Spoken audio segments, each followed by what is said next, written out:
It's always a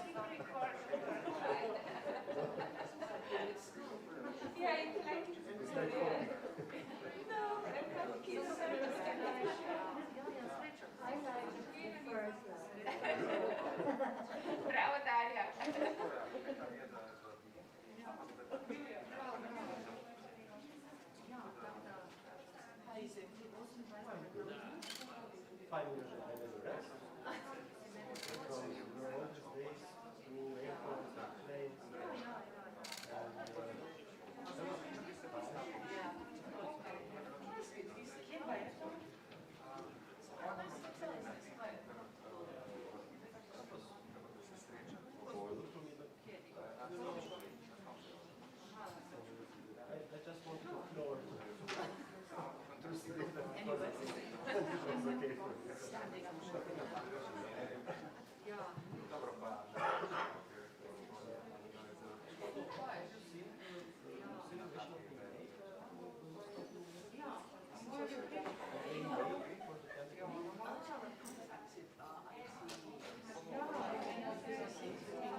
Good morning, everybody, and welcome to all of you, those who are joining us here, as well as those joining us online.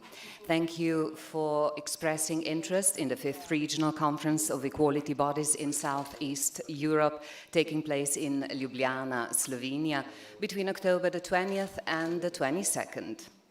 Today is the day that equality bodies from Southeastern Europe are sharing with wider public. My name is Miha, and I'm a presenter of today's event.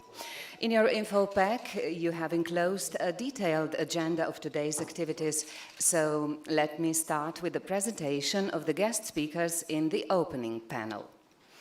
Our first speaker is Miha Lobnik, advocate of the principle of equality of the Republic of Slovenia. Miha Lobnik is the first head of the Slovenian independent equality body. He was appointed the advocate of the principle of equality by the National Assembly in 2016 and reappointed in 2021 for a mandate of 5 years. He is a sociologist. He was socially active already during his studies. He worked as a program director at the non-governmental organization Legebitra. He also worked as an assistant director for Eastern Europe and cooperation with the Council of Europe within the framework of ILGA Europe. He is also a member of the executive board of Equinet. Miha Lobnik, the floor is yours.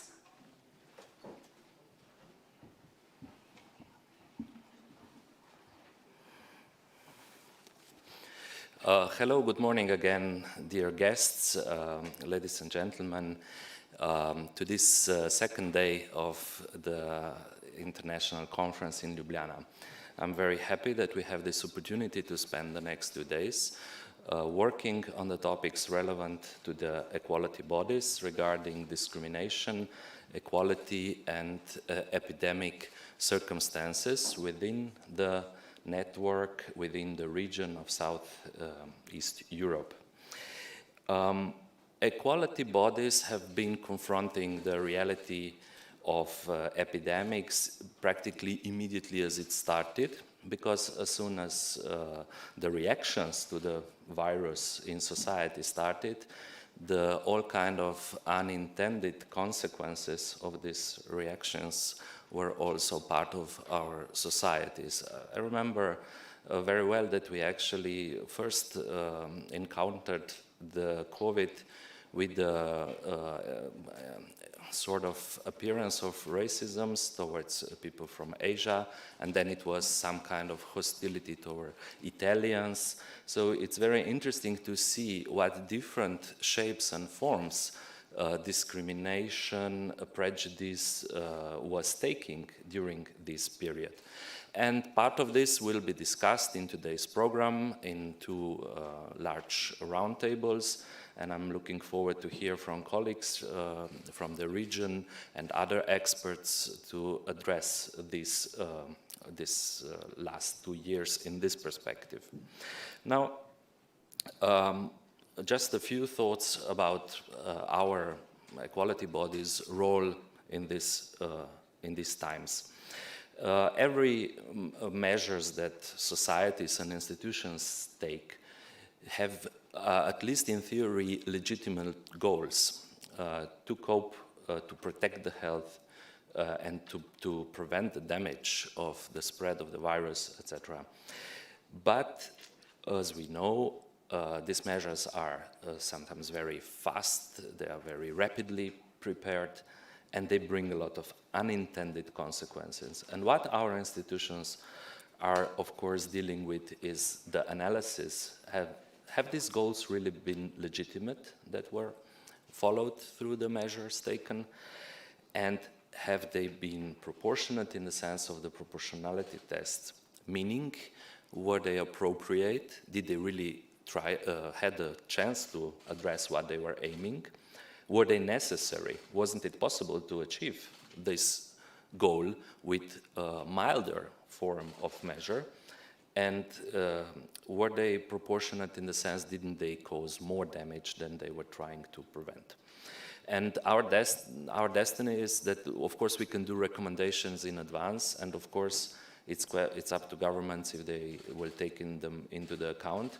But many solid argumentations that we build are done a little bit after the measures already taking effect, when we see the consequences, when we can gather the evidence, when we can show what they are causing. Because if we are only saying recommendations, it's very hard to persuade the government, because the evidence is not yet there. It seems we have too big fears, we have too much untrust to the goodwill of the government sometimes. But with the evidence piling, our estimations and opinions become stronger. So then it's crucial that society is a learning society, that our findings are taken into the account with reframing the measures, and that our recommendations are taken into the account with adopting the policies toward that. This is not always the case. You know that we don't have really powers to impose our recommendations. But I think also in the light of yesterday's discussion at the reception with the President of the Republic about the dialogue needed, I would add only this.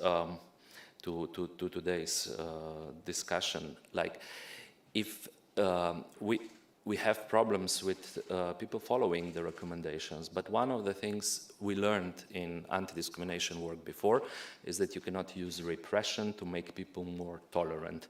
Of course, some things can be sanctioned, some things can be done, but you never really cause the change. It's coming much more from the personal active decision not to discriminate, to really be more tolerant. We can basically invite people to that, and we have to persuade them for that in a way that they believe in it. And what can help is if the government follow our recommendations, that the measures are really appropriate, they're really necessary, and they are proportionate. The more the governments adopt their actions towards our recommendations that are based in the methodology which we have for years, the bigger chance it is that it will be also recognized and owned by the people and therefore achieve its goals. That's just my opening thought. I am looking forward to hear from the chair of Committee for Human Rights of Slovenian Parliament, Nataša Sukič, and for chair of Equinet, Tena Šimonović Einwalter, and for the State Secretary of Social Affairs and Equal Chances, Cveto Uršič, in this opening panel, and of course for the next 2 days of fruitful discussion. I wish us all a good work. Thank you for coming to Ljubljana and welcome again.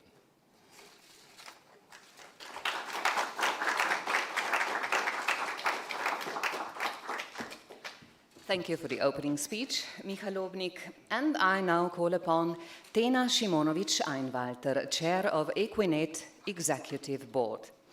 Tena Šimonović Einwalter is the Chair of the Executive Board of the European Network of Equality Bodies, Equinet, as well as Chair of Equinet's project on standards for equality bodies. She is a member of the European Commission Against Racism and Intolerance, representing Croatia, and is ECRI's co-representative to the Council of Europe's ad hoc Committee on Artificial Intelligence. She is currently serving as elected Ombudswoman of Croatia. Tena Šimonović Einwalter, the stage is yours. Thank you.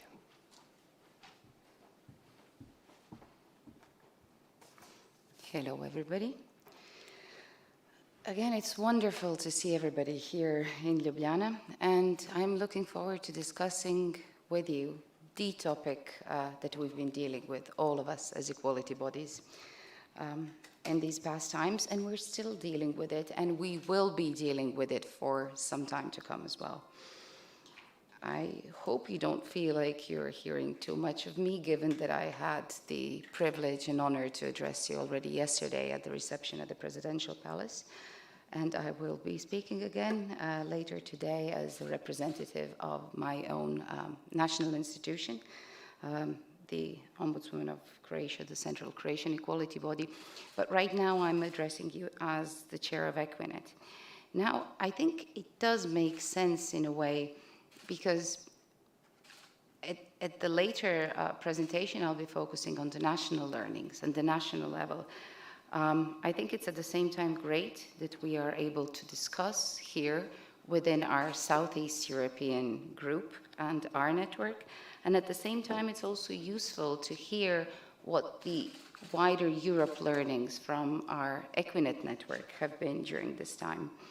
Now, as I'm sure all of you who are members know, but I'm not sure whether the distinguished guests that will be joining us, particularly in this first panel, know, but Equinet brings together 47 national equality bodies from across Europe, so independent institutions, not only from the EU, but from the wider Council of Europe, where equality bodies have been established.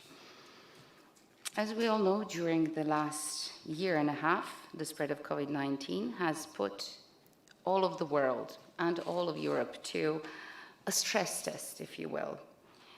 Measures were taken by governments, and it was amongst other actors up to equality bodies to decide how we will, using our mandates, react not only to the COVID, but also to the measures enacted to suppress the spread of COVID.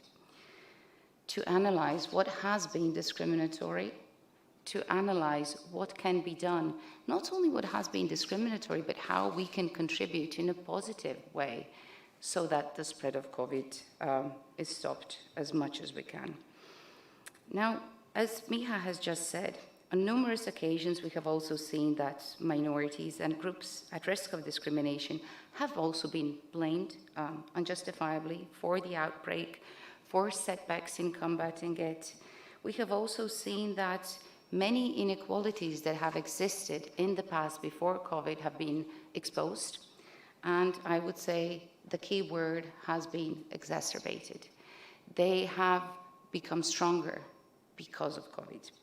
And it was our role, and it still is our role as equality bodies, to examine just how and why this has been happening, but also to help stop that discrimination from occurring. Now, within Equinet, it wasn't necessarily that easy, not as easy as you might think, to decide how do we as a network confront this issue. One of the reasons is because Equinet staff, like many of our staff members, have been working long distance. And how do we now, as Equinet, help our members, and how do we address the issues?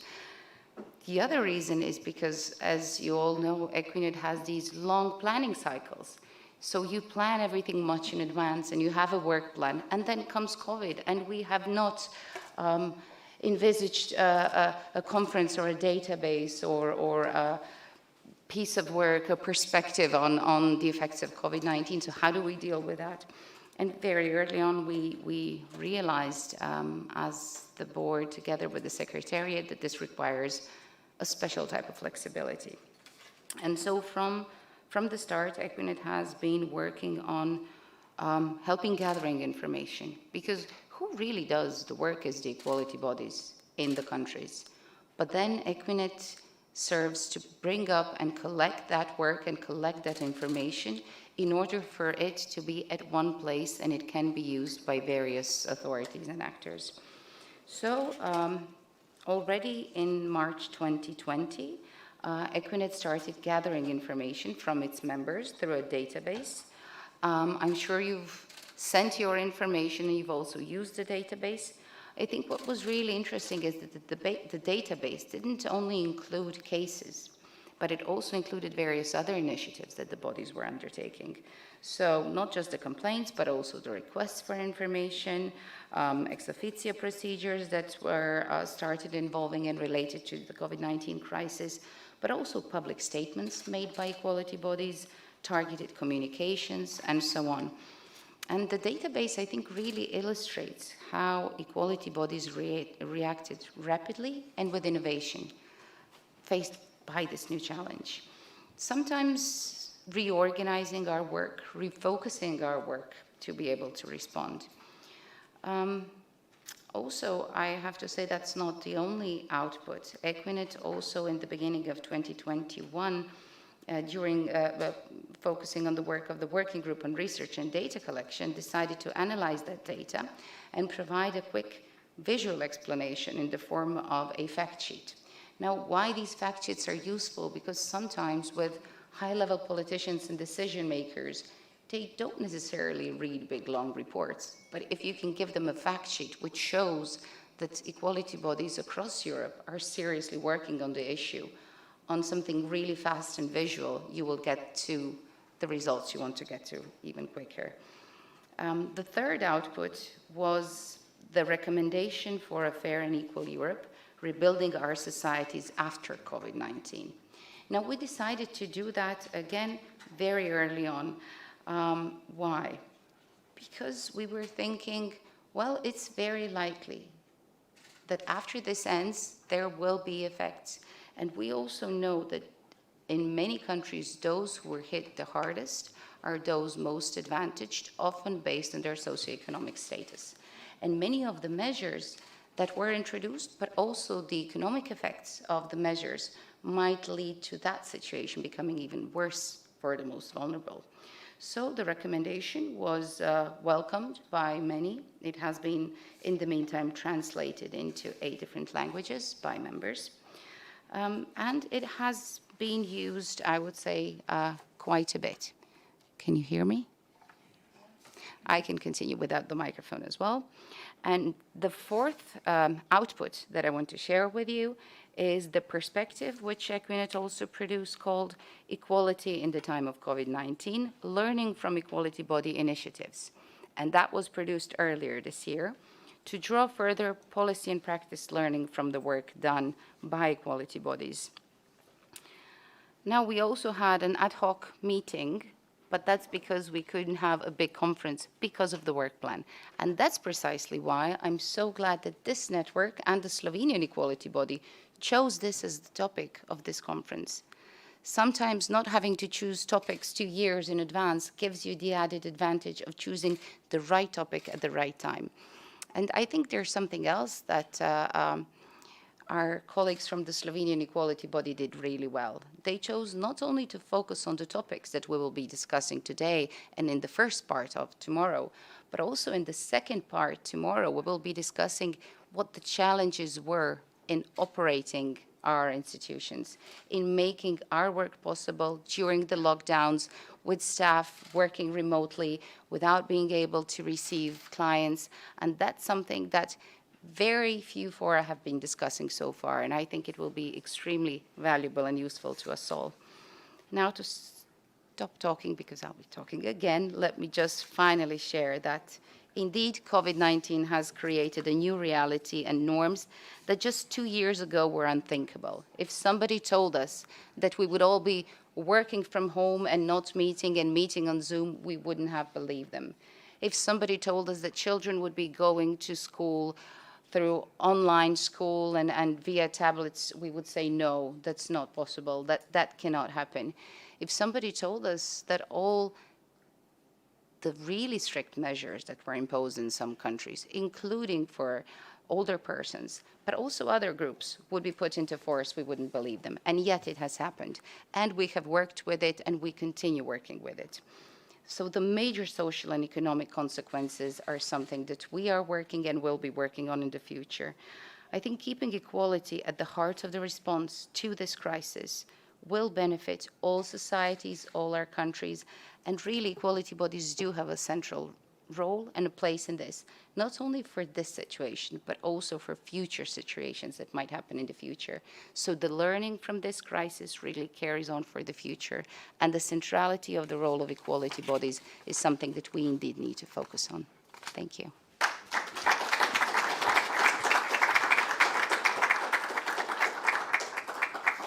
Thank you, Tena, Šimonović, Einwalter, and we'll now give our attention to Nataša Sukič, Chair of the Commission of the National Assembly for Petitions, Human Rights and Equal Opportunities. Nataša Sukič, Chair of the Commission of the National Assembly for Petitions, Human Rights and Equal Opportunities, is currently serving as a member of the Parliament in the Left Party. Prior to that, she was serving as a member of the City Council in Ljubljana. She is the founder of the first lesbian non-governmental organization, Škuc LL, active on the field of LGBT human rights for more than 30 years and a prominent writer. We are pleased to welcome Nataša Sukič.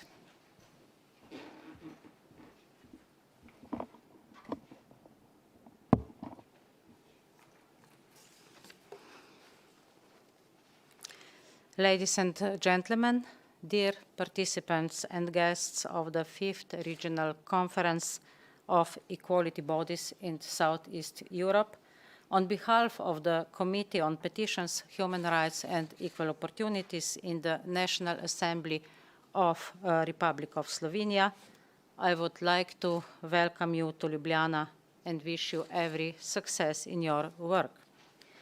We meet in times that are certainly not the best we have had, in circumstances that follow a challenging period of the global crisis, which we struggled to contain but failed to get to grips with it, in times when we will have to deal with a series of tasks relating to the empowerment, recovery, and future development of the entire society and the relaunching of all possible potentials.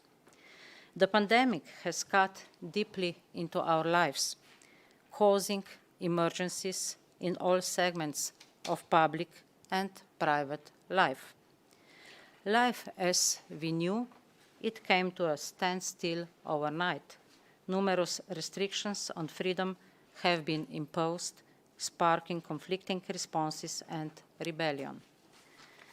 We have found ourselves in situation of crisis, and in times of crisis, in times of uncertainty, fear and mistrust, human rights are always the first ones at stake.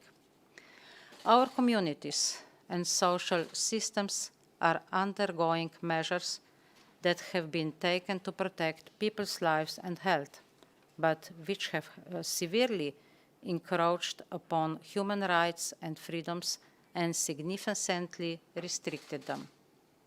Human rights may only be restricted by lawful means, which means that restrictions must be substantively proportionate, non-discriminatory, urgent, limited in time, and founded on expertise. Human rights are universal, indivisible, and cannot be positioned in a hierarchical order.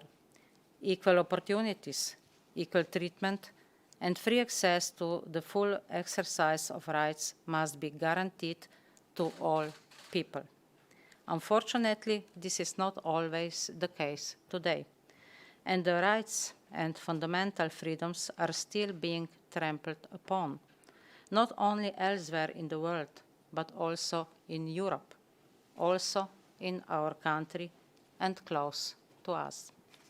Yet the situation is not just a reflection of the current crisis, it is in fact the status quo of modern capitalism rolling in wealth. For the social, climate, and energy crisis are the crisis of capitalism. And this particular one has given rise to an unprecedented health crisis of global proportions. Wars, political conflicts, terrorism, massive streams of refugees, migrant plight, climate change, environmental degradation, starvation, poverty, inequalities of all kinds, injustices, exploitation of man by man. All these are the disasters plaguing the humanity in the 21st century. Under the guise of the pandemic and the consequent upheaval of all social systems that once seemed hardly thinkable or even unthinkable, conflicts have emerged involving restrictions of the freedom of the movement, the freedom of expression, the public right to information, and access to education and primary health care. Calling the catastrophic consequences of the corona crisis, a challenge clouds the weight of the problem and distracts our thoughts from the root of the problem.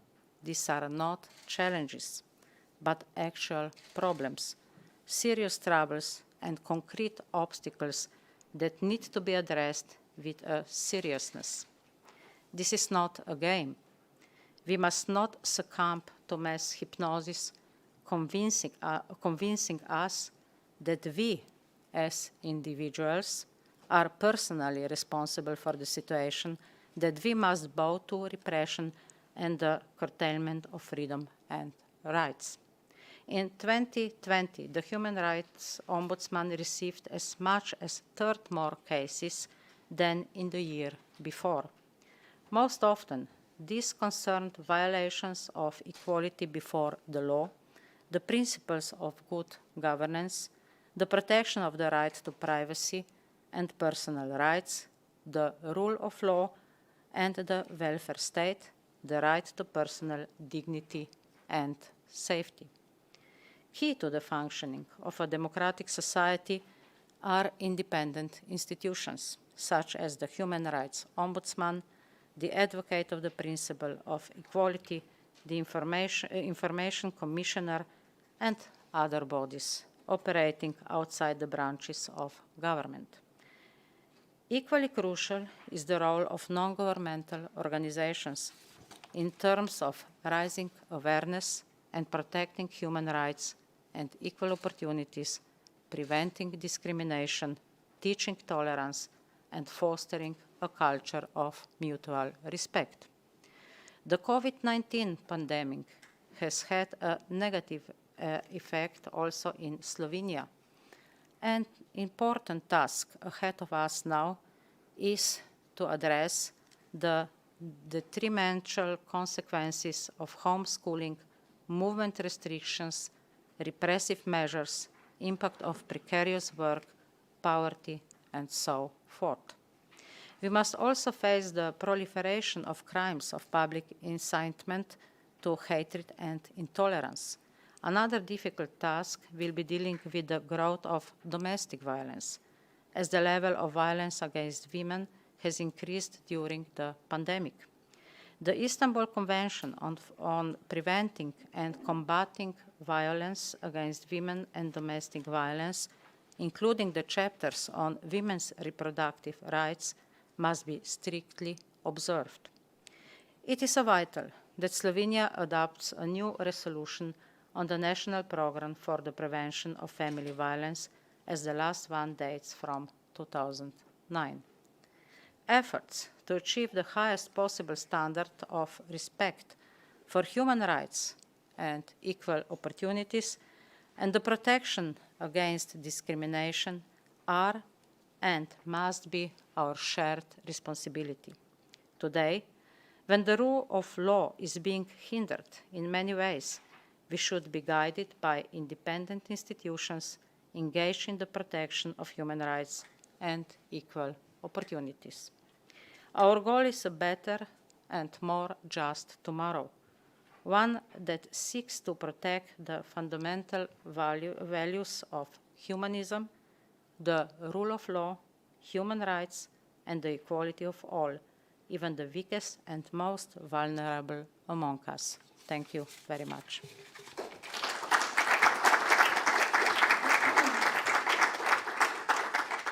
Thank you, Nataša Sukič. It's now time for a video address from Cveto Uršič, State Secretary of the Ministry of Labour, Family, Social Affairs and Equal Opportunities.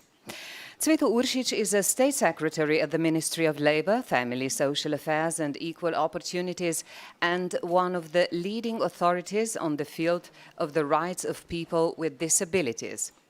He has also been a member of various committees in the Council of Europe, the European Union and the United Nations, where he worked intensively on key regulations in the field of disability care.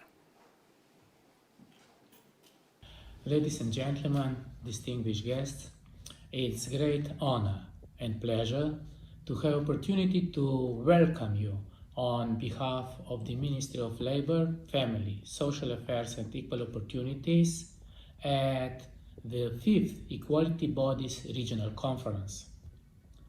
Equality and non-discrimination are fundamental human rights and as such an integral part of democratic society. Everyone should be able to enjoy the same rights and freedoms and participate in the labor market and in the society in an equal manner, regardless of their personal characteristics, be it gender, disability, age, racial or ethnic origin, or any other personal background.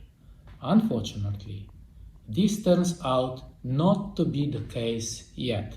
This is why the role of equality bodies in today's society is so important.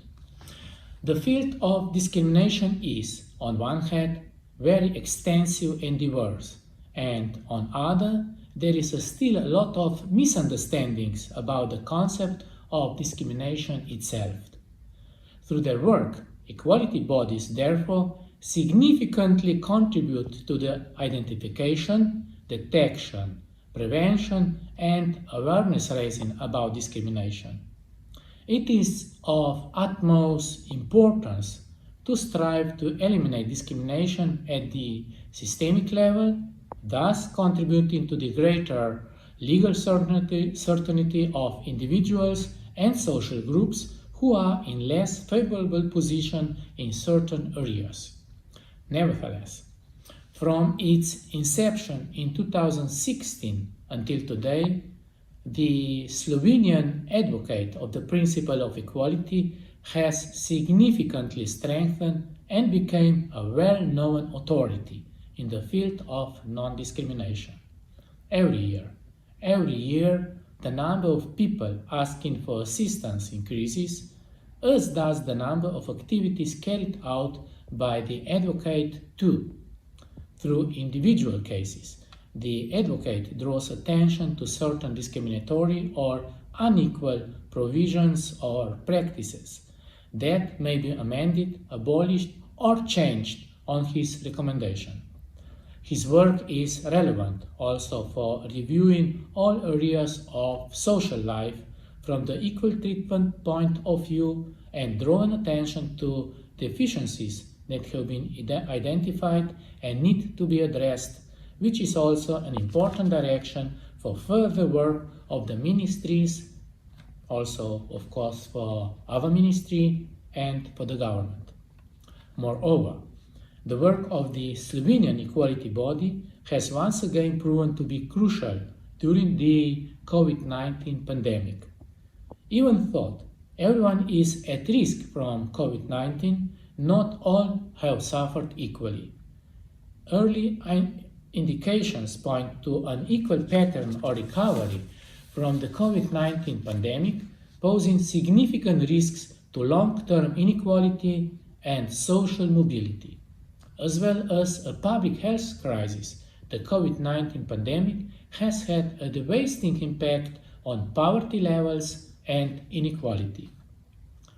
Women, alongside the poor, elderly, people with disabilities and migrant populations, have borne the brunt of the fallout from the pandemic. Let me, for example, point out the recent survey that has shown that due to the majority of care and other unpaid work done by women, as many as 80% of women agree that the pandemic has had a negative impact on their lives. Almost half of them in the same survey believe that they should always be available to the employer, and a quarter of them are afraid that they will sooner or later be faced with the choice between private and professional obligations. Women who take care of other family members in their household also faced special challenges.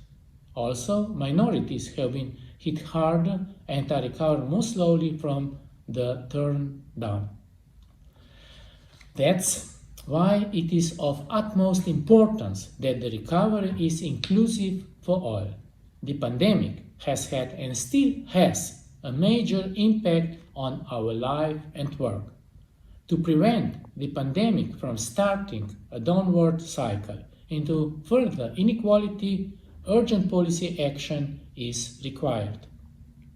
Therefore, during the crisis, Slovenia has adopted several measures to lower the pressure on the new normality on women and families, as well as to protect the most vulnerable groups of the population. One such measure was also enabling parents who were justly absent from work due to childcare a possibility to receive a compensation equal to 80% of the salary. In addition, large families also received additional one-time allowance. There are also several cornerstone decisions adopted by the Slovenian advocate, that have helped navigate the COVID-19 pandemics when we were thrown into situations that were not familiar to us and when it was necessary to decide on measures we had not yet taken and to face their consequences. The advocate performed an important awareness-raising function during this time when people approached him with questions about whether a particular measure was discriminatory or not. His findings were guidelines for both the ministry, the government, and the other institutions preparing the measures, as well as for the general public, which questioned the justification and urgency of the measures taken. Let me mention just two examples.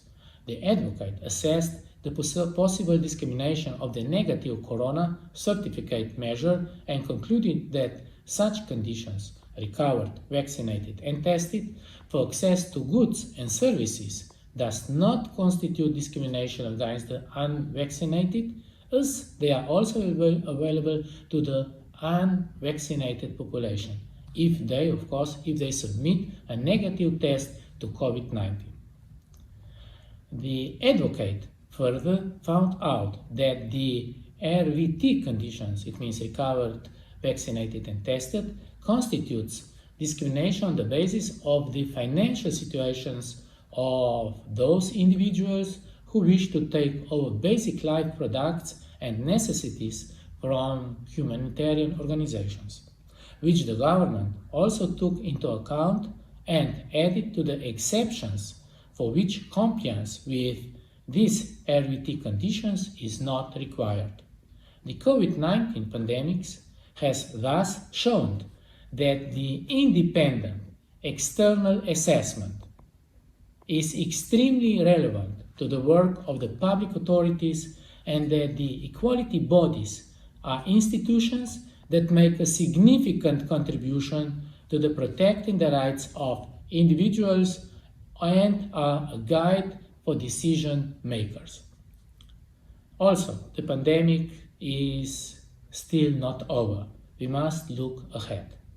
Now is the time to act for the well-being of each citizen, not only on the path to recovery, but especially in the green and digital transitions, also taking into account the demographic trends.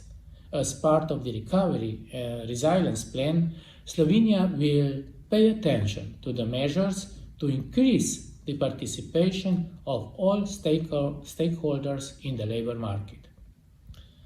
One of our goals will be to ensure equal opportunities in the labor market and to continue with good practices that already exist. Nonetheless, a crucial part of creating resilient societies and economies is also building cross-border and multi-stakeholder partnership, which can effectively respond to the new normalities of a globalized society we live in. Therefore, I would like to especially commend on you on organizing today's event and, more importantly, foster fruitful collaboration in the region, as only together we stand stronger and can create a sustainable and equal future for all.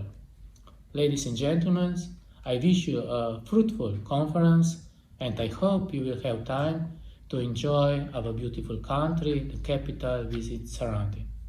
Many thankful and enjoy. Thank you.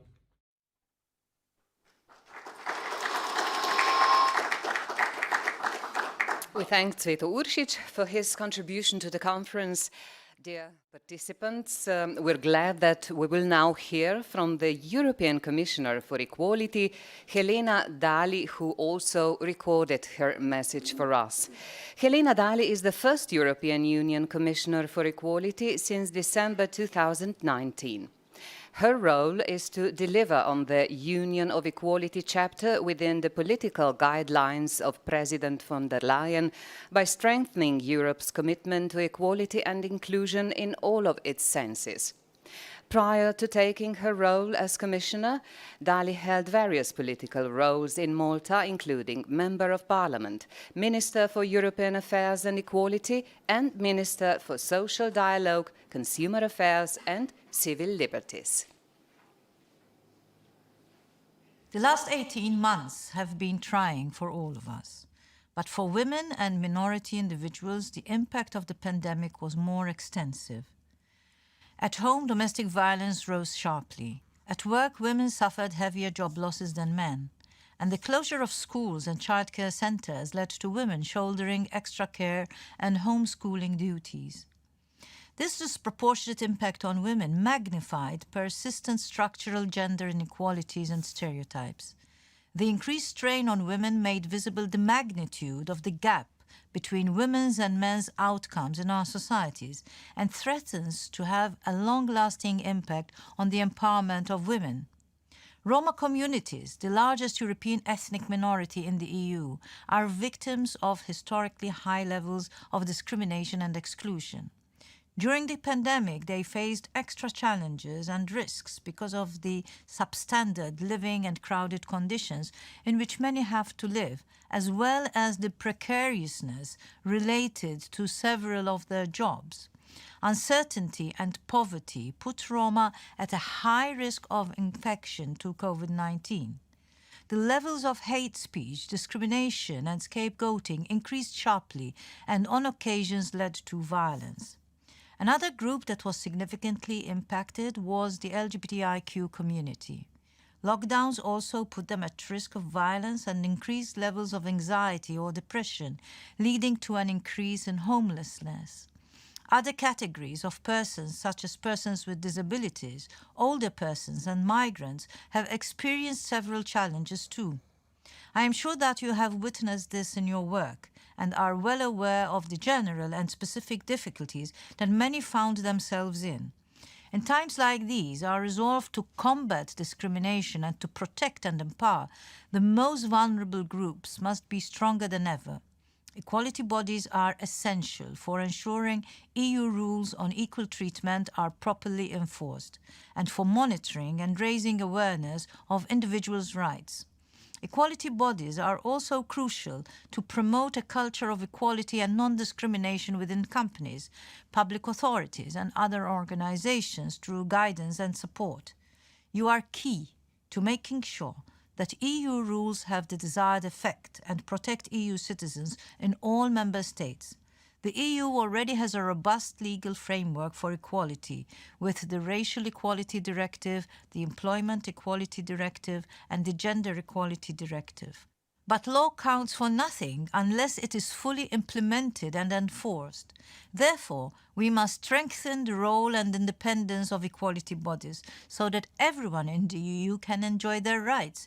That is why, under the EU's Anti-Racism Action Plan, the Commission included the possibility to propose new EU rules in 2022.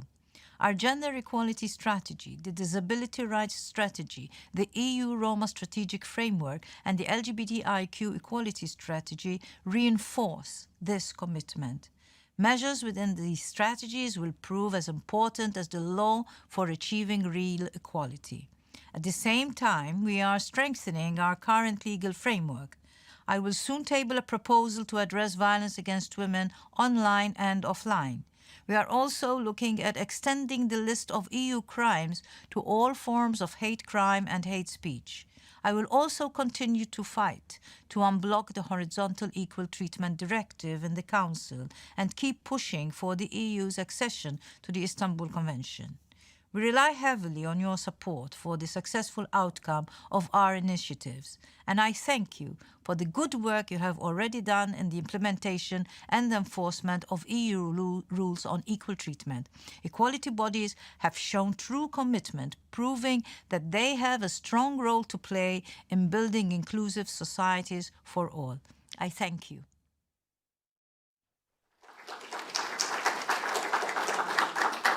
And we thank Helena Dalli for recording this valuable message for us. Helena Dalli was our last speaker in the morning panel.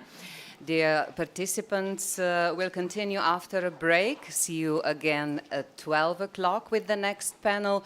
The topic of the discussion will be the COVID-19 pandemic as a challenge to equality. Thank you and see you again at noon. I would also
bodies in Southeast Europe. The topic of the next discussion is the COVID-19 pandemic as a challenge to equality. I would like to remind you that only attendees in the conference hall will be able to participate in the discussion. Since we're live streaming the event, you are kindly asked to stand up, introduce yourself, and then pose a question so that the eye of the camera can catch you in time. And just another technical remark, the loudspeakers in the conference hall are switched off, as you might have heard before, but we use the microphones so that all the participants joining us online can hear us. And all of you participating in the debate are kindly asked to hand the microphones over to the next speaker, because there are only 2 sets of microphones. Thank you. And now I would like to call the moderator of the panel, Sekumady Conde.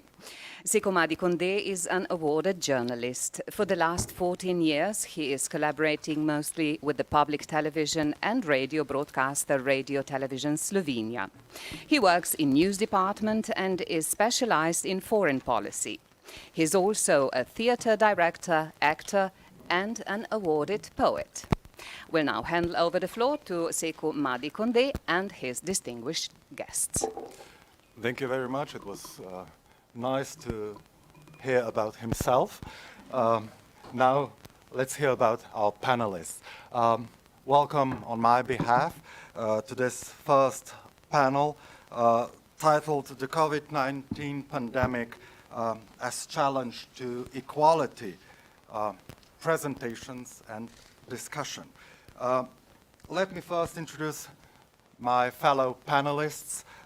We'll start with Tena Šimonović Einwalter, Ombudswoman from Croatia, Nerma Dobardžić, Deputy Protector of Human Rights and Freedoms from Montenegro. Welcome. Igor Jadrovski, Member of the Commission for Prevention and Protection Against Discrimination from North Macedonia. Brankica Janković, Commissioner for Protection of Equality from Serbia. Welcome. Anne Gaspard, Executive Director from Equinet. And Sophie Hale, also from Equinet. And Daria Zaviršek from Faculty of Social Work, University of Ljubljana. And joining us via Zoom connection is Rosalina Lačeva, Program Manager, Fair and Equality Societies from European Fundamental Rights Agency. Let me briefly outline the procedures today. We'll start with presentations, and let me remind the panelists that you have 5 minutes. I know we are being really strict, but you're having 5 minutes to do the presentation. Yeah, luckily you're laughing now, but let's see after 5 minutes how much laughter it will remain. After that, we'll start a general discussion and followed by questions from the public. So, Tena Šimonović, you're first, your 5 minutes. Excellent. Does this work? Okay, very good.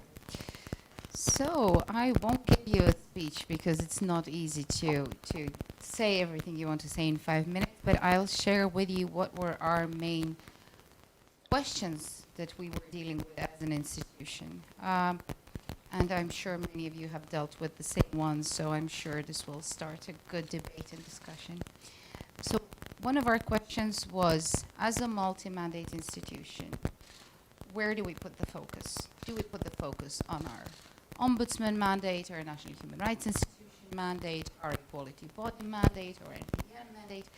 The whistleblower mandate was slightly less relevant in this situation, and we decided to, of course, with the complaints, what you receive, you work with it, but we decided to focus to a large degree on our Equality mandate, together with our Ombudsman and NHRI mandate, because it was quite clear from the outset to us that it is specifically the most vulnerable groups, based on certain characteristics, certain grounds of discrimination that we should be focusing on. The second issue that we were considering was, do we cover the COVID-19 pandemic and the effects of equality just within the annual report, or do we go for a special report, and how to deal with that issue? Because it was so prevalent in so many areas that the question that many of the staff and all of us discussing were asking, and that was, if we have a special report, what will be right in the annual report? What do you write in the chapter on work and employment? Because so much is connected to COVID-19. That was another issue. Regarding the grounds and areas where we wanted to focus on our work as an equality body, of course, there's always specificities in each country depending on the mandate of the equality body. For instance, the fact that we are a multi-mandate institution meant we had those questions that I spoke about first. If we were a standalone equality body, we wouldn't have them. At the same time, in Croatia, we have specialized ombuds, so we knew that we wouldn't put our focus on children, on persons with disabilities, and on gender or sex, sexual orientation, and gender identity issues, because those would mainly be covered by the specialized ombuds. So the grounds of discrimination that we focused on were ethnicity, age, health status, and the socioeconomic ground as the most relevant ones. And we also saw that it was really, really important to have health status and the socioeconomic ground as grounds in our legislation, which is a case for advocating legislation, anti-discrimination legislation with more grounds than just the EU6 grounds, because that was quite instrumental in many of our cases. And also, when looking on what areas of life to focus on, we decided to focus, of course, on work and employment, access to goods and services, but also access to education and access to healthcare as our main areas of life of focus. And finally, another question which opened up was our relationship in relation to the Constitutional Court. This is also something that was and still is a question for us, because, for instance, in Croatia, Civil Protection Headquarters brought many decisions. I think it was over 300 decisions in the first year of the epidemic. And some of them were also questioned in front of the Constitutional Court. And a big question for us was then, what is the place for our institution as an equality body? Of course, understanding the relationship of the Constitutional Court as well. So I'll stop there. I'm opening more questions and giving you answers, but that's the basis of a good debate afterwards. It is. I'm grateful for that. Just another comment. I think we're having some problems with the microphone, so may I ask you to use that one? So this part only will have one microphone. Thank you. Is it okay? Okay. It is. Dear ladies and gentlemen, dear participants, first I would like to greet you all. This is the first time that I take part in this conference, and I'm very glad to be given the opportunity to meet you all in person. I have been in the position Deputy Protector of Montenegro for a year. During the course of 2020, the Protector performed active field work and, among other things, visited civil society organizations, all in order to fully comprehend the problems that marginalized social groups faced at the time of the COVID-19 pandemic. In particular, we stress that the groups that were most affected by the COVID-19 situation were the groups that were already at risk of discrimination. Those were Roma, persons with disabilities, women victims of violence, children from rural areas, people with a difficult financial situation, and the elderly. Regarding the nature of complaints and appeals filed by citizens resulting from the coronavirus influence on the exercise of their rights and freedoms in general, they most often related to the field of labor and legal relations, health and social protection, application of health and sanitary measures, problems arising from measures of restriction of movement, protection of vulnerable groups, issues relating to remote learning, state bodies' failure to respond to questions or their delayed answers, as well as other issues relating to proceedings before public authorities, services, and other public authority holders. We registered hundreds of calls concerning interventions in terms of giving advice, referrals to effective and efficient remedies, and mediation in communication with other bodies. The pandemic consequences have already shown exposure to additional risk of several social categories, which are as follows: the unemployed, low-income people, the elderly, people with disabilities, women and children, victims of domestic violence, and LGBTIQ population.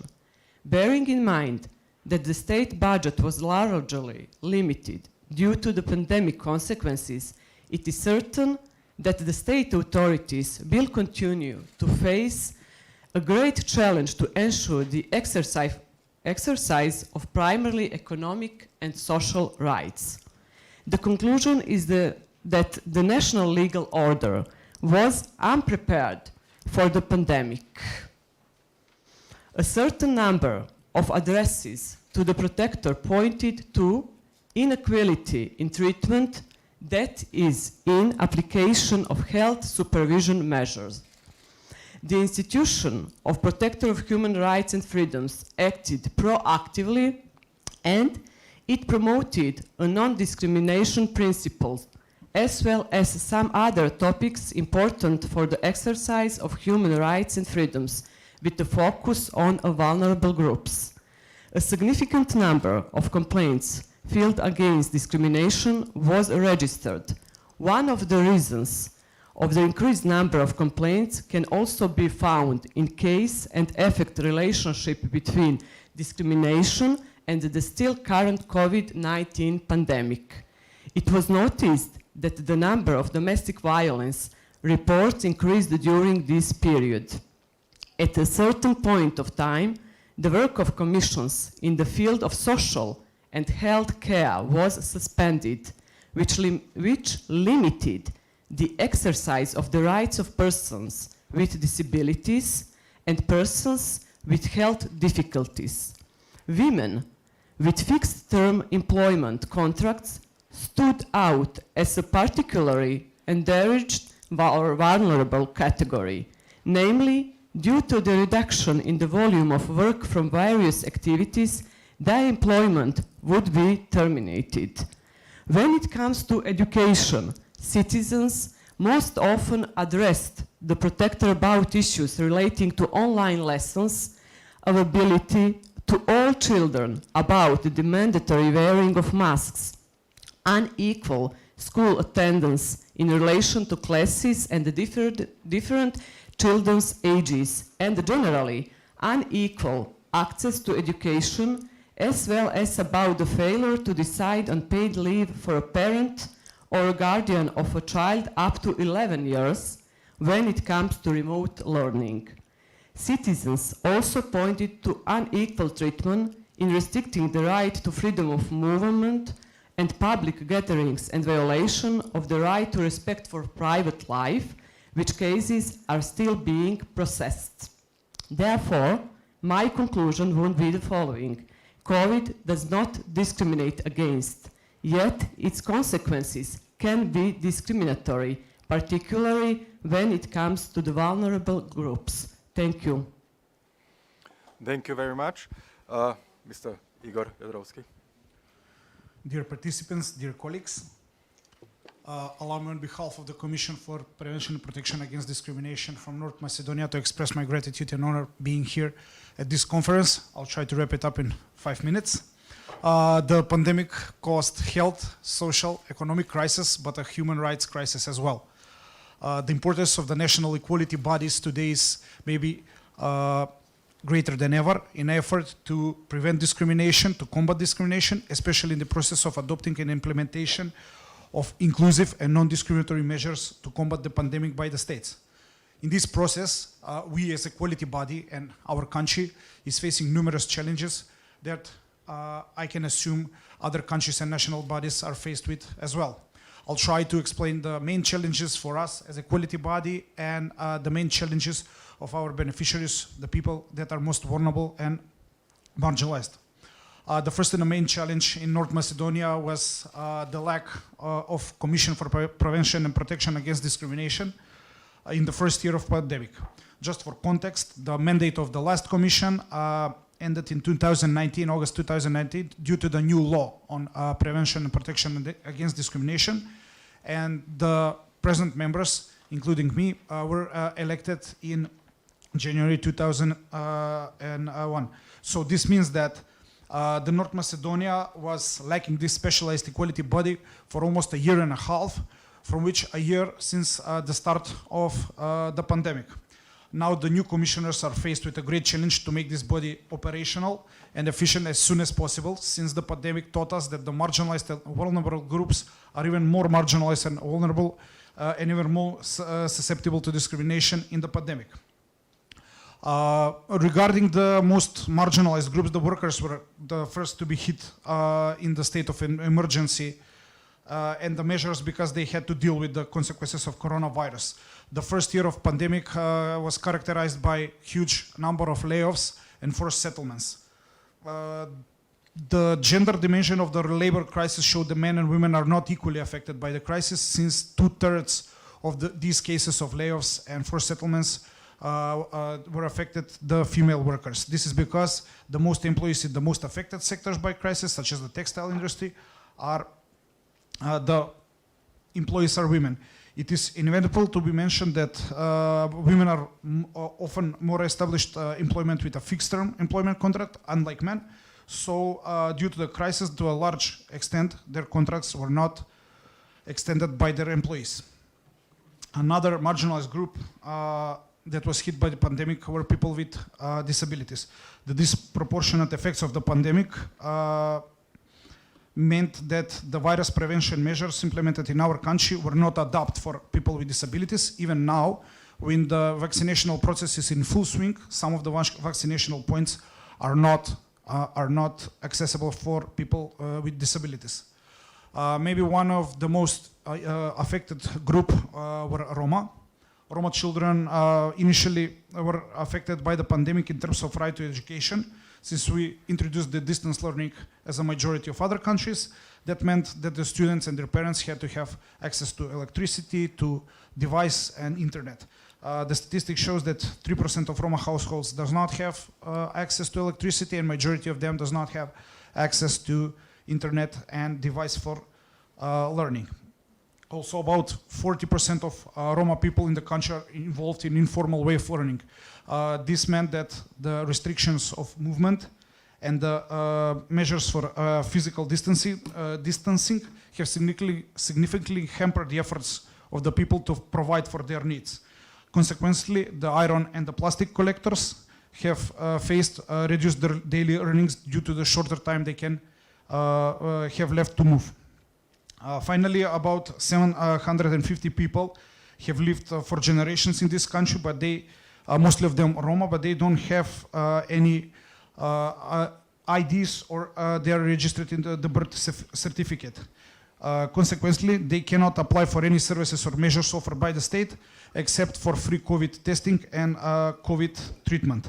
In addition, humanitarian packages are the only informal measures they can use during a crisis, as they do not require formal procedure for the end users. So it is our duty as Commission to try to tackle and overcome these challenges by being a proactive body that acts officio, especially in the cases of systematic discriminations, by giving strong general recommendations and expert opinions, and by enhancing the prevention function of the Commission. Thank you.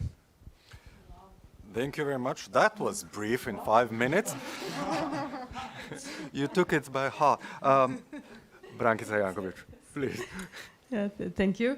Dear friends, dear colleagues, first of all, allow me to express a great joy that we are all here together and that we have opportunity to look each other in the eye without being on camera, and that we can talk and communicate without being interrupted with weak internet connection. I think it's now we realize how it's important. And also I would like to thank the host for bringing us all together. Thank you, Miha, and all your colleagues. And we are together here again, and to congratulate to the great organization and the warm hospitality. What lies behind us is a period marked by the current situation caused by COVID-19 pandemic, a period that unequivocally showed a need to establish a balance between protecting the health of population above all, respecting human rights, and minimizing the various consequences, especially economic consequences caused by the health crisis. It requires to be a special kind of magician to find the best balance. We carefully monitored the situation and continuously pointed out to the government the problems the most vulnerable categories of citizens were facing and which the government needs to take into account when creating various measures as well as reviewing the existing ones. A huge number of citizens referred to the Commissioner informally, mostly with an appeal for urgent support, providing assistance in exercising various rights and providing services due to the epidemiological crisis.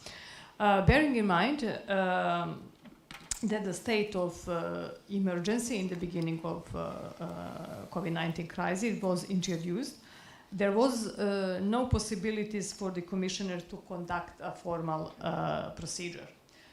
So the main challenges in Commissioner works in that moment was the necessity of acting quickly but without classical procedure and in compliance with the law.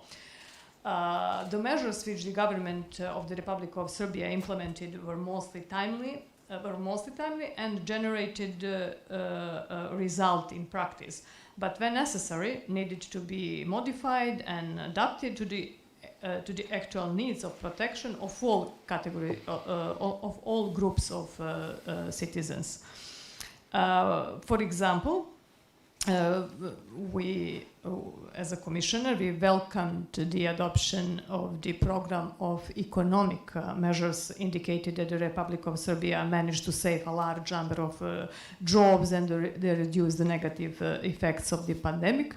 But the Commissioner also pointed out that he proposed economic measures did not equally include employed and the unemployed persons, families with more children, single parents, as well those working in the formal economy, especially Roma. I will not repeat what my colleagues already said, because I think that all of us were focused on the most sensitive group and same field like labor market and social and health protection area. We managed to provide for an exception to the ban of movement in which enabled victims of domestic and partner violence to leave their household at the time when exposed to violence. With regard to solving the problem of work-life balance, I think it's also the top issue. We issued several instructions to employers. It was a big challenge which we have fortunately overcome regarding to providing healthcare and other social services needed continuously to provide for the persons with disabilities, persons suffering from rare diseases, elderly people, and other persons in need who use services or mobile team or informal caregivers, etc.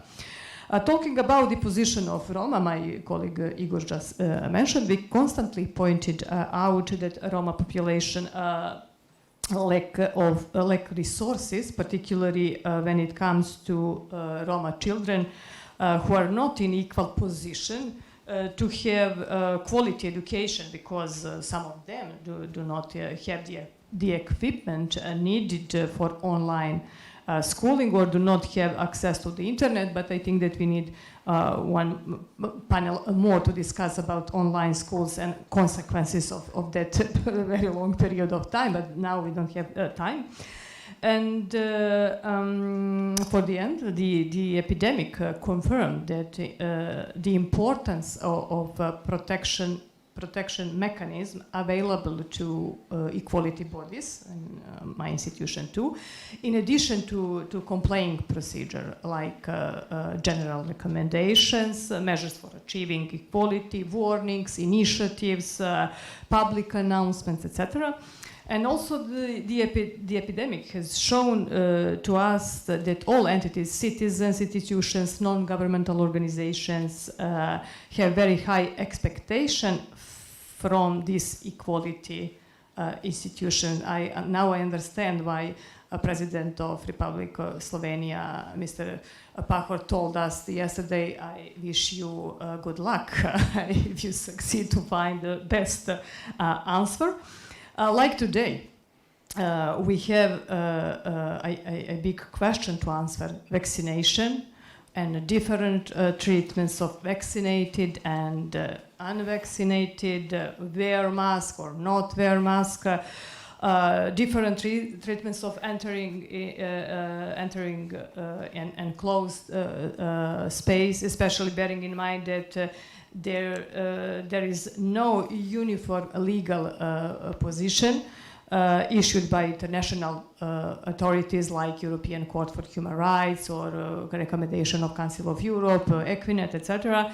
And maybe just these days we here, our small regional group will come up with answers to the question that obviously need to be answered. I think it's really time, because if we really want to save our credibility and authorities, we have to make opinion and say publicly, discuss publicly what our citizens don't like to listen. I think it's important to be brave and stay together. I think that we are much more stronger together. And thank you. Thank you very much. And now for the joint presentation from Angus Part and Sophie Hell. You have a little more than 5 minutes, I must add. So, but there are 2 of them.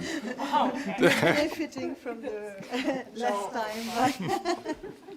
Can I use this this microphone? Is that good? Okay.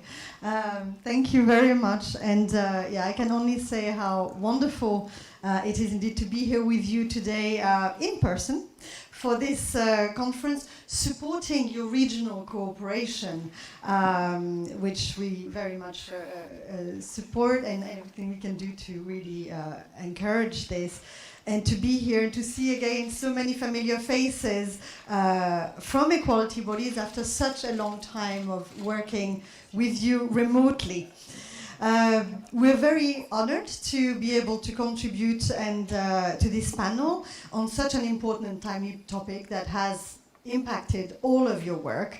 And on behalf of Equinet, I would say your European network of equality bodies. And I'm joined today, so as the executive director, and I'm indeed joined today by my colleague Sophie Hell, who's joined the Equinet team just a few weeks before the outbreak of the pandemic, so never had any opportunity than a screen filter to actually meet all of you as members, so a great opportunity.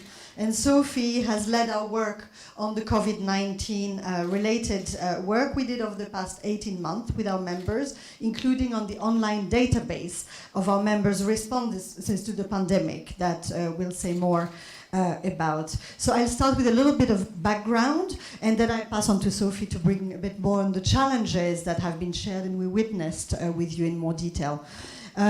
As you know, Equinet brings together 47 equality bodies from across Europe, supporting you in your work to promote equality and tackle discrimination, but also providing this platform for peer support, exchange of expertise, and capacity building that this conference is all about as well.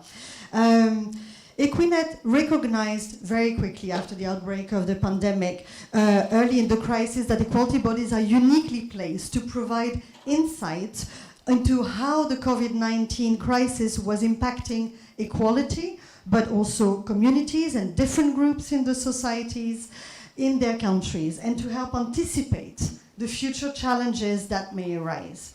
For this reason, last year, Equinet produced the recommendation for a fair and equal Europe, rebuilding our societies after COVID-19. And I'm referring to this recommendation that is also available to you outside of the room. And as a recommendation to use as a minimum standard based on laws and common European values for the measures to be taken following the pandemic. It contains recommendations for an equality-compliant response to the crisis, including the need to ensure, and I'd like to highlight some of the key recommendations, that we need to address and dismantle the systemic and institutional discrimination in our societies, that we rigorously assess the equality impact of the EU and the national measures, that we work to reduce inequalities by targeted measures, including positive action measures, that we improve the collection of equality data to inform policy making, adopt an intersectional approach, paying attention to the most vulnerable within all marginalized groups, and the intersectional approach is very important in our view. That we strengthen equal treatment legislation through expanding the grounds covered. That was one of the learnings, to, in particular, with the ground of socio-economic status. We introduce statutory equality duties to pay attention to the equality impacts of all actions for employers, service providers, education and healthcare institutions, social services, and the public sector.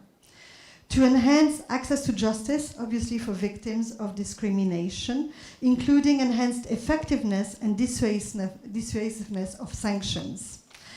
To reinforce the role and the competences, the capacity and the resources of equality bodies, as foreseen in several EU policy strategies, and as the Commissioner Dalli referred to earlier.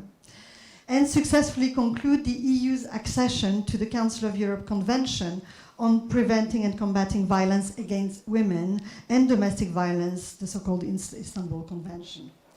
So the recommendation for fair and equal Europe is available in 8 languages now, translated by Equinet members for their national work, and it formed the basis of much of our engagement with national and regional institutions on how to ensure an equality compliance response to COVID-19 rather than a response solely based on economic recovery.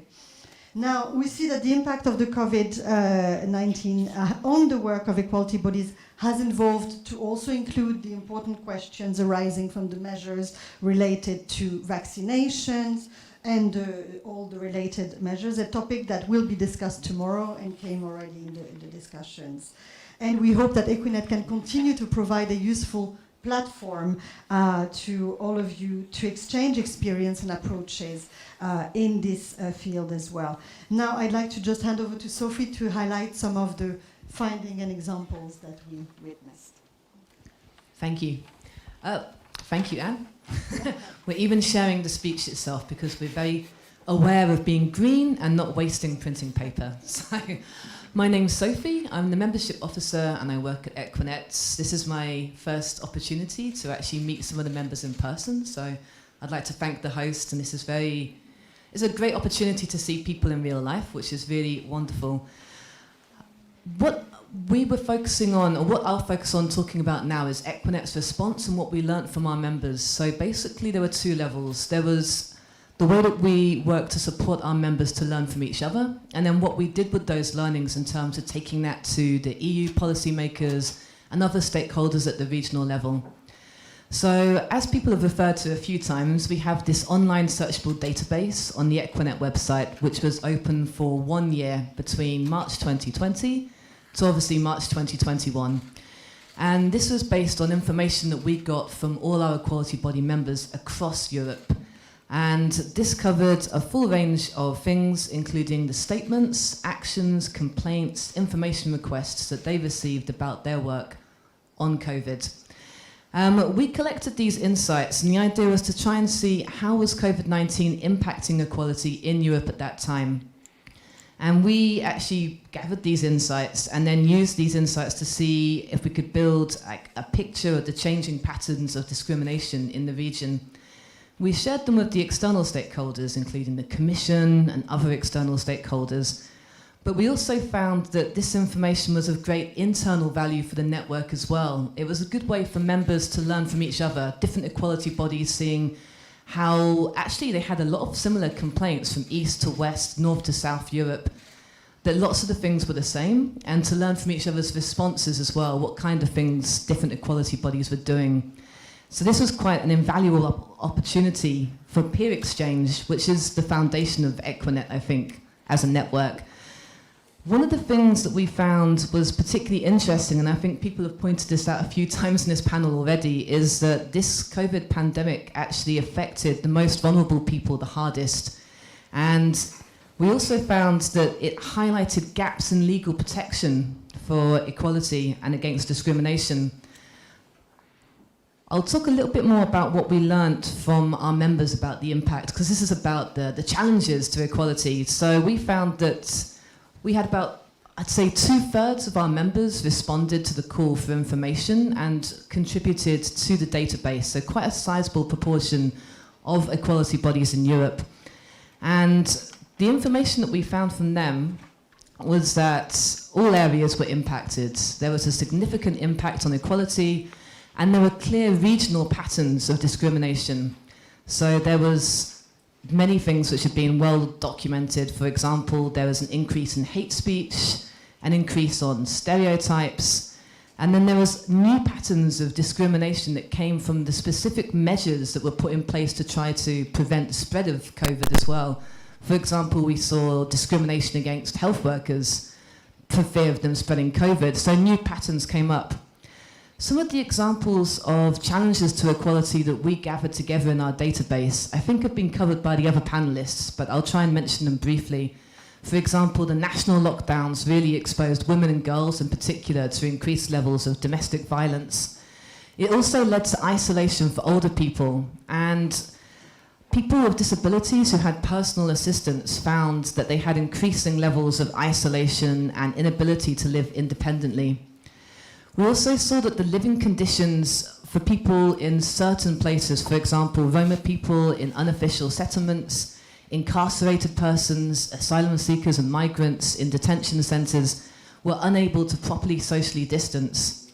As mentioned by other panelists, there was disadvantaged young people, for example, in Roma people, and others from a poorer or less well-developed socioeconomic background were less able to access education. And we saw a lot of examples of police controls and police abuse targeting specific groups, often people from a different minority or racial or ethnic background. And finally, access to health information we saw as one of the early trends across the region.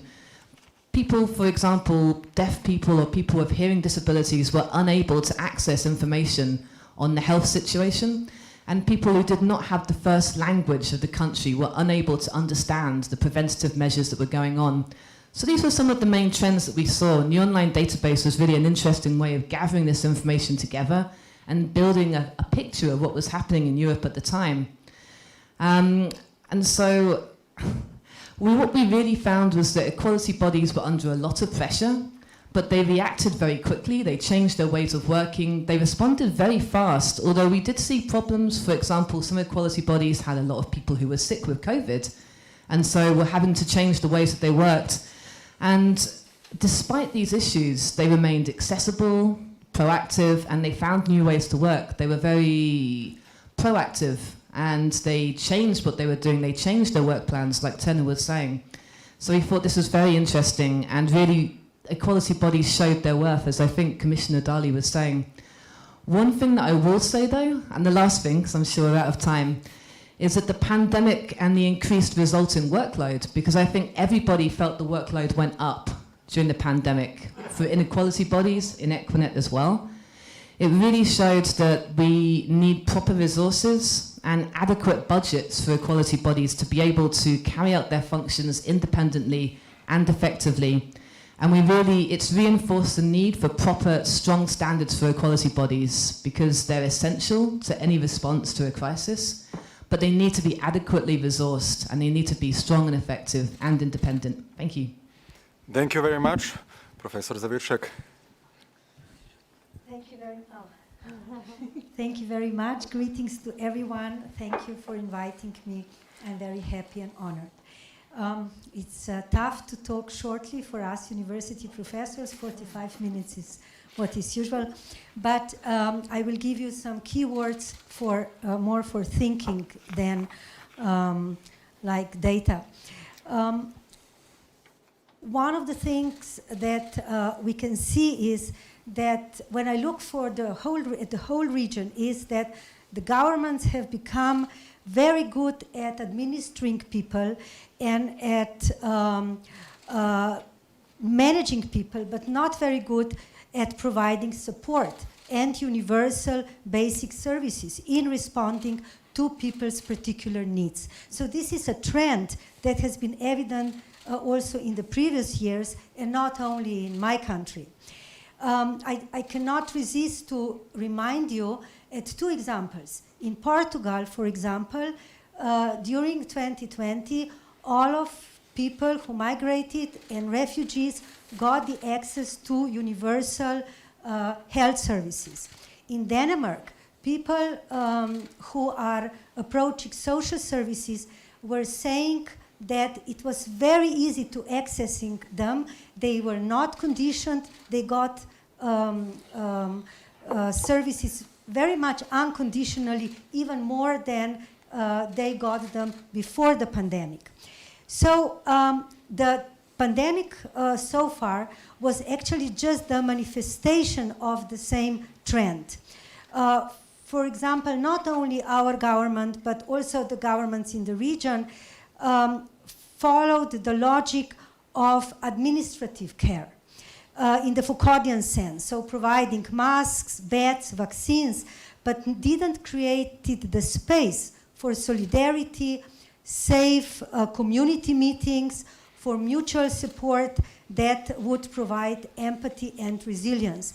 And I just want to say at the very beginning that resilience can only grow in supportive environments. When people are not supported, then community resilience and individual resilience cannot grow, but what we can face is what we do face, a greater social disintegration and class division.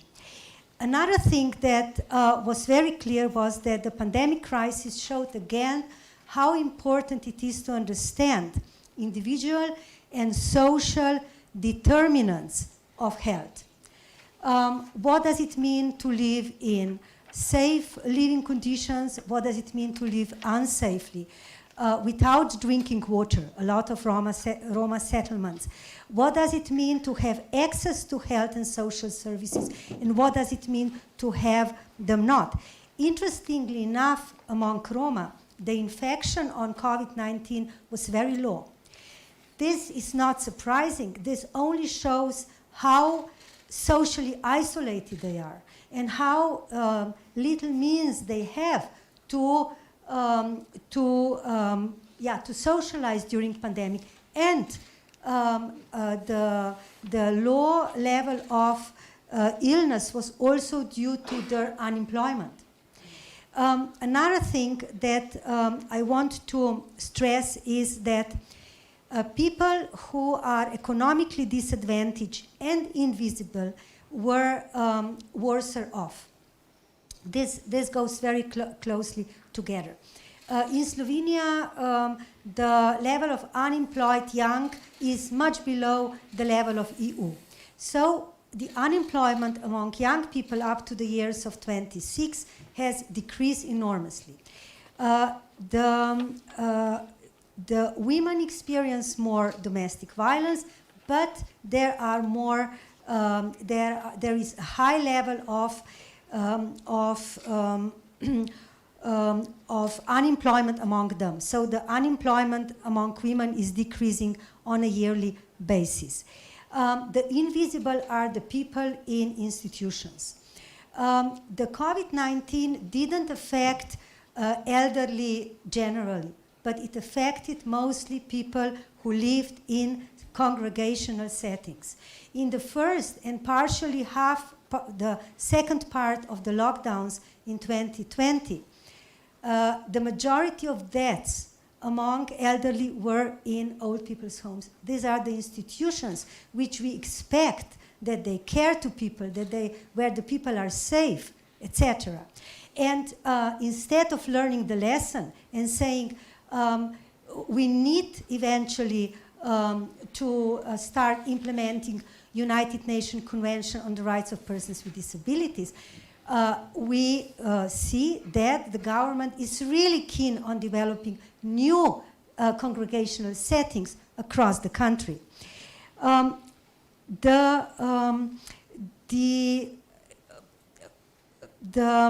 measurements that were done in order to protect people actually had negative consequences. Just a very minor example, but that shows how intersectionality is important, which is that parents who don't live together and share the care and children move from one parent to another, when there was a restriction of movements among local municipalities actually ordered during 2020, many parents experience a lot of stress when the child will be brought back. Will the child be brought back?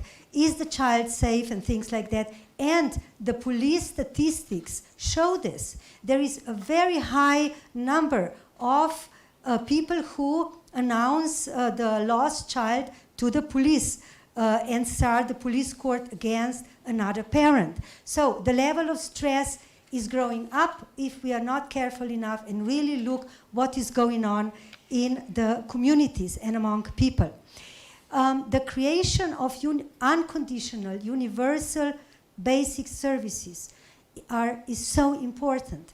Free transport, schooling with the facilities like computers and health services. We don't know what is happening among people with disabilities in Slovenia. We know that the queues, the lines that people wait to get rehabilitation services, to get other health services has been increased enormously. We also know that Eurostat Silk last data show that people with disabilities in Slovenia report a lot of health issues, but at the same time, so the health issues are growing, the accessibility of the necessary basic health services are decreasing.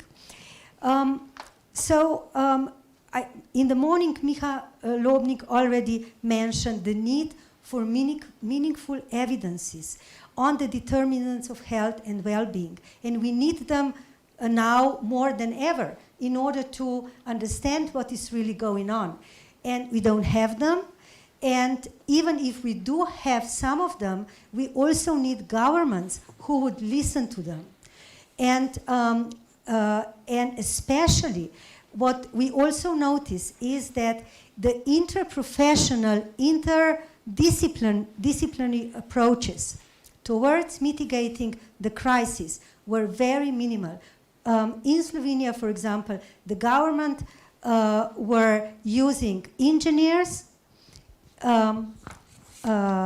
some medical health professionals, not epidemiologists mostly, and politicians and economists to mitigate the crisis? Where are the social workers? Where are psychologists? Where are disability activists? Where are environmental activists that would address the issues that remained completely unaddressed? And again, resilience can only grow in supportive environments, and I really hope that we learn that lesson. Thank you. Thank you very much. Now let's see if Rosalina Lacheva is online.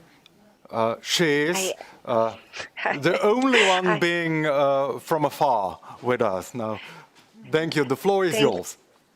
Thank you very much, and I really thank you for the organizers and all of you that you are around, and that FRA has the possibility and the honor to bring a few of the issues that have been already mentioned by all the other panelists, and I would just like to underline.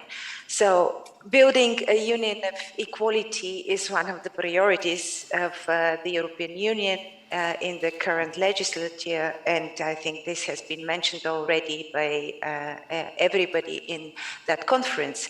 However, the measures to contain the COVID-19 pandemic had a significant impact on everyone's rights and all aspects of life.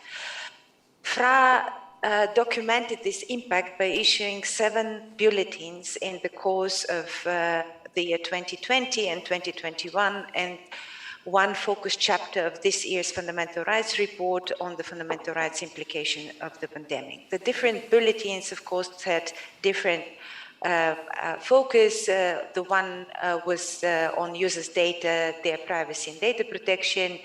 The 3rd bulletin in June had a focus on older people, the one in September on Roman travelers, one in November on social rights, and the last one, which was issued in June this year, was on vaccine rollout and equality of access to vaccines in the EU. So what did FRA's regular bulletins found? Of course, it's not different of all the evidence that has been mentioned already. One of the main results was that almost all fundamental rights were affected, be it healthcare, where shortages of hospital beds and trained staff to treat COVID-19 patients was found, or reduced access to other healthcare. Then in education, remote learning presented particular challenges to children from disadvantaged backgrounds. In the work sphere, governments put in place extensive support programs, but particular challenges remained for certain groups like women and self-employed. This has been mentioned already as well.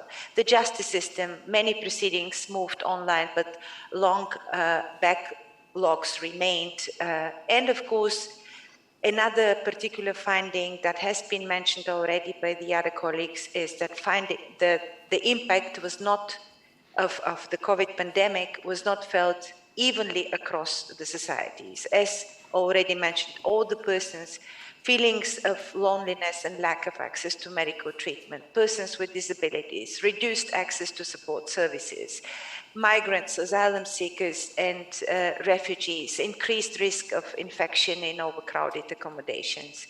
Roman travelers and other immigrants, particularly affected by restrictive measures and targets, and were targets of hate speech. Domestic violence increased in incidents, also affecting children and LGBTIQ people.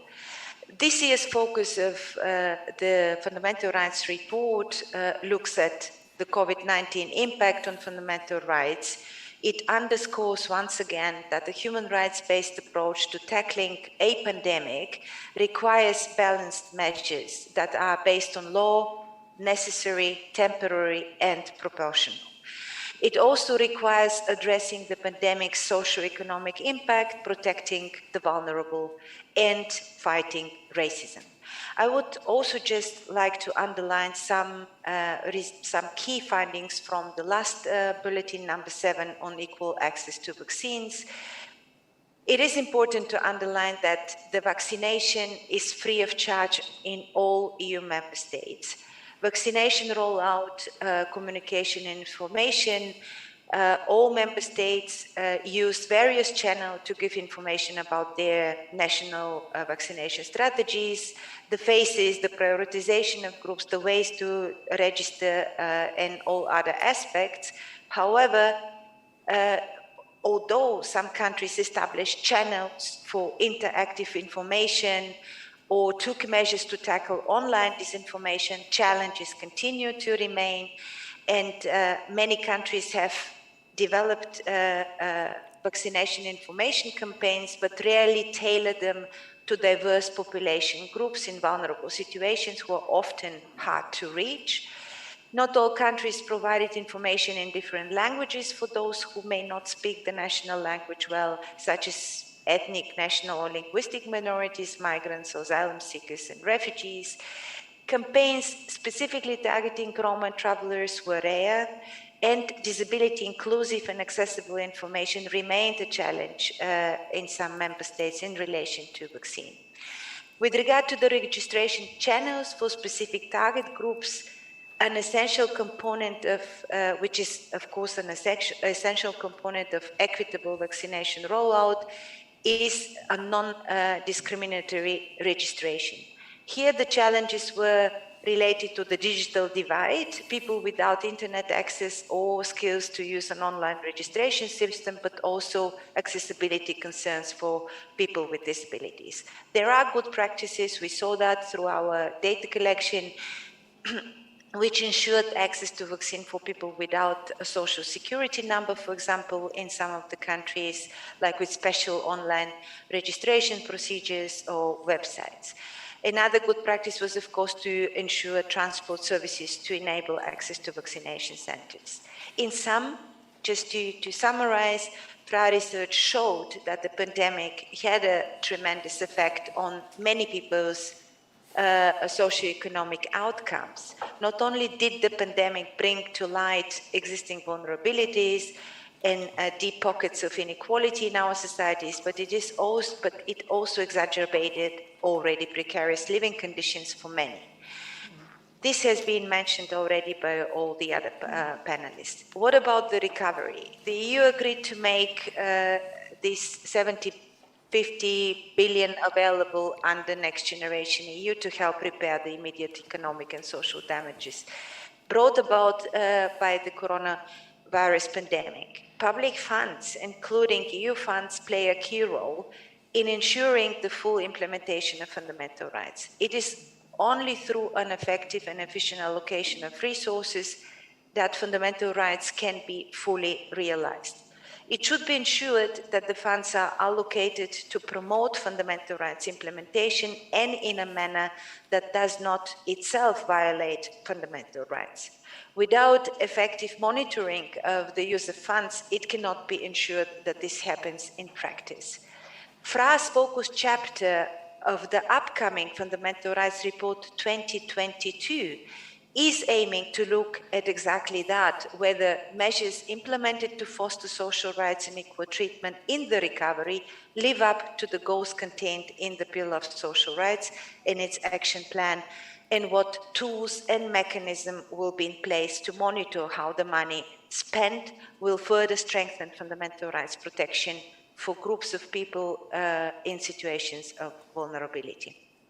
And just to underline once again that this focus chapter will analyze how the national recovery and resilience plans and measures are taken or take into account the most vulnerable in the societies.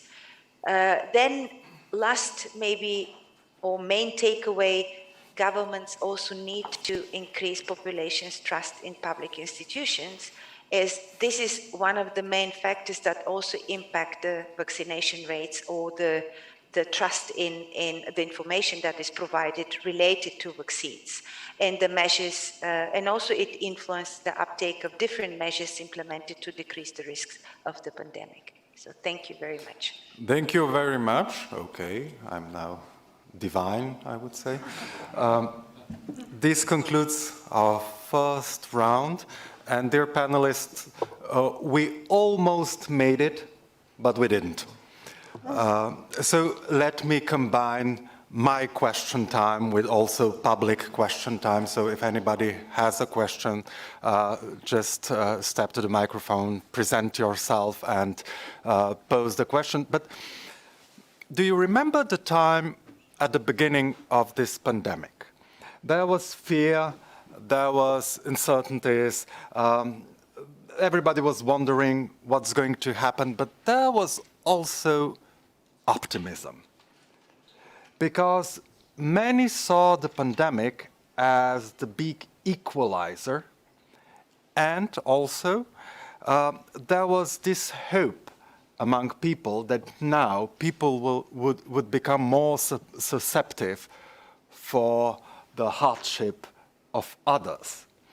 I don't know if you were so optimistic, but I can imagine that some parts of the society were. So maybe in Croatia, did people see the pandemic as something that would bring people together? Because now we hear that the COVID-19 only uncovered all the problems that were there before. Just if somebody could, yeah. It's somewhat difficult to go back in time and think about how we thought when it all started. I don't think there was a lot of optimism, if you ask me, in Croatia at least, but I'm guessing in other places as well when the pandemic started. What has changed in time was the public messaging, where very early on solidarity was the main message, but later that changed. So think about others versus think about yourself, and what is the most useful message to reach to people of today. Some of the things that Rosalina mentioned, I think, are quite important here. And one is, and it's specific from country to country, but it's also something happening in the region and across Europe as well. And that's the context in which there was distrust in institutions before the pandemic started. And that also, just like inequality was exacerbated during the pandemic. Also the question of who decides. Is it the regular decision makers? Do you call for a state of emergency or not? So business as usual or something special, and how democratic is it? And the way you communicate and collect data. This was something that, data collection, for instance, in some cases I felt, looking at our own statistics, but also other statistics collected by other people, that maybe we were looking at, so what are the issues? What will the issues be? And then, for instance, I think it's particularly interesting to look at Roma and what the professor just mentioned about actually low levels of infection among the Roma population. We were all trying to be preventive, at least we were in our institution. So we were saying, are you providing, because of the living in Roma settlements, are you providing enough assistance? Are you providing information in various languages? But we weren't getting the data which was showing that there's actually more spread that you would expect, because of the living quarters, of not having the sanitary conditions, of not having access to clean water within the households. But then, once you did collect the data, it was also about thinking how to interpret it. So I think you're quite right in saying social exclusion is the reason why. But there's still, I think, much thinking once we do have all the data of the explanations and what the data is telling us, but also I think data collection was the way to go in communicating. The more the governments and the special bodies that were constructed collected data on specific groups and subgroups and how to communicate to them and how to send the message on various issues, not just staying home and the lockdown, but also on vaccination, the more successful they were in reaching to the audience and reaching the people. But okay, I'm looking forward to the discussion part, but I don't want to hog the mic, so I'm passing it down. Also, we didn't be optimistic, and we have registered an increase in numbers of complaints. Also, we have already mentioned complaint refer to unequal treatment of hotel industry workers. I will present one example. Now, hotel industry in our office workers believe that they were discriminated by the decision of the Ministry of Health because they had to be vaccinated while other citizens didn't. The complaint now is being processed, so in this moment I cannot give you my final opinions, but measures were changed depend on epidemiological situation. Also, as I said, the state did not provide sufficient financial support for vulnerable groups. And I would like to say some, because I already have said regard domestic violence. Because when it comes to domestic violence, we have registered ex officio a case of a woman who was on strike in front of the government building. She complained about mental violence, which she suffered from her husband. Also, she complained about a lawyer who failed to mention in petition mental violence. Because it is very important, he has mentioned just divorce, and she was sent to mediation. Also, this case is being proceeded. Also, what can I say? Healthcare was limited in Montenegro and reduced in terms of check-ups with specialists. Especially, this is a problem regarding elderly people. Now, we don't need COVID certificate to enter shopping malls and restaurants. Maybe a question for Professor. We have different approaches across Europe how to tackle the pandemic. We've seen in Portugal there was a military person directing everything. They were calling people individually to talk to them, to advise and assert them in their questions. It seems that governments usually didn't have, let's say, lost touch with their citizens regarding the pandemics and their needs. Yes. When you just mentioned comparisons from abroad, I was fascinated to learn that in the United Kingdom, the social workers were granted the name the essential profession during the pandemic. This was the first time in the history of the UK. Why? The government recognized that social workers are important. What happened in some countries in the region that I know of, including Slovenia, social workers were very invisible. Also themselves didn't raise hands and say, we want to be proactive. But also the government didn't say, these are the people who understand the connection between the personal and the social, between what is going on in the community. They know people in the community and things like that. And there were also a lot of mythological thinking. For example, bad things will bring good things. We are all in the same boat. Remember that? Terrible. If we compare the pandemic with other disasters, when we have the water flooding, all of the houses are gone. And here didn't. Rich people, had so many opportunities to go, to isolate themselves. I mean, even not rich people, but only those who had the balconies. We know how happy they were compared to those who didn't have anything. And also the mythology, which is also part of the region mentality, intergenerational solidarity, the belief that we love older people.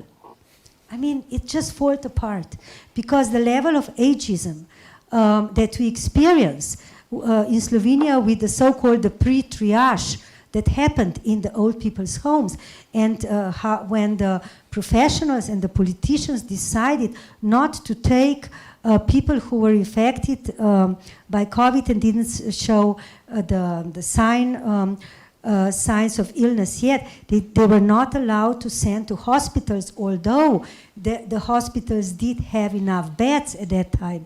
So this is just something that we need to, I think this is a kind of societal trauma. We need to speak about it, to recognize it, and then really to work through that. What really happened? What will we learn from it, from pandemic? I don't want to be, pessimistic. I'm just being realistic that, the next crisis is surely coming. If not anything else, the climate crisis is, always there and will be present in the future. What are we learning? What are governments learning? What is society learning from the pandemic? Are we learning anything? Oh, I'm not sure. It's a much more difficult question than your first question. Are we today more optimistic than in the beginning of this crisis? Because I think now that we are less optimistic. Yes, we learn a lot of things, of course. I'm sure that we learn. I'm not sure what the government learn, but I know what we learn. I really remember very well our feelings from the beginning of this crisis. It was fear, uncertainty, anxious, but I think that all of us were more optimistic because we needed answer, and we believed that our public authorities will give something very good for all of us, and that we are in front of the biggest global changes in the world, because everybody will recognize that virus doesn't know for state borders and for nationality, ethnics, gender, disability, etc. But I think that many different countries didn't send a good and suitable message during this crisis. And on the other hand, today, various misinformation is circulating among all of us in a public space, in all our societies, and also there are no clear and precise guidelines from the authorities, and which all contribute growing mistrust among citizens, and also many different inequalities, and a gap is getting deeper and wider. Inequalities now is increasing. We all of us expected the opposite process, that something very good will happen. And can we make a question between us, because I didn't understand well Professor Darja Zaviršek. Did you say that youth unemployment rate is decreasing or increasing? Because it was increasing. Yeah. Because I was surprised that you told, and I really want to ask you, please give us good advice and yes, a recipe. Yeah. The short-term jobs, so-called student jobs, and we know from the region that universities are a kind of correction for welfare state, isn't it? So people study because they don't get a job. And then they study because they can get students' work, and the students' work dropped up to almost 30%. The short-term jobs dropped. The self-employment decrease up to over 10%. And all of this was among the people, the younger people who are already doing very bad compared to the EU statistics. And we don't have data for elderly people who live at home and are also one of the most vulnerable group compared to the EU. Women over 75 in Slovenia are doing so bad, are living in such a poverty that I think only Lithuania is worse than Slovenia. At least 3 years ago it was like this. Maybe now some countries from the region joined.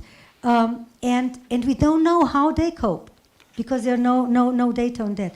We don't know what is happening with people with disabilities who live on disability pension, and the lowest disability pension is below 300 euro a month. And things like that. So on one side, yes, I agree with you, the class division is getting bigger, and I think that no ways we cannot avoid seriously discussing the universal access to basic services to everyone, which is the basic services for education, social services, health services, transportation, at least. So these universal basic services, we see that the privatization in the region is increasing on the opposite. And for example,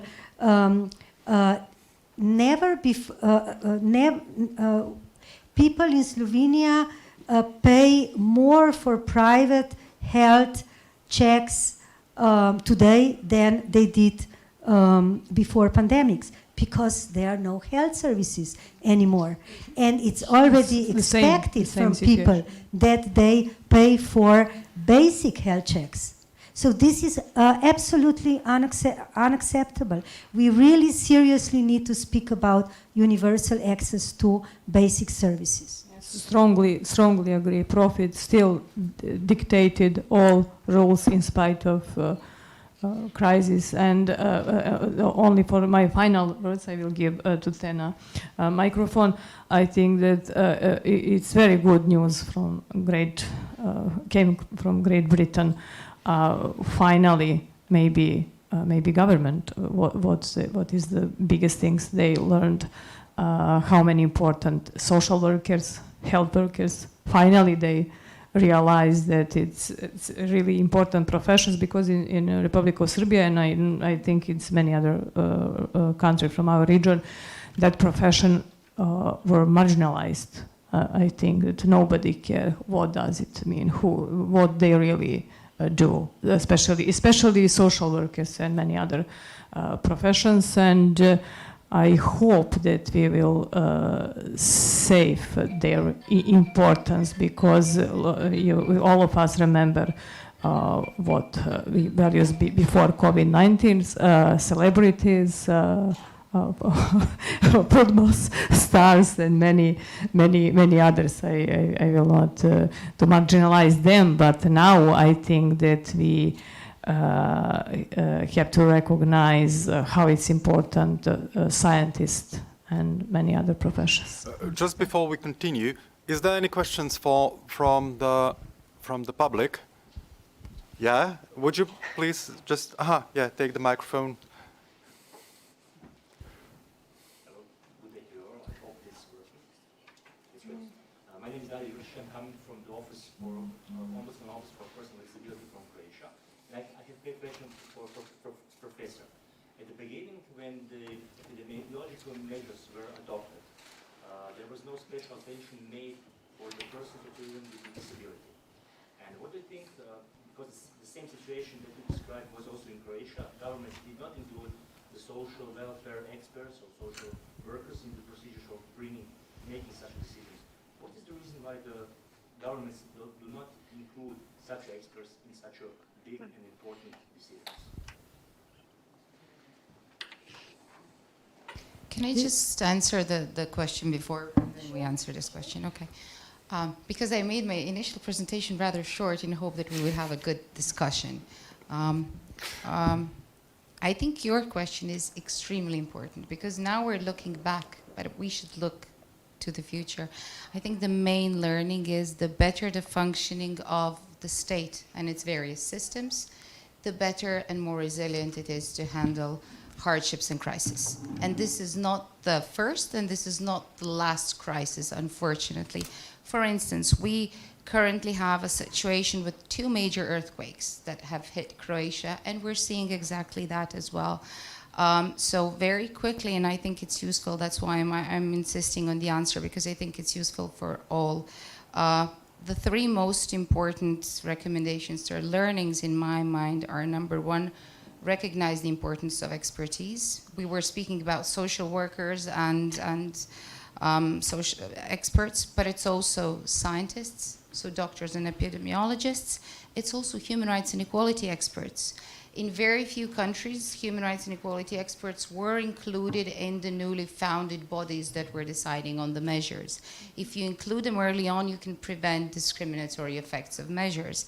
And thirdly, include communication experts, because even though epidemiologists might be really good at what they do, they don't necessarily know how to communicate it the best to the public. So that's number 1. Number 2 would be pay special attention to the most vulnerable groups and the intersectionalities that are also important in this respect. And thirdly, build trust by transparent decision-making and good communication. So there you go, and now I'm done. Thank you. Professor? I will just say, I also think this is the crucial question. I think partially the answer is to the tradition. There is a very poor tradition of disability people's movements, also even of social work, although we have it. I mean, you were the first, 1952, I know, and so. The second one is social norms, in the sense that not only people don't trust governments in the region, we know because of the vaccination, but also governments don't trust people. And there is a lack of creative responses. I was so glad when I saw the photos from Italy about how the Italian elderly people's homes were having this plastic and they were hugging each other through the plastic. You know, they're heartbreaking photos. I mean, this could be so easily done. I mean, now some of them they have them, but they have Italians have them in May 2020, while the 18,000 people in Slovenia, or if I add disabled people, not only elderly, there are 23,000 people that were locked in different institutions. Slovenia is one of the highly institutionalized country. This is not acceptable. And instead of thinking, okay, what could be the creative responses? What could we do together? Could we use the testing in front of the institutions instead of locking people for months? They made really very administrative, military measurements that actually more feared people, and the consequences is that many people died, not of COVID, but of loneliness, of deterioration of dementia, and things like that. So it's really, I think, it's the tradition that we still need to learn a lot, how to talk to each other, and the social cohesiveness is so important, trusting each other. Thank you very much. I've noticed that Rosalina Lacheva is waving her hand, desperately trying to say something, so please do. Yeah, thank you very much. I just wanted to provide a few points, but I think Tena already mentioned that, and I just want to underline this. But what did we learn, or what should member states and also European Union learn from the pandemic? And I just would like to make 3 points. The one is to make the voices of the most affected heard. So we need to have these voices in policy discussions and discussions on measures, and also that, of course, the crisis has prompted many innovations that provide valuable guidance for the future. And one of these is the kind of the level of digitalization that is also taking place, took place during the pandemic, but also before the pandemic and after the pandemic, and moving, for example, specific services online. We have to ensure the equal access to online and offline services for all. And I'm talking here for people that are impacted also by digital divide and will continue to be impacted by the digital divide, like all the people. And not only access to the essential services, and I agree fully with the professor that we need to have unconditional access and free access, but also access to banking system, to insurances, and people who suffer, either do not have the skills or do not have access to internet, need to be taken on board as well, and need to be kind of delivered with access to such services. And if there is no access to online services, countries have to ensure access to offline services as well. Then with regard to the role of the equality bodies and national human rights institution, I agree fully with Tena as well, that you need to ensure effective and independent oversight, and the equality bodies are, together with the national human rights institution, can provide such an independent and effective oversight with regard to all measures that are implemented with regard to COVID, but also with regard to vaccination, and then also to monitor the implementation of the recovery measures as well. In order to do that, they need to be strengthened. And I know that all of you are at the core with this, but their role, their human resources, their budgets have to be strengthened. Their capacity to do to provide that effective and independent oversight. And with regard to data, it is important. We saw that you need data in order to see where the gaps are, and which groups and which persons are affected mostly. But you need also to ensure that you need to protect that data. So the safeguards in collecting data, using data, has to be strongly there, and there is a need to cooperate strongly with the national data protection authorities and the European Data Protection Board to have that guidance, and to apply that guidance also in the collection of data on the national level. The time is painfully running out, but Anne, you wanted to add something. Yes, I want to add something, but actually quite helpfully, Rosalina stressed that very point, so I'll be able to be very short. I think it was coming back on your question of what optimisms or pessimisms and fears were there or are there. Unfortunately, I don't have, I think, at the start, there was indeed some waves of solidarity that we saw that gave some sparks, but I think overall, in the past periods, we have indeed seen how inequalities have been exacerbated, as we said, how new inequalities have appeared as well. It has, but what I want to say is that what are we learning? There might not be a great deal of optimism, but there might be opportunities. And I'm a believer that in every crisis might come opportunities. And indeed, it has exacerbated the inequalities, the social exclusion, I think brought that element to light quite visibly. But it has really brought the aspect of rights and different marginalized communities to light in public discourse, to societies, the attention to people with disabilities, to the elderly, to the impact on women. And I think there's been a recognition, that you could no longer ignore the fact that these inequalities were there, but were very much the first hit by the crisis.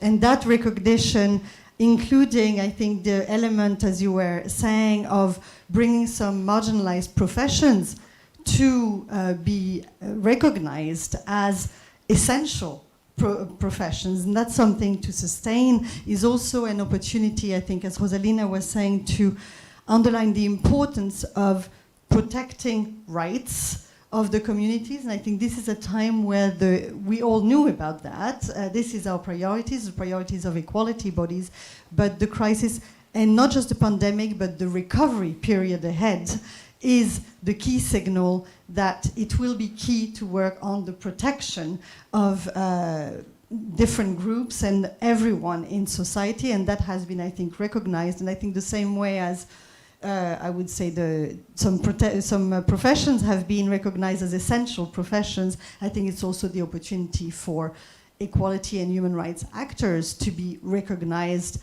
as essential institutions in this process, with the adequate capacity,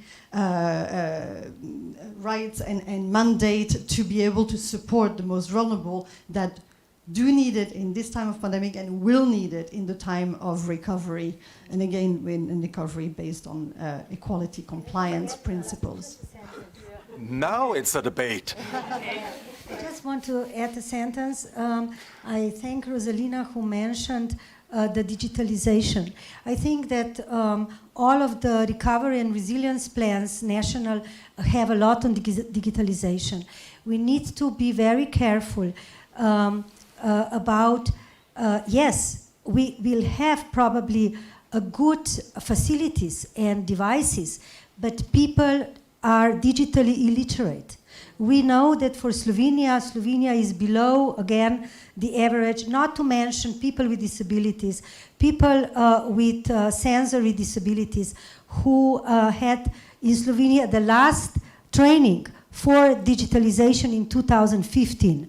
I just did a small research on that. It's really important that we ask, can people use the digital facilities? And we need to have the whole variety of trainings and support for people to use these facilities, which will the governments actually build with the new money from the European Union. Maybe just before we continue with one more, I would like to ask Igor also something, because he was so precise in 5 minutes. Now he's almost left speechless. But nevertheless, no, we know that digitalization and school and education were joining hands in this pandemic, but this will affect the future generations. How will it affect the generation in Northern Macedonia? I would like firstly to just come back to your first question, and I will answer this. So I won't repeat everything the other panelists said. They had pretty great points. I just wanted to add on that what we learned in this process is that the scope of inequalities is much wider and broader than we thought.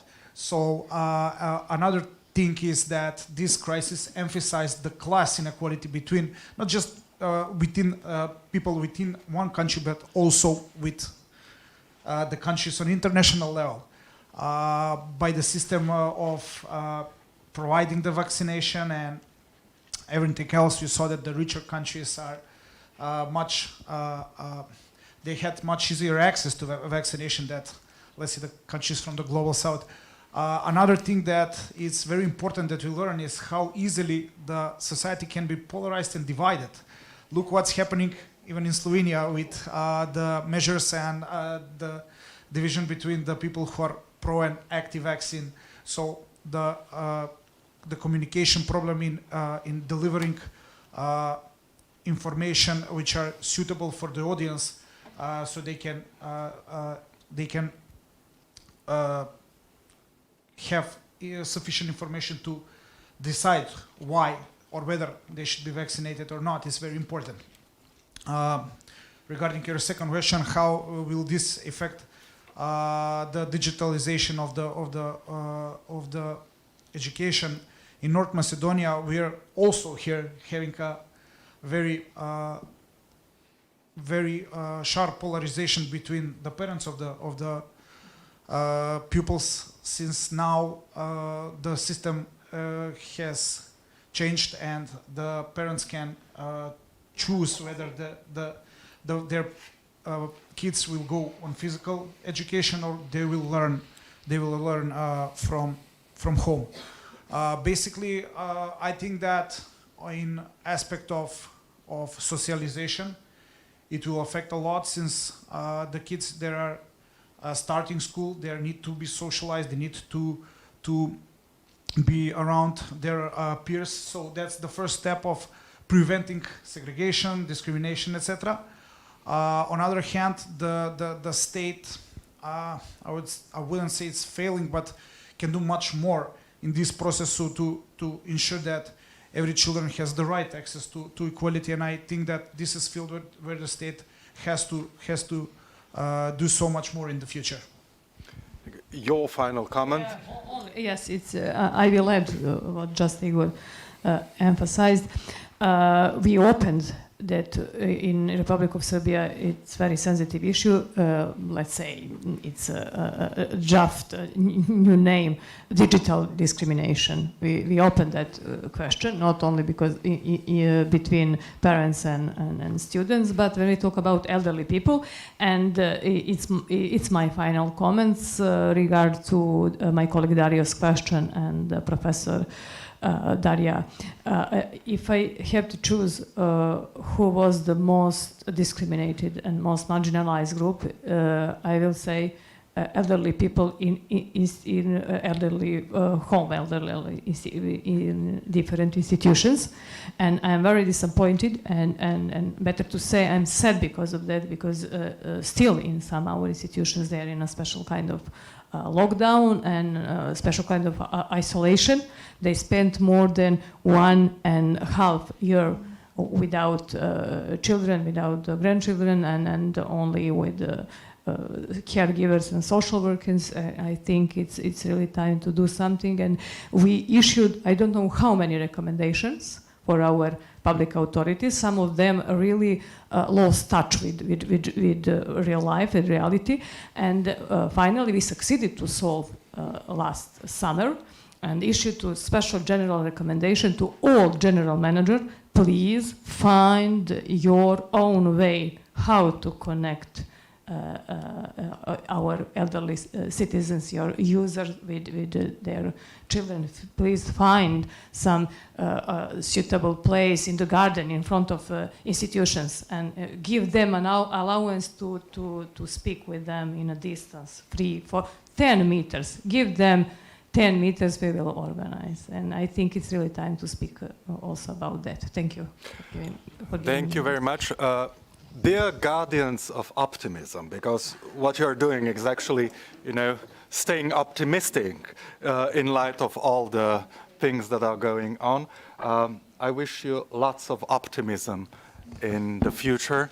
Thank you for your time, and I wish you a good and productive, constructive day and debate. Thank you very much.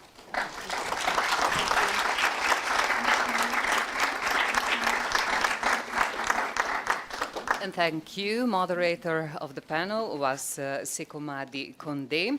And thus, dear participants, we are wrapping up the first part of the conference. Please do join us again in an hour approximately at 2:30.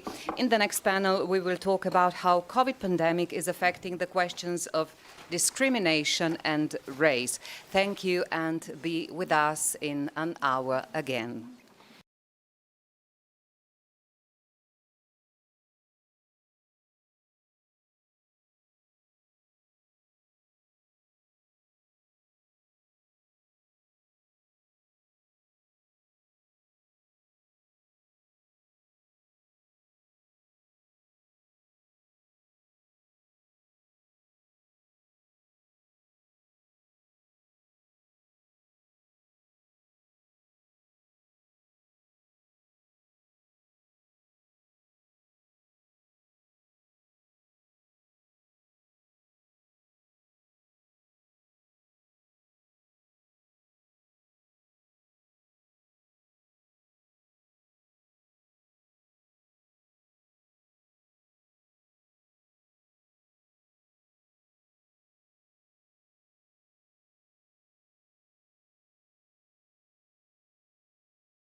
Welcome back again, dear participants.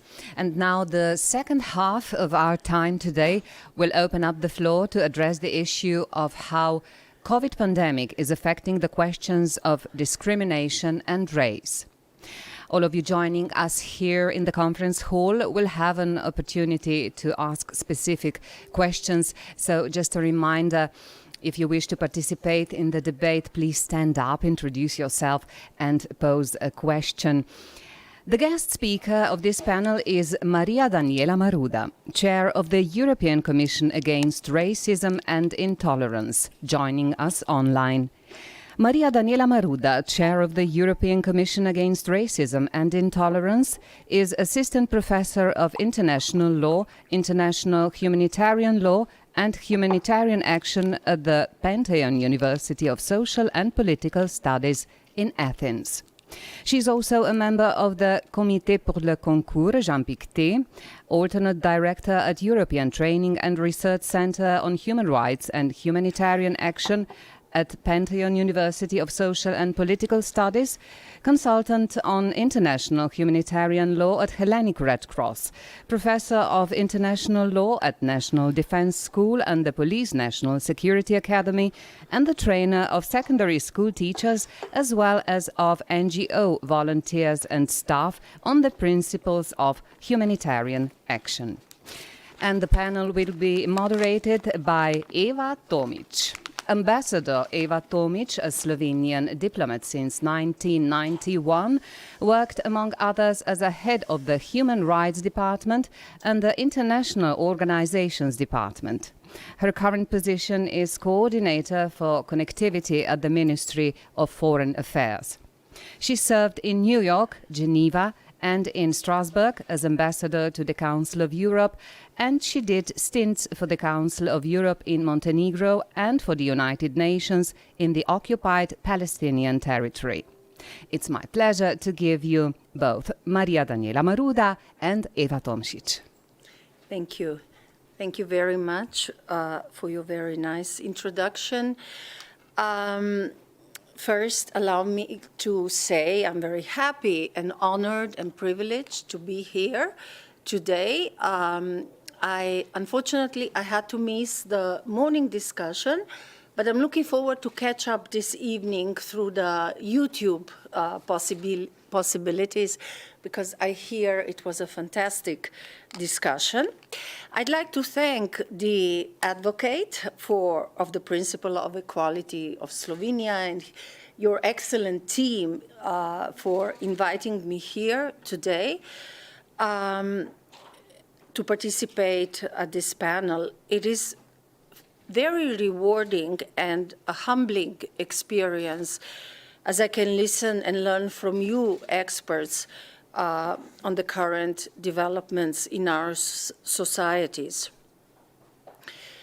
It is very easy to turn a blind eye to discrimination and racism around us, yet these phenomena are very real.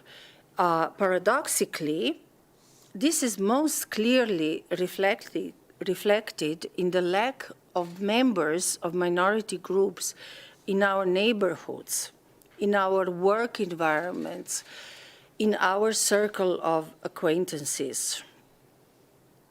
Moreover, in Slovenia, we have been struggling for the past 30 years now to pinpoint a government institution responsible for racism and discrimination, and a lack of direct responsibility also means, unfortunately, a lack of urgently needed government action and awareness-raising efforts, and thus only shifting the onus onto the equality body, unjustifiably, in my opinion. Hate crime prosecutions in our society are rare, mostly due to the victim's fear of a feeble-only response, and also the fact that the burden of proof is with them rather than with the perpetrators. Dismissive comments on women are on the rise, including from some politicians. I think the COVID-19 pandemic has lifted a veil, if I can say so, revealed the social inequalities that existed even before, but were now, with the crisis, further deepened even further. And I think it's also an important notion to keep in mind that societal integration, diversity management, that this requires the involvement of everyone of us in a society, and should not be expected from minority members only. On the contrary, it is the majority that needs to integrate the minority in. Under the European Convention on Human Rights, states need to ensure protection not only for their citizens, but also for all persons under their jurisdiction, which of course includes refugees and migrants that come to our territories. The Black Lives Matter movement in the United States needs to serve as a wake-up call for all of us here too, and Portugal, as the preceding EU Council presidency, responded to this call by co-hosting a European anti-racism summit with the European Commission and in cooperation with RD in March of this year. And after the adoption of the EU Action Plan against racism, all EU member states are expected and encouraged to come up and put in place our own national action plans against racism by the end of next year. And this regional conference is yet another opportunity, excellent opportunity to accelerate progress in our countries. And I cannot think of a better panelist to present this topic than Ms. Maria Daniela Maruda, Chair of ECRI, a unique pan-European body for monitoring human rights, well known to you all. I very much look forward to hearing more about ECRI's work since the start of the COVID-19 pandemic, and in particular during the past months following the presentation of its last annual report in March. I look forward to hearing more about the tendencies identified by ECRI, including its priorities and recommendations, and also to the debate ensuing among us after the presentation by Ms. Maruda. But without any further ado, I would like to invite Ms. Maria Maruda to take the floor. Thank you. I thank you, Ambassador Eva Tomic, and also for the invitation to the 5th Regional Conference of Equality Bodies in Southeastern Europe. In a moment, the world continues to face what has been an unprecedented crisis, or if I may say so, another crisis in a continuous series of different crises of the last at least 10 years, whether financial, faced both by European Union and Council of Europe, or the management of migration refugee crisis, and then this coupled by the COVID-19 pandemic. As ECRI, as you rightly said so, in March 2021, we did publish our annual report on what we have witnessed, seen, or gathered through our national members and our national partners, which are the equality bodies in each and every member state of the Council of Europe. And we have indeed seen that the COVID-19 pandemic, you said that it lifted the veil or revealed inequalities and discrimination.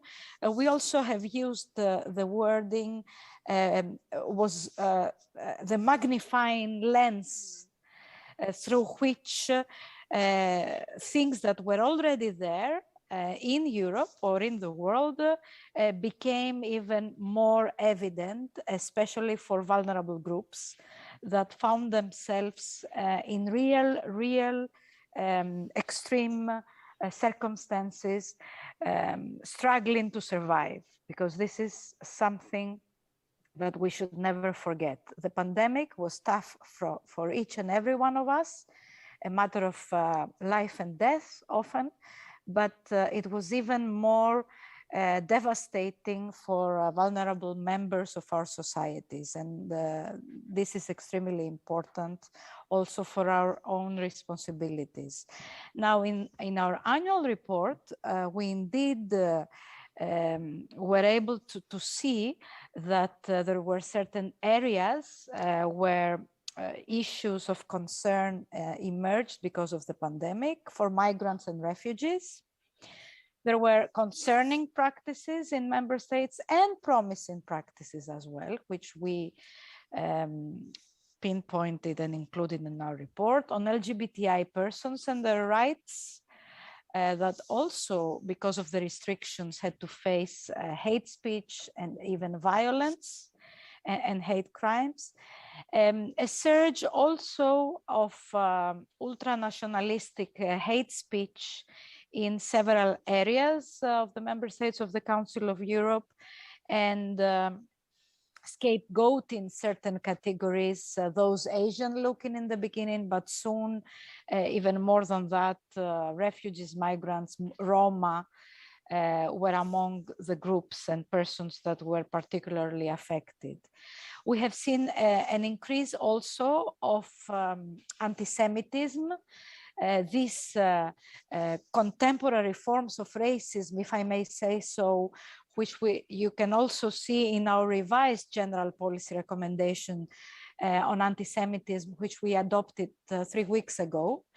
We have had a general policy recommendation on anti-Semitism and how to combat anti-Semitism that was adopted 20 years ago. And we thought we needed really to see what are the important contemporary elements and new ways to fight what would seem as an old story, conspiracy theories, who is to blame for the pandemic, and several other areas of concern.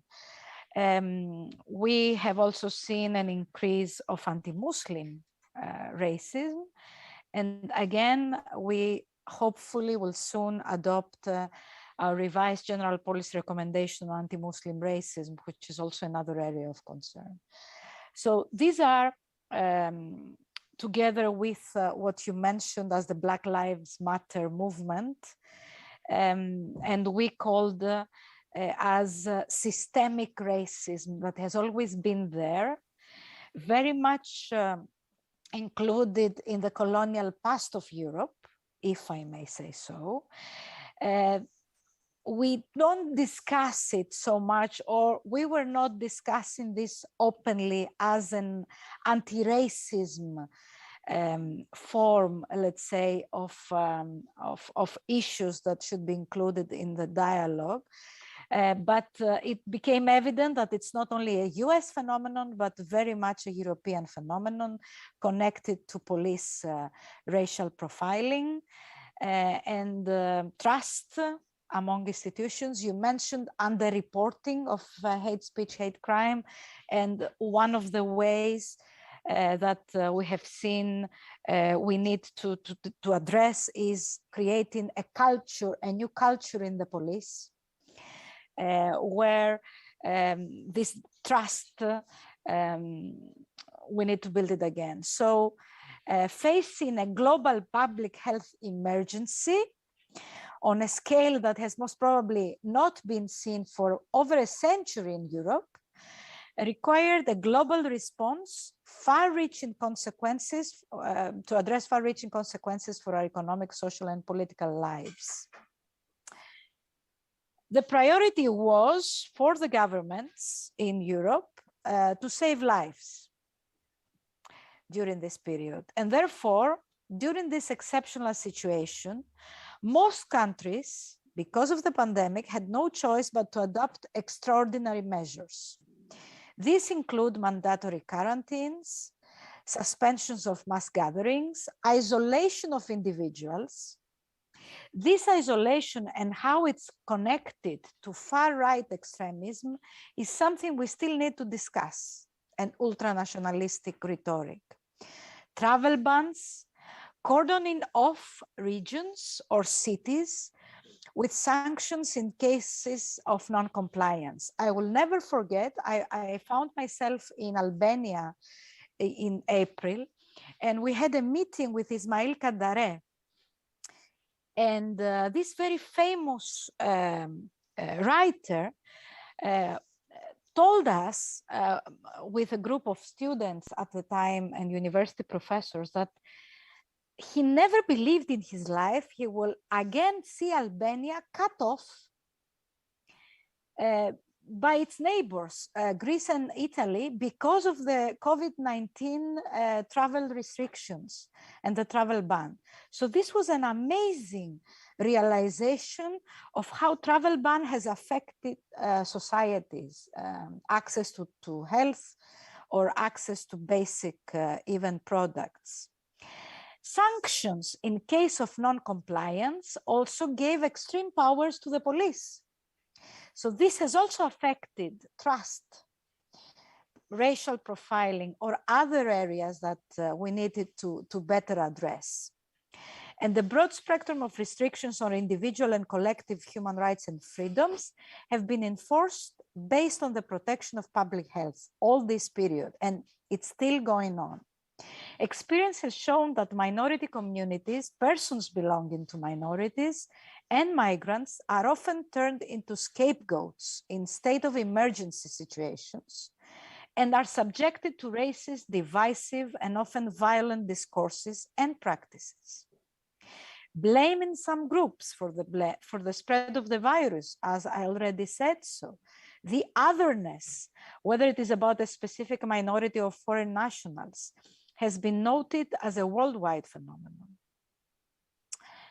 Persons belonging to ethnic or religious minorities, migrants, or LGBTI communities have been reported to be exposed to stigmatization, linking the virus to their sometimes perceived belonging to their community.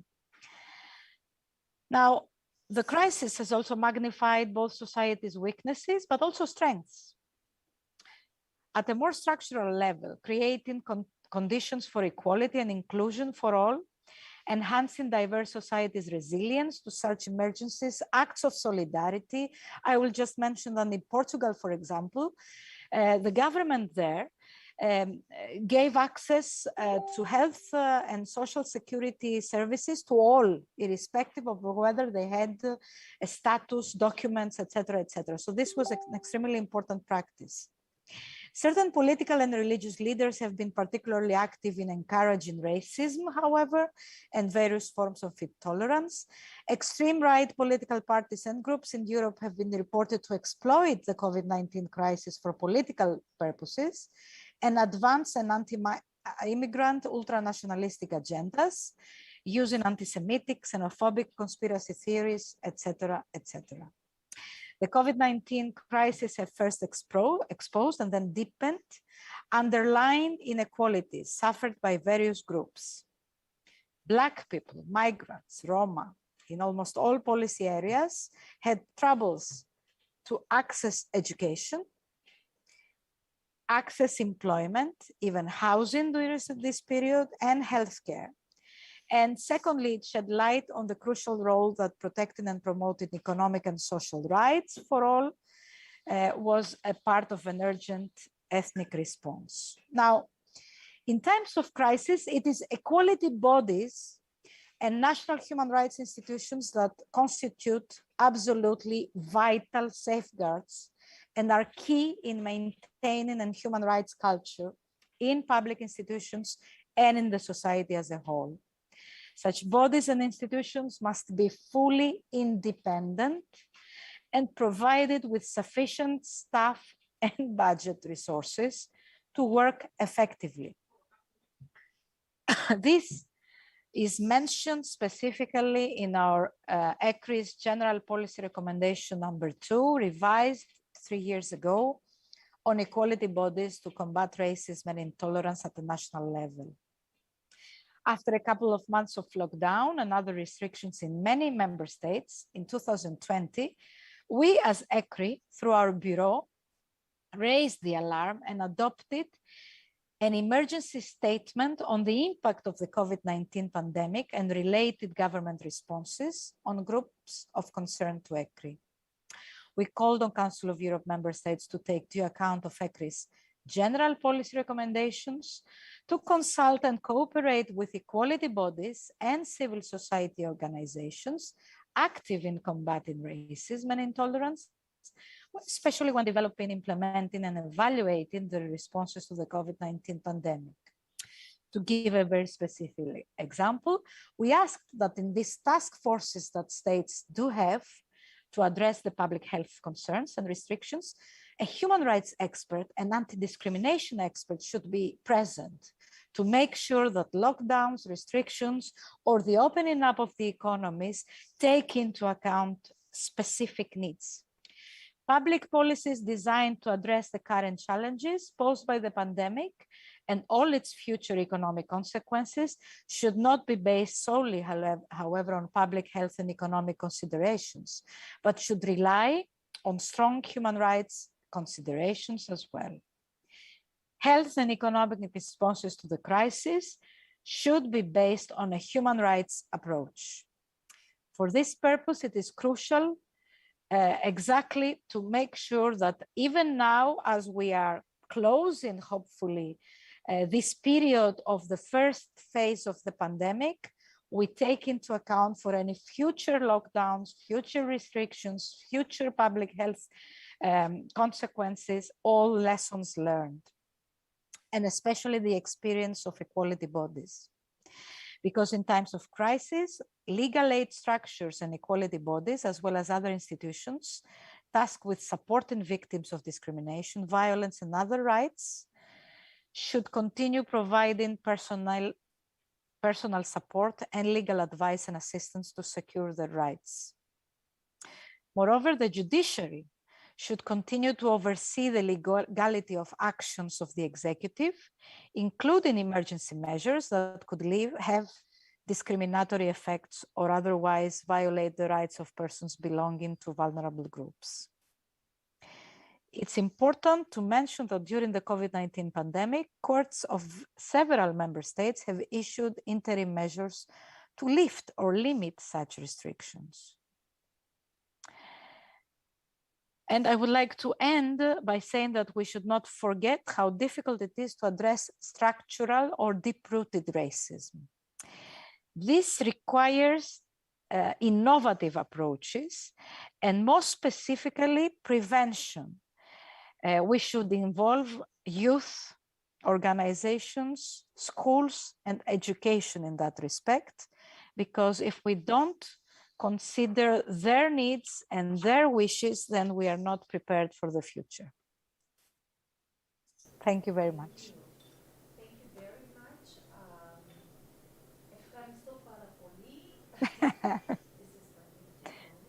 Greek, sorry. Thank you for this very, very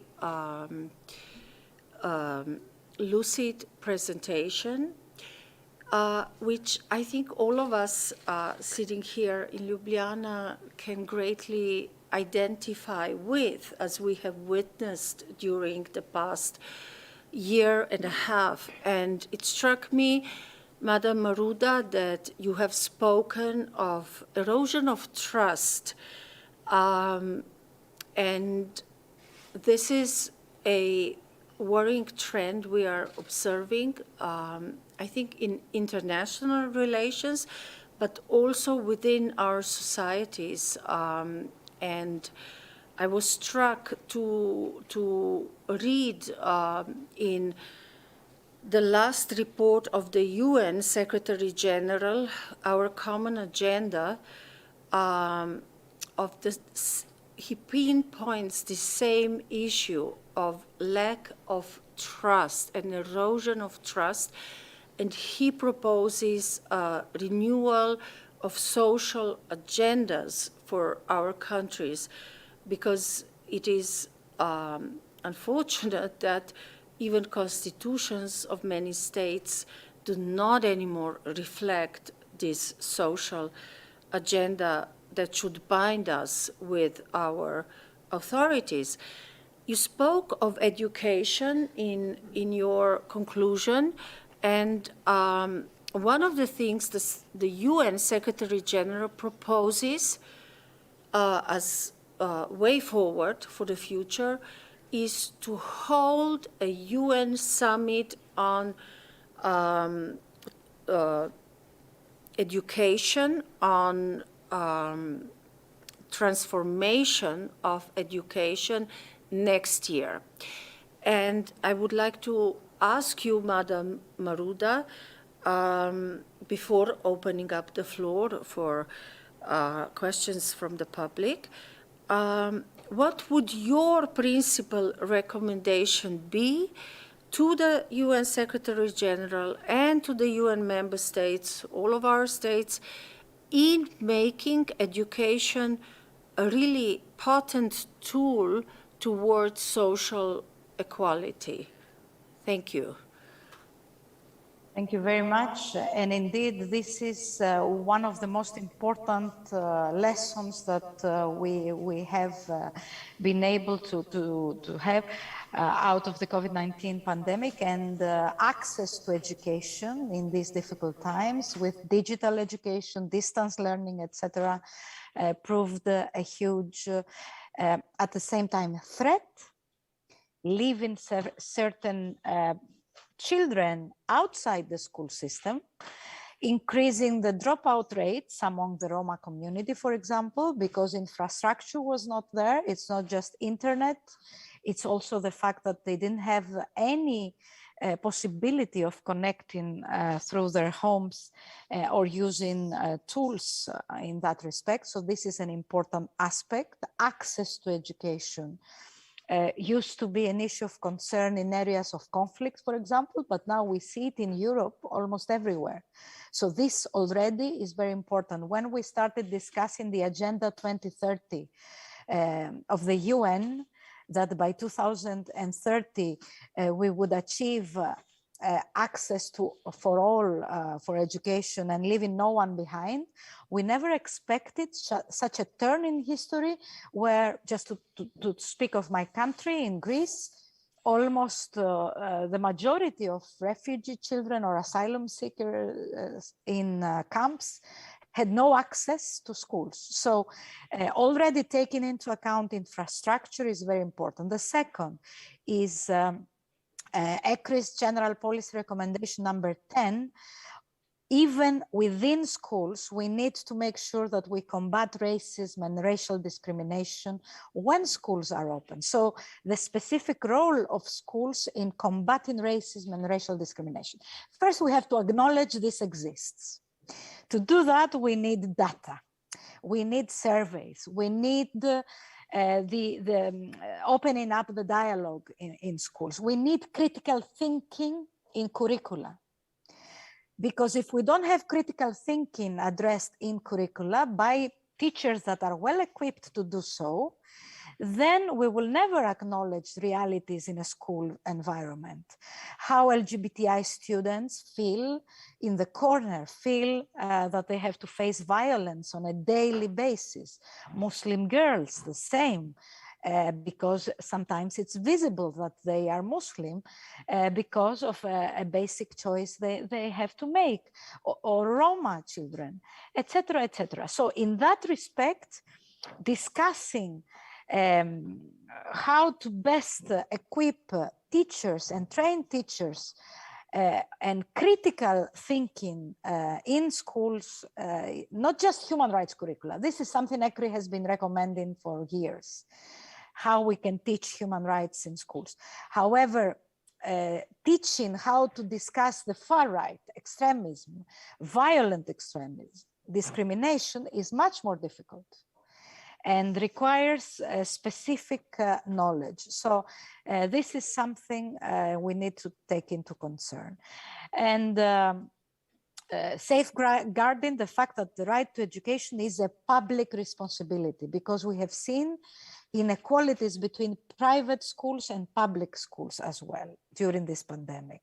So public authorities are responsible for ensuring national education systems fulfill all significant education purposes: preparation for sustainable employment, preparation for life as active citizens in democratic societies. If you don't have lifelong learning programs for the age 16 to 18, you will not have participation in stage, and then you will not have access to employment. So all these need to be inserted in the thinking of the new school, let's say. We have included this in our general policy recommendation, but also in most of our reporting from our monitoring missions in country reports, because we have on our sixth cycle a special part on inclusive education. So each and every ECRI report for 2 years now has a specific part on inclusive education. So this is why we attach special importance on these areas. And finally, The fact that children needed to stay away from their schools in isolation sometimes had an impact on their mental health. So mental health in schools and education is also an important aspect we don't really discuss, but we should. Thank you. Thank you very much for this response. It is true we don't discuss racism in our societies very much. We pretend it is not there, and we don't. Another stigma, still, I would agree with you, is the mental health issues, and while at the same time acknowledging that the mental health of children and youth deteriorated significantly during the homeschooling and the crisis. A very short, if I may, follow-up question on how to better tackle these issues is the need to understand data, and for this you need segregated data. However, in Slovenia, we've been struggling with this clash between the need for segregation of data based on race, ethnicity, or any other personal status with the request for privacy of data. I wonder if you could offer any advice on how other countries might have been able to address this dilemma and still collect segregated data needed to analyze the trends and better understand what is going on in our societies while still ensuring the data privacy. Thank you. I thank you for this question because indeed it's very crucial. No matter how many national action plans you have, without segregated data to see whether it works, policies do work, are effective, and without segregated data, Roma girls in schools, not just how many children are enrolled, but how many drop out, why they don't finish the school, etc., etc. And it requires, specifically requires, a very important collecting segregated data policy in each and every state. And this is, as ECRI, we always have in our recommendations. Now, when collecting segregated data to analyze, for example, trends, something which we ask always and encourage states, we should not forget that we need to ensure respect for the principles of confidentiality. We need to have consent forms, for example, voluntary self-identification. And when I'm saying consent, I mean informed consent. So if you insert these conditions when you ask for data collection, then you are absolutely legal in having this type of data. And this is what a number of member states of the Council of Europe is actually doing. So any potential vulnerable minority groups, ethnic, religious, or sexual ones, they have informed consent, they agree for this identification, and you never use information with names, because this is what is protected in reality, the connection to names. You have to say explicitly how long you're going to use the data, and these laws appear more and more in a number of member states of the Council of Europe.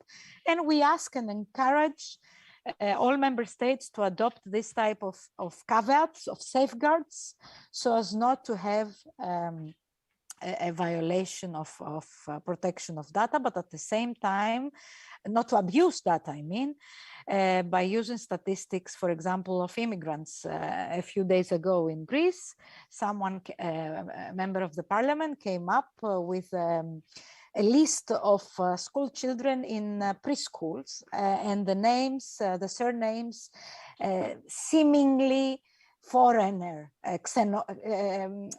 Muslim names.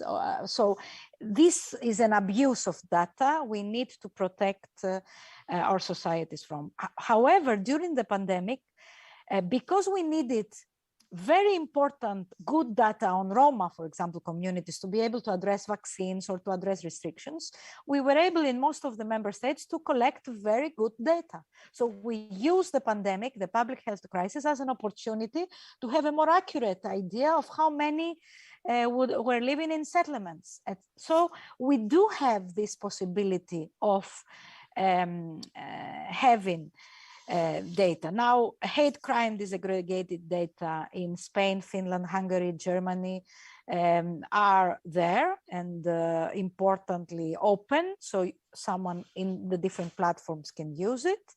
And certain countries also have regular polls that survey the population's perception, for example, concerning various groups, LGBTI, Roma, Jews, Muslims, like in the Czech Republic. So polls can help provide also data for our policies.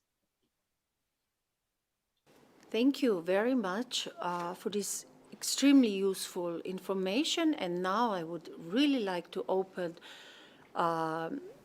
up the possibility for all of you wishing to ask questions or making comments. And I would kindly ask you to identify yourself before asking your question or making a comment.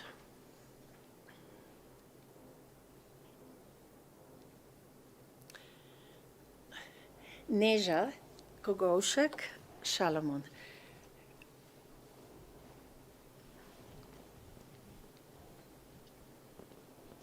Hello Maria, nice to see you again. We both work together in ECRI. So I would have a question for you. You talked about the isolation, the measure of isolation against COVID, and the impact that this measure would have on far-right extremism.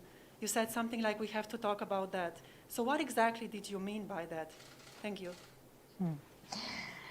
Thank you so much, Neža. So according to the most recent surveys, it seems, and this is connected to mental health, for example, in isolation and during these restrictions, it became evident that a number of persons needed, in order to connect to a certain group, were drawn by different extremist groups on Facebook or Twitter or other type of social networks, and connected themselves to a far-right logic because they felt that this was an idea of belonging during a period of complete isolation. So there are more and more surveys that connect self-isolation to these isolated, I have a question mark, cases of far-right extremism.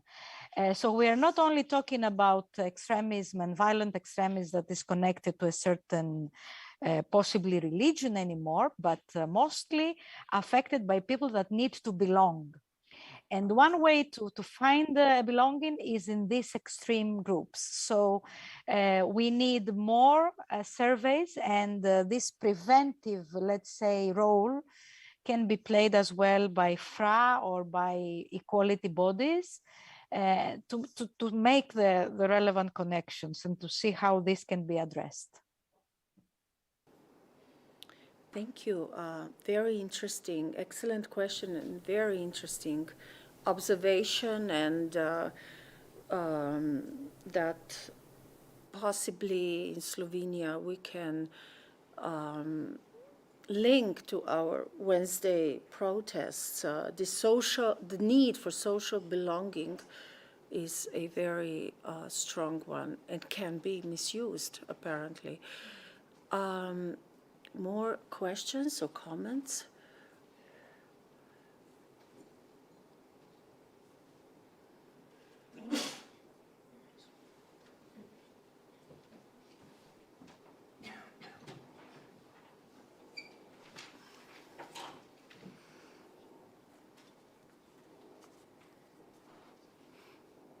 We still have. Excuse me, can I just make a comment? Yes, please. Absolutely.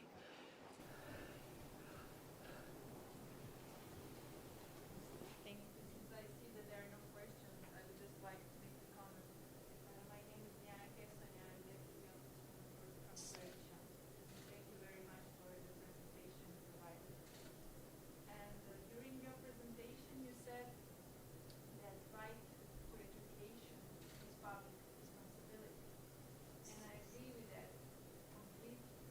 And we were also listening about the necessity to educate not only children, but also to educate teachers. What it seems to me that we have to have really wide approach when it comes to education and also to educate parents. Because, for example, in Croatia, we had a case before European Courts of Human Rights as well, the case Uršič against Croatia. We still have schools with Roma children that are segregated. And the problem is that in some schools, we have mostly Roma children. So the reason for this is partially because parents take their children to other schools. So in the school, we have only Roma children. And that can be used as an excuse saying there is no segregation. So it seems to me that this education has to be really wide. And it has to include parents as well, and general population, of course, to avoid situations like that, because then we will not have segregation in school as it is the case that I just mentioned.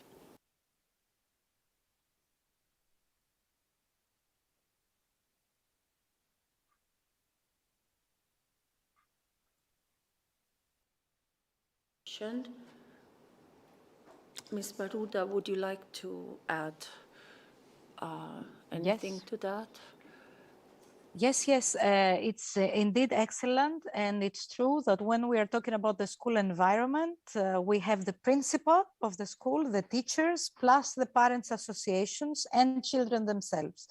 In our report in Denmark, in the 5th monitoring cycle, we were able to see that in certain schools, it was teenagers that didn't want to go to the same school with, for example, Muslim students, because they thought it was not fun. They couldn't go to parties together. So sometimes even children themselves need to learn more on how to connect with different cultures at a certain stage. So yes, it's totally correct that the whole culture in the school environment involves parents as well. And sometimes this can affect integration, inclusion policies of refugee and migrant children, of Roma children, and other important elements that make our society rich.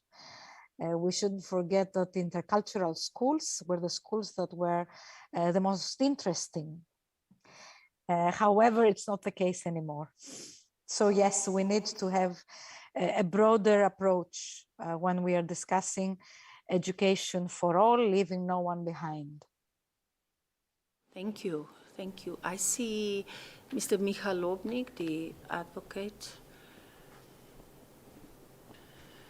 Thank you for your presentation and for bringing up a topic which I have also been opening in Slovene public in the last at least 3 to 4 years. And it is exactly the question of at which point will we start measuring how many Roma children actually finish primary school.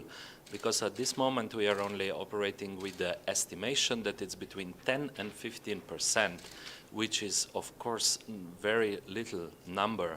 Yeah. And I am starting to think, because it's been 3 or 4 years, we were discussing this with different ministries of education, of home affairs, with different governments, even with the left liberal government, now with the conservative government and so on. But it's interesting, this discussion comes to a point where we all agree that it will be a big change in the policy once we will know if the measures are actually adding something or not, and it would really make sense to measure what the policies are doing. So are we doing something that would increase 15 to 30%?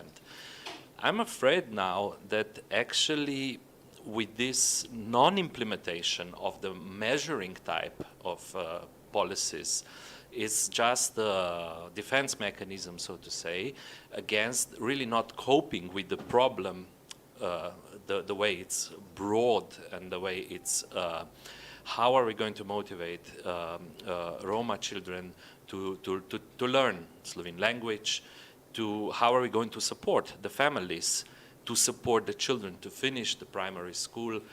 And so I'm not sure anymore, is my comment, if it's only that we cannot really remember or focus as a country to put this regulation, let's start measuring. I think that everyone is much more afraid of what if then we will be measuring, we are unable to address this issue. So we could skip the measuring and start addressing the concrete solutions as well. I mean, you know, in the meantime, when we are gathering the courage to address the measuring. Thank you very much for this.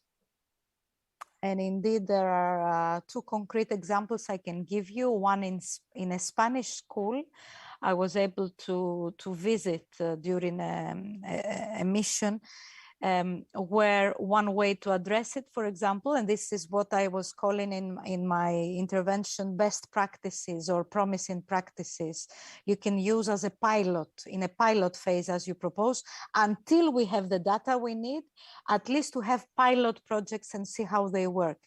And in this school in Spain, in Madrid, they decided to follow up with letters every Friday to the parents, showing why it's important for the children to go to school, what they have learned throughout the week. So connect the parents of children that are not so convinced that the school makes a difference for their own lives with what is really happening, and show that someone cares for the child if they go or they don't manage to deliver their performance. So this was a pilot, an excellent way to proceed. And secondly, there are also, as you mentioned, rightly so, motivations for connecting education to the employment at the age of 16, for example. And having positive measures for Roma children that manage to finish the compulsory education and then have access to specific practice, as we call it, stage placement. So connected with lifelong learning and employment as a motivation specifically for children. But as you rightly say so, these are pilot programs that you have to assess and make sure that they really respond to what people need themselves.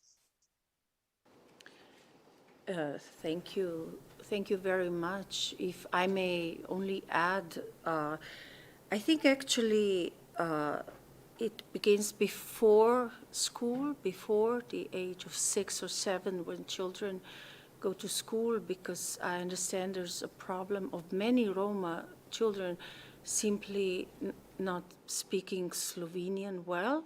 And then you have a problem of that already at the very start they are stigmatized. So I think you have to start in kindergartens and aim at mixed integration. But it's true, we seem to be very resistant, even though we have a relatively small number of Roma that should be much more manageable to address. And I understand once you get one generation to school, it's then, and it's connected to what Ms. Maruda has said, much easier to get their children in schools as well, of course. Miha. Thank you, Eva, for this as well. It reminded me on a hearing that we had in the Parliament on the Committee of Human Rights this spring, where we heard testimonies of the teachers of kindergarten in Dolenska, part of the Roma settlements, where 4 or 5-year-old children have during the first wave completely forgotten Slovene language when they return back to the kindergarten after a year or something like that.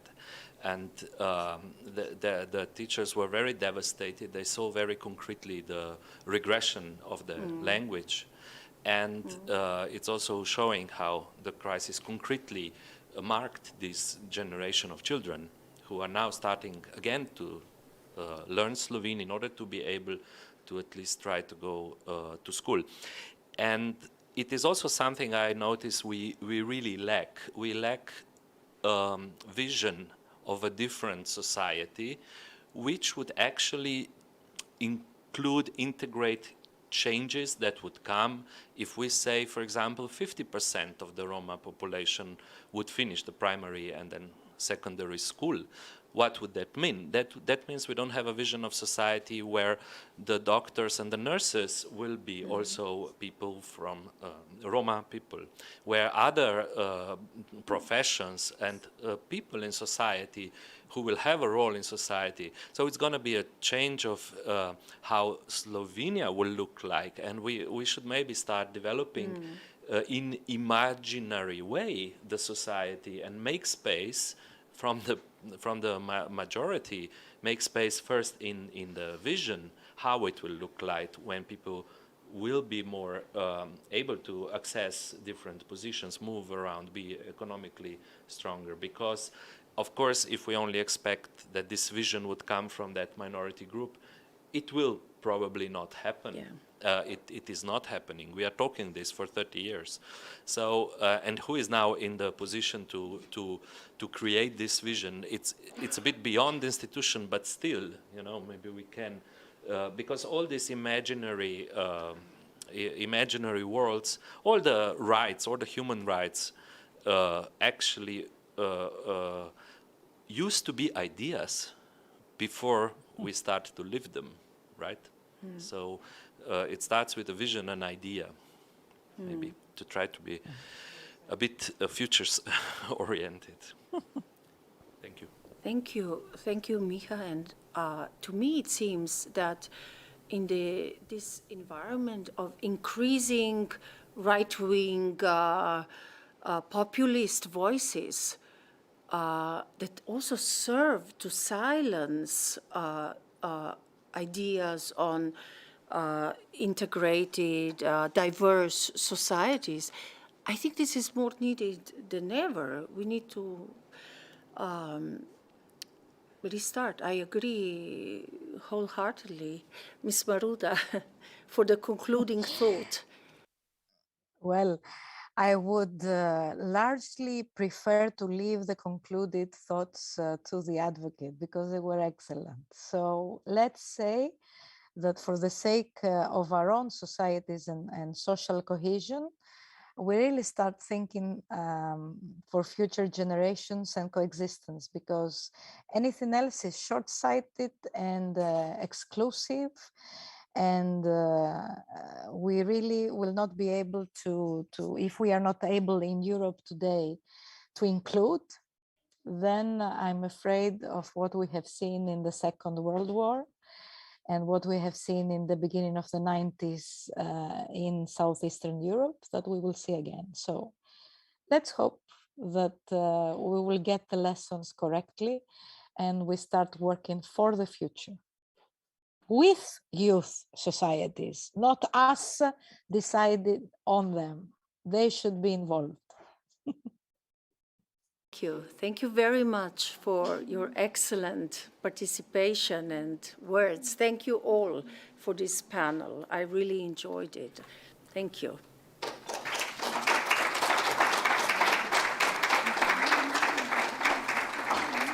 Beautiful thoughts indeed for the ending of this panel. Thank you, Maria Daniela Maruda. Thank you, Eva Tomic, and all the participants.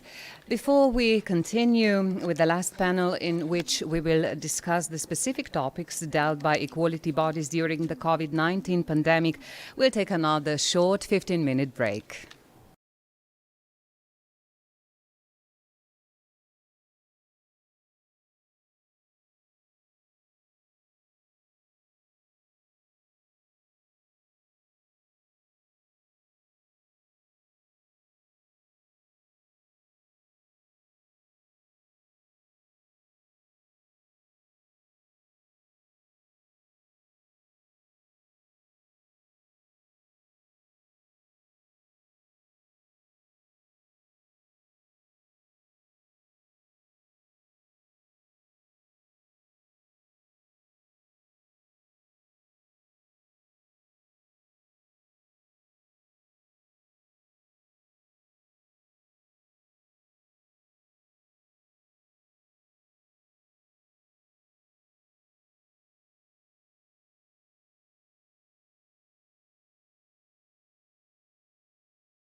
Welcome back again. I see we're all gathered again for the last panel of the conference that will address specific topics dealt by equality bodies during the COVID-19 pandemic. Please join me in welcoming the moderator, Jure Požgan, and his distinguished guests. Jure Požgan, PhD, is a researcher at the Center for International Relations and a teaching assistant at the Chair of International Relations, University of Ljubljana, Faculty of Social Sciences. His research interests lie primarily in the field of external relations and foreign policy of the European Union, with a special focus on analyzing the role of the European Union as a global actor in areas of development, trade, and post-conflict reconstruction. He runs courses on academic writing, international relations theory, basics of international relations, basics of European Union, and international organizations. Jure Požgan, the floor is yours. Thank you for the floor. First of all, let me say I'm very glad to be part of this conference and to be moderating what I consider to be one of the most important topics, so the specific topics dealt by the equality bodies during the COVID-19 pandemic. Allow me to make a brief introduction. I'm sure you've dealt with many of the issues that I will mention throughout the conference, but nevertheless, the spread of the COVID-19 pandemic across the globe. So during this spread, authorities in Europe adopted a myriad of rather restrictive measures to protect people's lives and health. However, these interfered with a wide range of fundamental rights, such as the right to movement and assembly, to private and family life, including personal data protection, and of course to education, work, and social security. At the same time, the pandemic and the reactions it triggered have also exacerbated existing challenges and inequalities in all areas of life and especially affected vulnerable groups such as children, older persons, the ones living in institutions, especially persons with disabilities, as well as equal access to rights of vulnerable groups of the population, such as Roma, just recently mentioned in the last roundtable, refugees and migrants or homeless people. More broadly, the emergency measures have had implications for the functioning of the democratic institutions and the rule of law as well, especially people's access to justice and their right to an effective remedy and fair trial has also been somehow affected. Governing by decree or emergency legislation has become a rule rather than exception, causing additional concerns regarding the limitations to parliamentary and judiciary scrutiny in times of crisis. And last but not least, by accelerating the processes of digitalization of our societies, the pandemic has also revealed how important it is for that purpose and for equality to ensure that everyone has access to the internet and appropriate digital equipment and is able to profit from the technological advancements.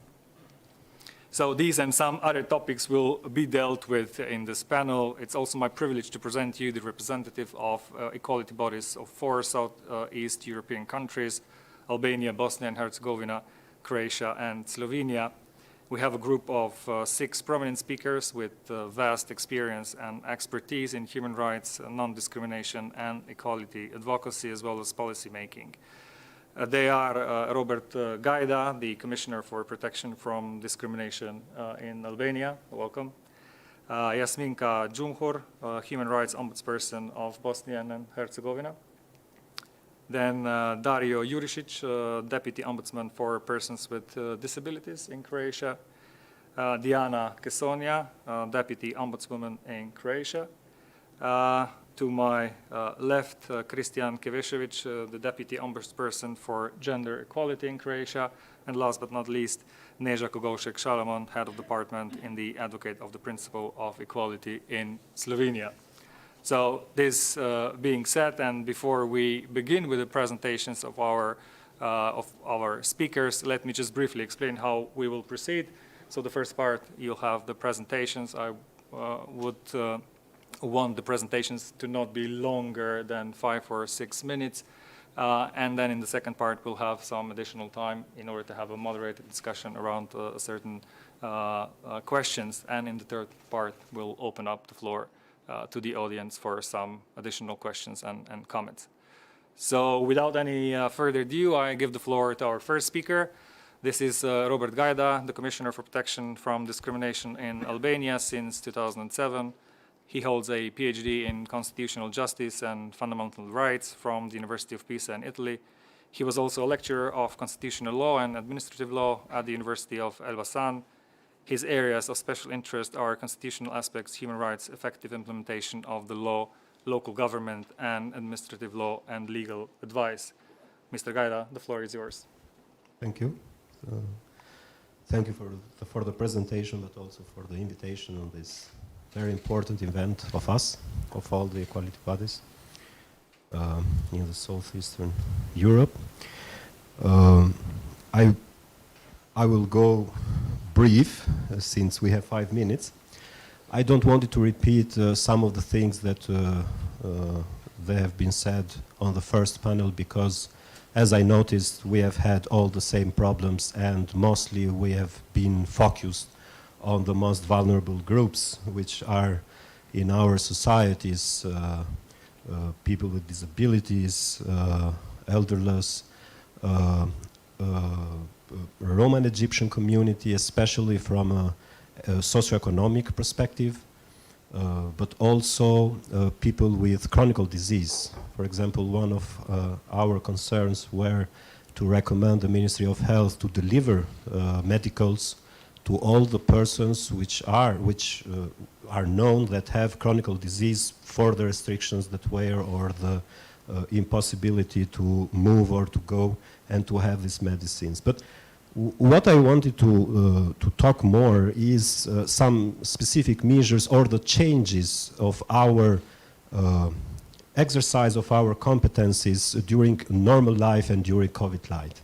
And this to give more importance of some instruments that in normal lives go in a normal way, and you can see that you can increase the use of these measures.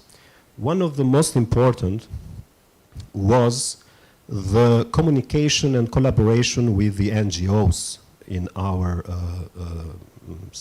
country. And this was a practice that we started before, since Albania had a state of emergency before COVID because of the earthquake.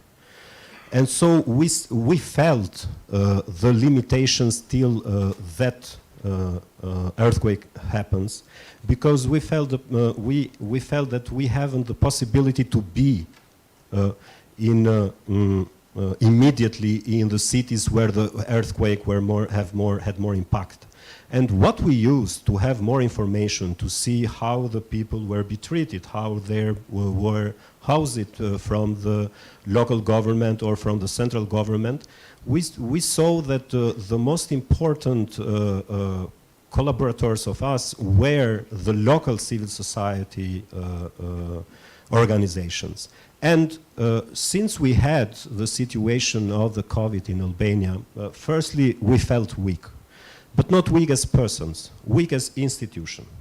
Because we saw in the first day that one of the things that we were dealing was the lack of information. We saw that the government was taking some steps, for example, in financial support or in supporting vulnerable groups, but we hadn't no information how this was implemented in the real life. And it was very important to us to maintain daily connection with all local civil society organizations, which gave us very important information, especially on what was going wrong on the implementation of these measures. So what was a normal communication with civil society organization, for example, weekly, it became daily during the COVID-19. One other important mean that we used was media. We saw that the government and the agencies were not so keen in communicating with us, Because, you know, since it is a state of emergency, they always say, look, we are not worried about what you are saying, we have other things to do, etc. And of course, if the government don't listen to you in an institutional way, you will find another way to be listened.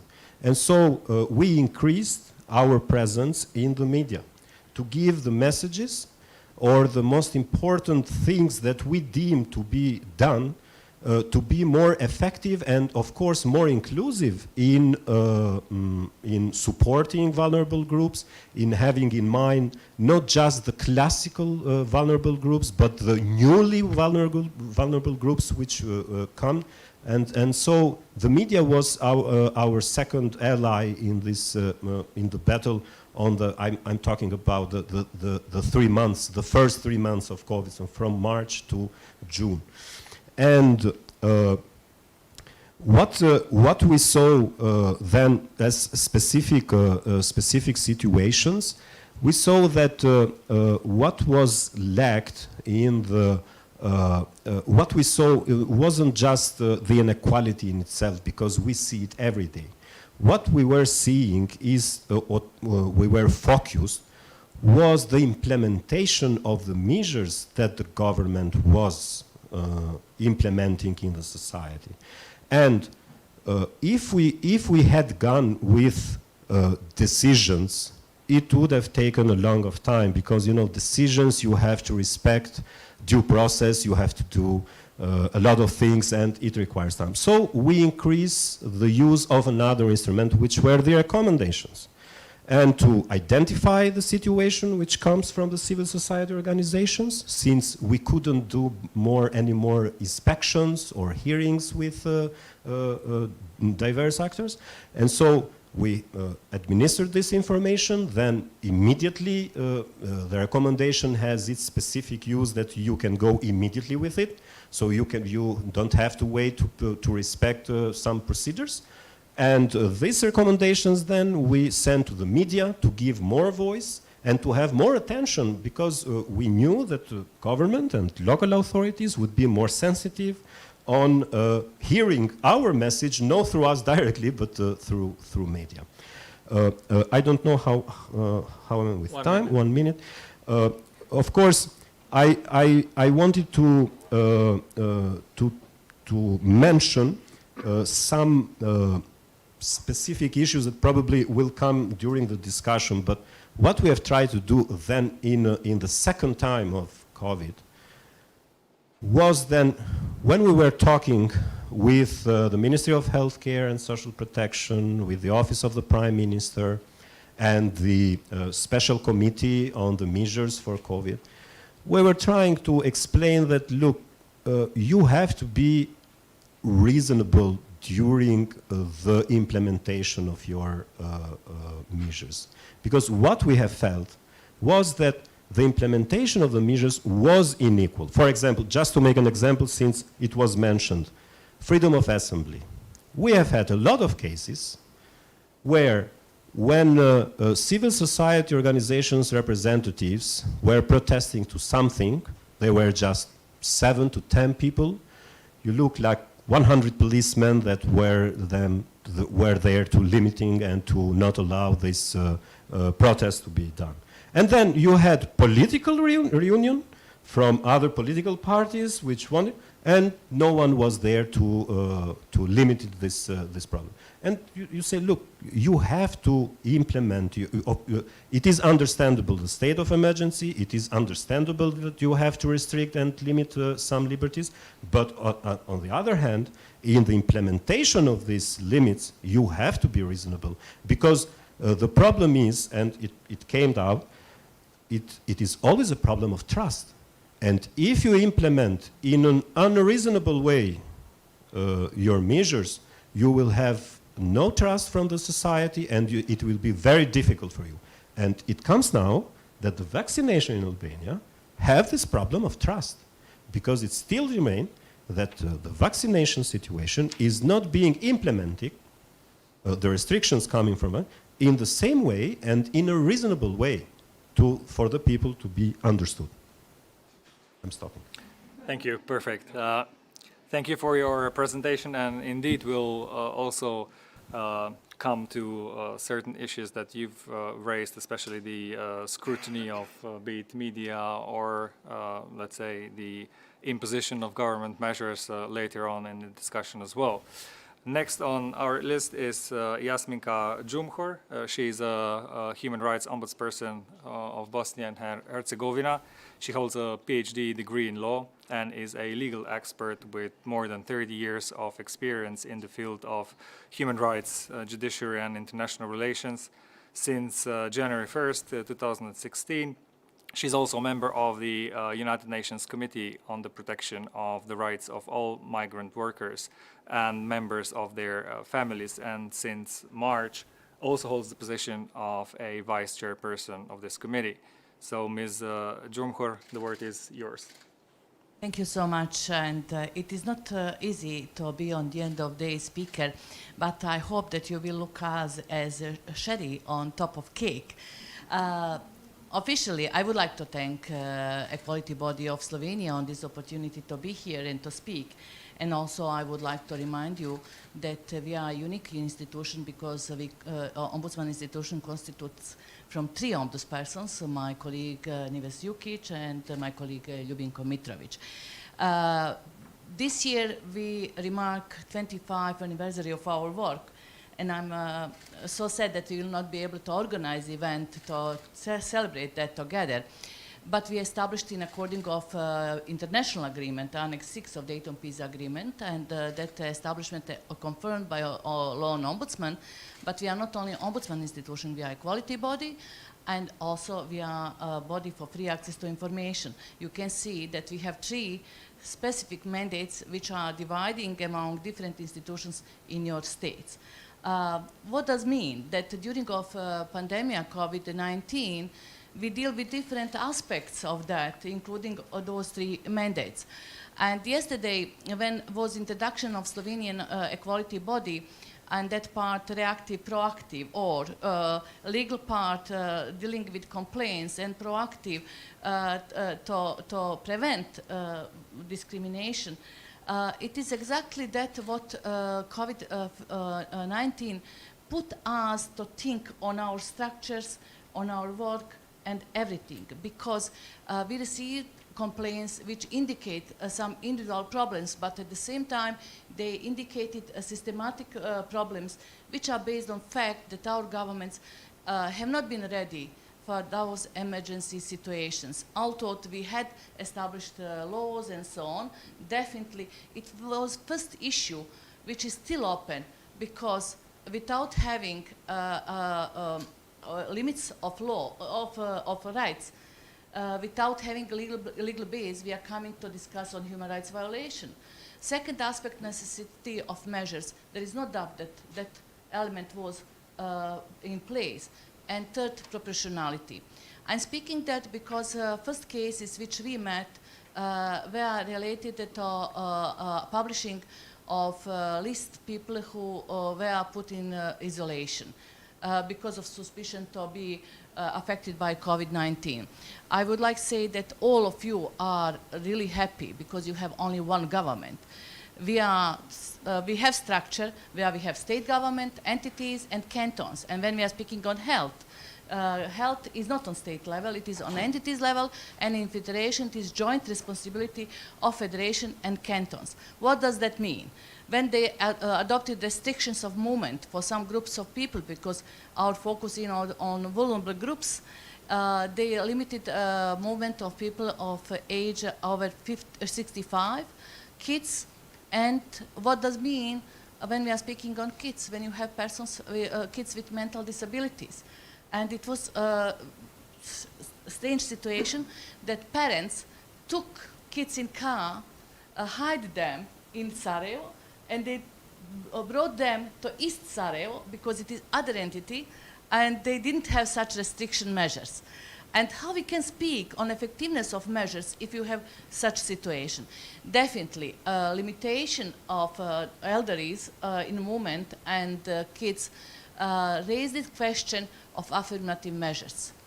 Because you can't impose such restrictions without having affirmative measures to provide those people with their rights, because it raises question access to health, access to medicaments, access to fresh air for those people who have mental diseases, etc. Second issue which we met is issue of monitoring of situation of people in institutions.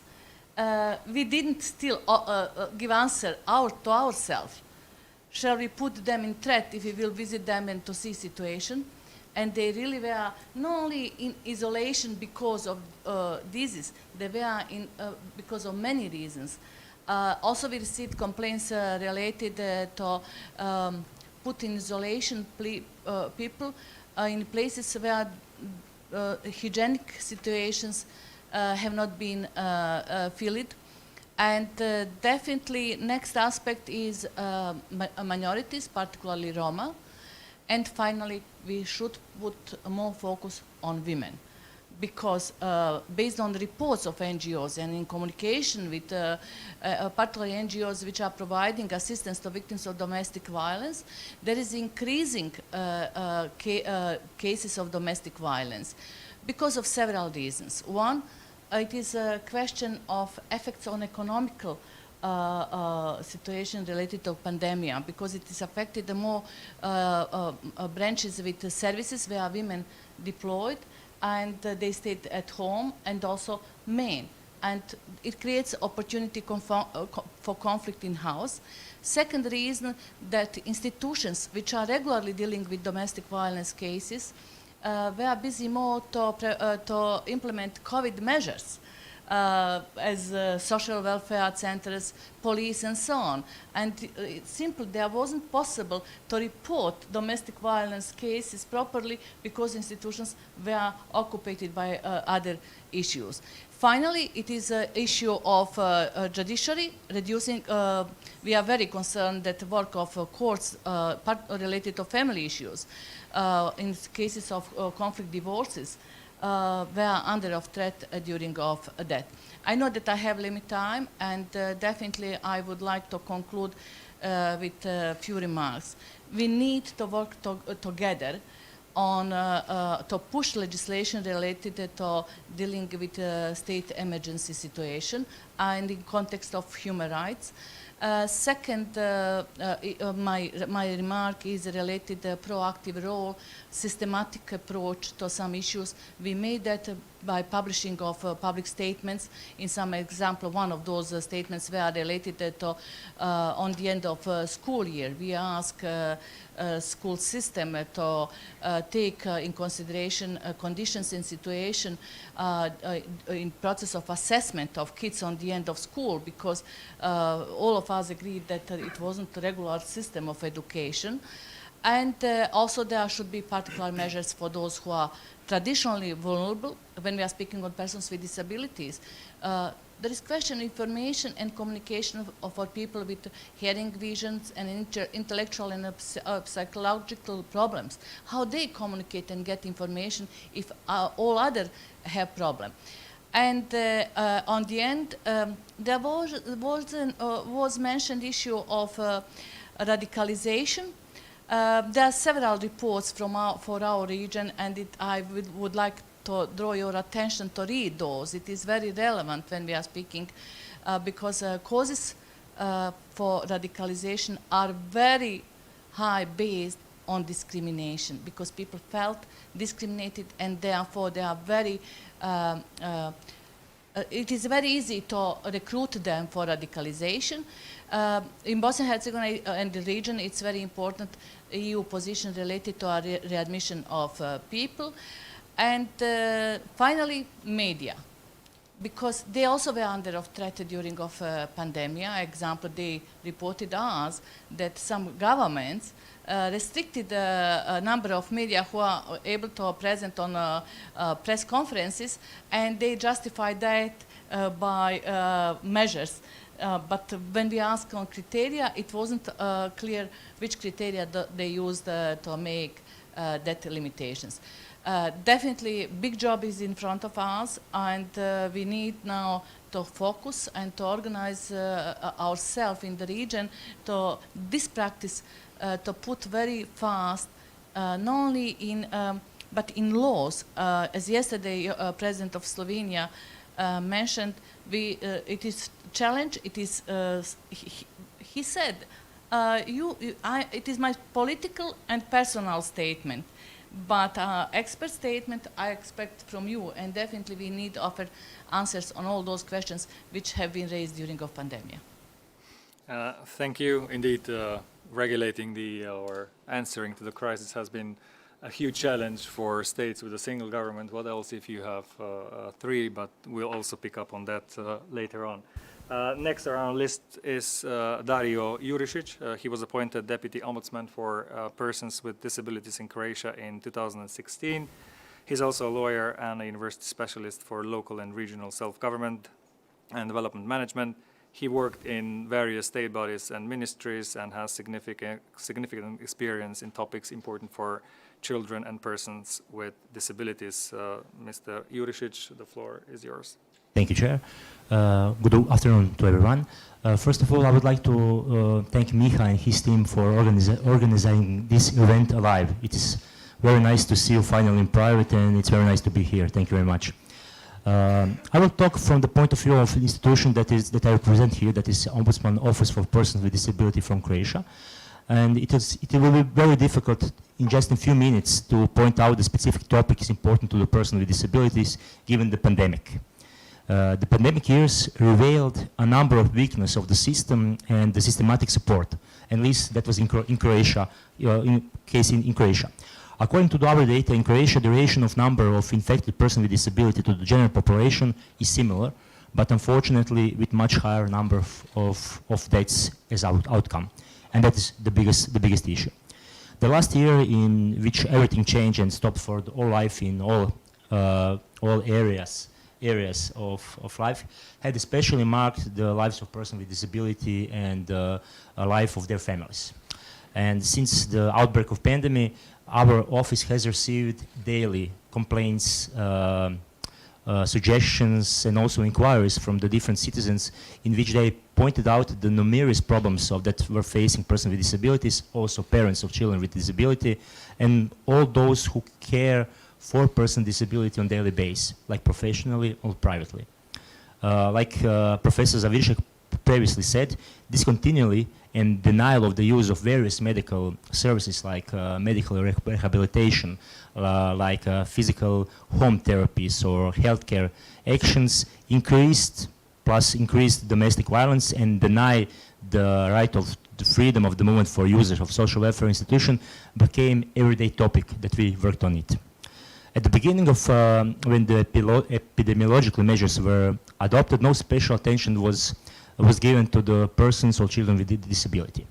And they had the lack of many services and supports that they were needed for their in everyday life.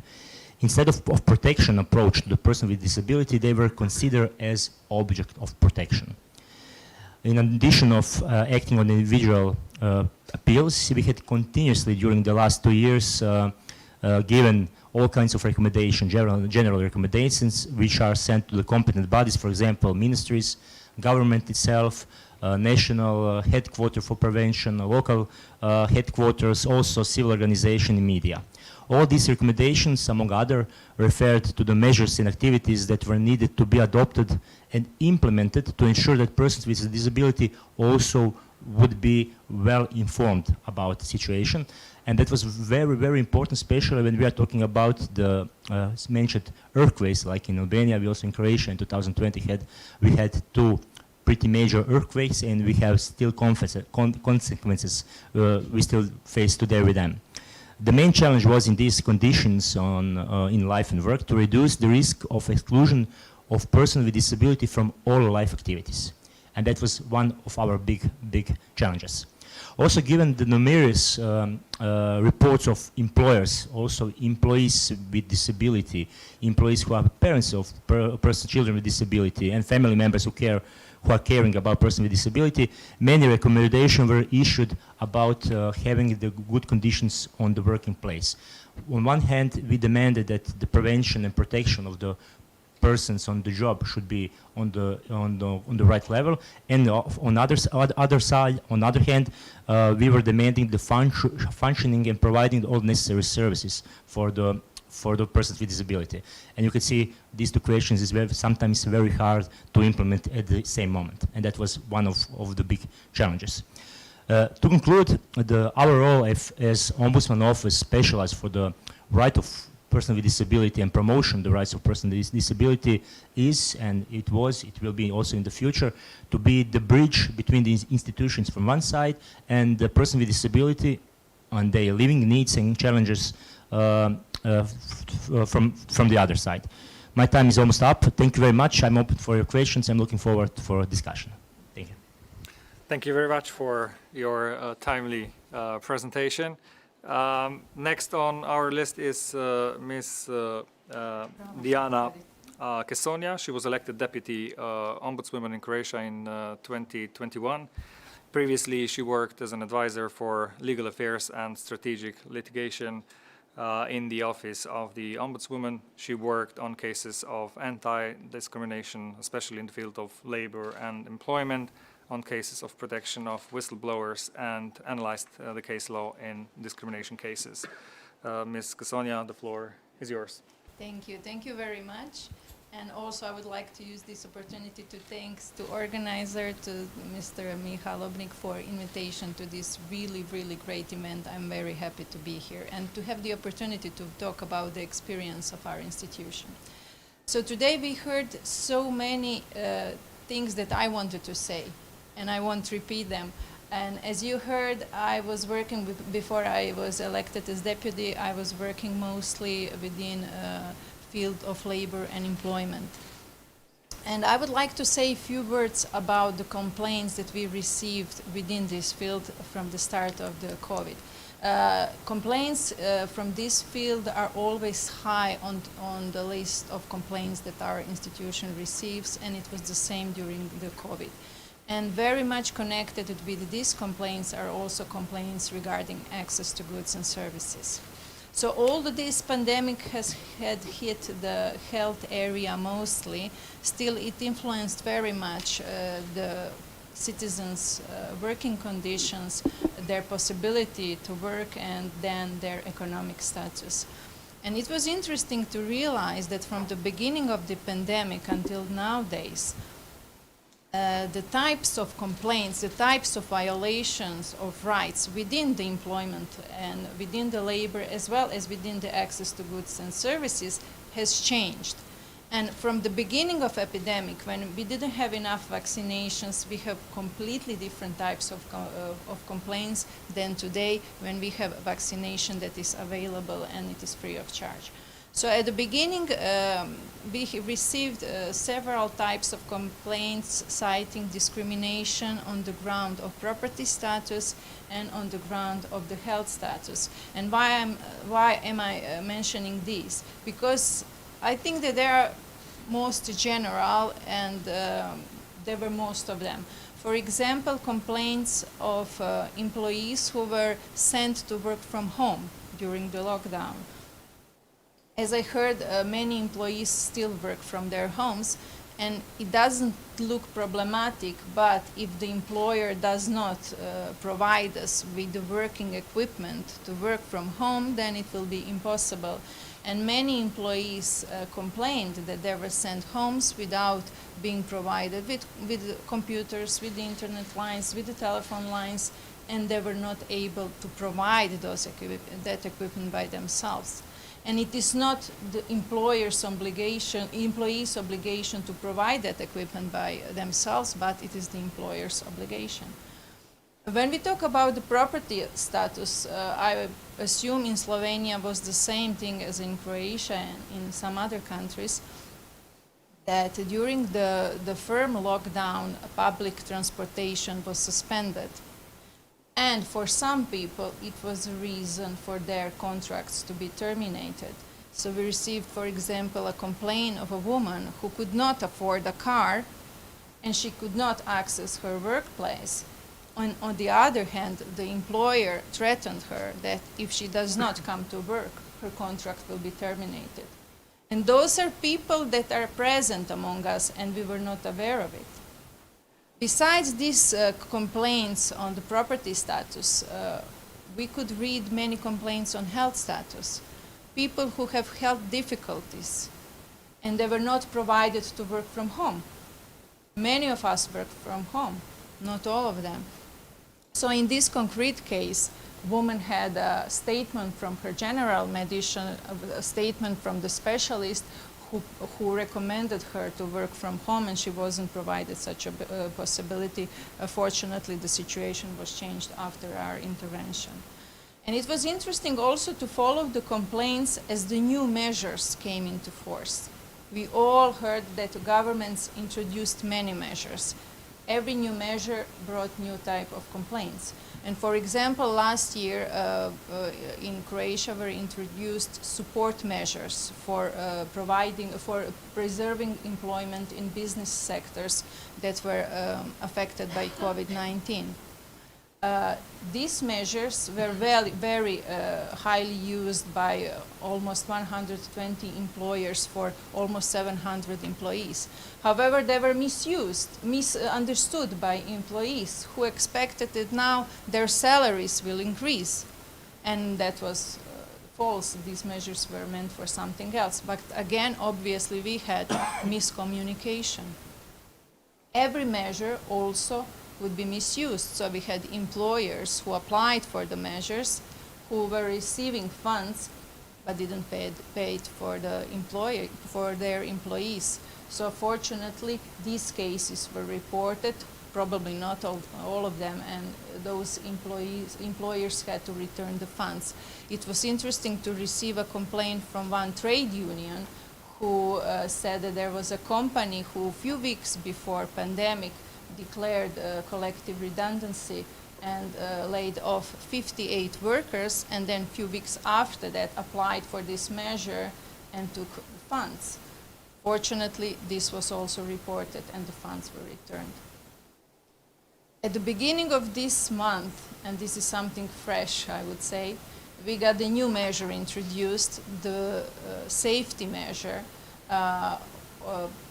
for healthcare and social welfare employees who are obliged to have COVID certificates in order to be allowed to access their workplace. And this is something new in Croatia. And as you assume, this was introduced in order to protect patients and to protect people who are in homes for elderly people. However, it was not very well taken by some of the employees within two sectors. And the question is what our institution can do in this situation. The situation currently is that the Constitutional Court will start a constitutional review over these measures. So we wait to see what will be decided. But every of these measures have two sides.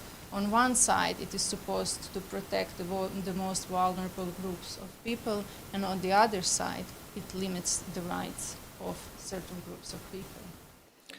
Thank you. That is a great concluding remark. Next on our list is Kristijan Kevešević.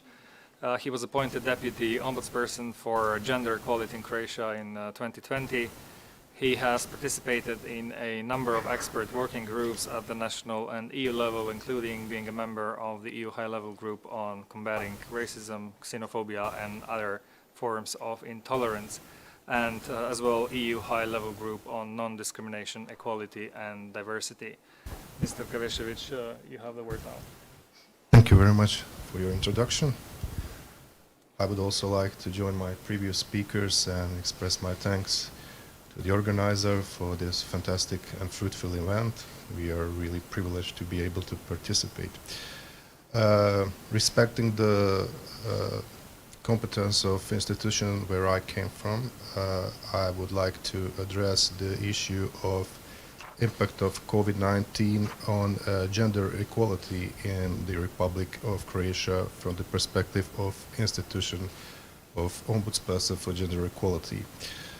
The trends that we have observed clearly point to the fact that the epidemic has a very negative impact on several area of life, for particularly labor, then unpaid care, domestic violence, reproductive health, demography, and mental health. Because of limited time, I will try to focus on 2 or 3 aspects that I have mentioned, and maybe later in the discussion I can touch upon other aspects where we find that COVID-19 has significant circumstances. So first of all, labor market. When we had this decision from the Ministry of Health in March 2020, declaring epidemic in Croatia, we have approached to analysis of data from employment service to understand what is going on the labor market. And we have found out that during the first 2 months after declaring epidemic, I mean March and April 2020, we have found out that 45,000 people were registered as unemployed during that period. Out of this number, more than 85% of persons entered unemployment register directly from the employment status. So this was an indication that COVID-19 has a huge impact on labor market. Further deeper analysis gave us a finding that the largest share of this increased number of unemployed persons came from business-related termination of their contracts, about 19,000 contracts, and the other large amount of people came as a result of expiration of fixed-term employment, something about 20,000, which was clear indication that COVID-19 had negative impact on precarious types of jobs. So after we put it into gender perspective, we found out that around 58% of the unemployed people in this period were women and 42 were men. If we disaggregate data by age, we found out that most of the people, or the most affected group, was between 25 and 29 years of age. The circumstances related to labor market reflected also the unpaid care, which was, as it is expressed and found in different publication, was taken by a woman. For example, Ombudsperson for Gender Equality in that period received a number of inquiries and complaints from mothers of preschool and school-age children about not being able to provide adequate care for the children during suspension of regular work of kindergarten and schools. And to clearly indicate that it's a gender issue as well is that all of the complaints came from women, from mothers. So to add to this problem, it has to be mentioned that women are majority of employees in sectors who are at the most risk of COVID-19. For example, in Croatia, women make up 78% of healthcare staff and also 78% of school staff. I don't know if I have more time. I would like just briefly touch upon domestic violence, which is also an important issue. We have analyzed data from the Ministry of Interior and found out that the large increase of criminal offenses committed between family members and the close related persons, that in comparison to 2019 raised for 29%. And when it comes particularly to domestic violence in its criminal nature, because it can be also misdemeanor in Croatia, but when you talk about criminal type of domestic violence, it increased for 39%. And I would stop here and eventually continue later in discussion. Thank you. Thank you very much. Last but not least on our list of speakers is Neža Kogošek-Šalamun.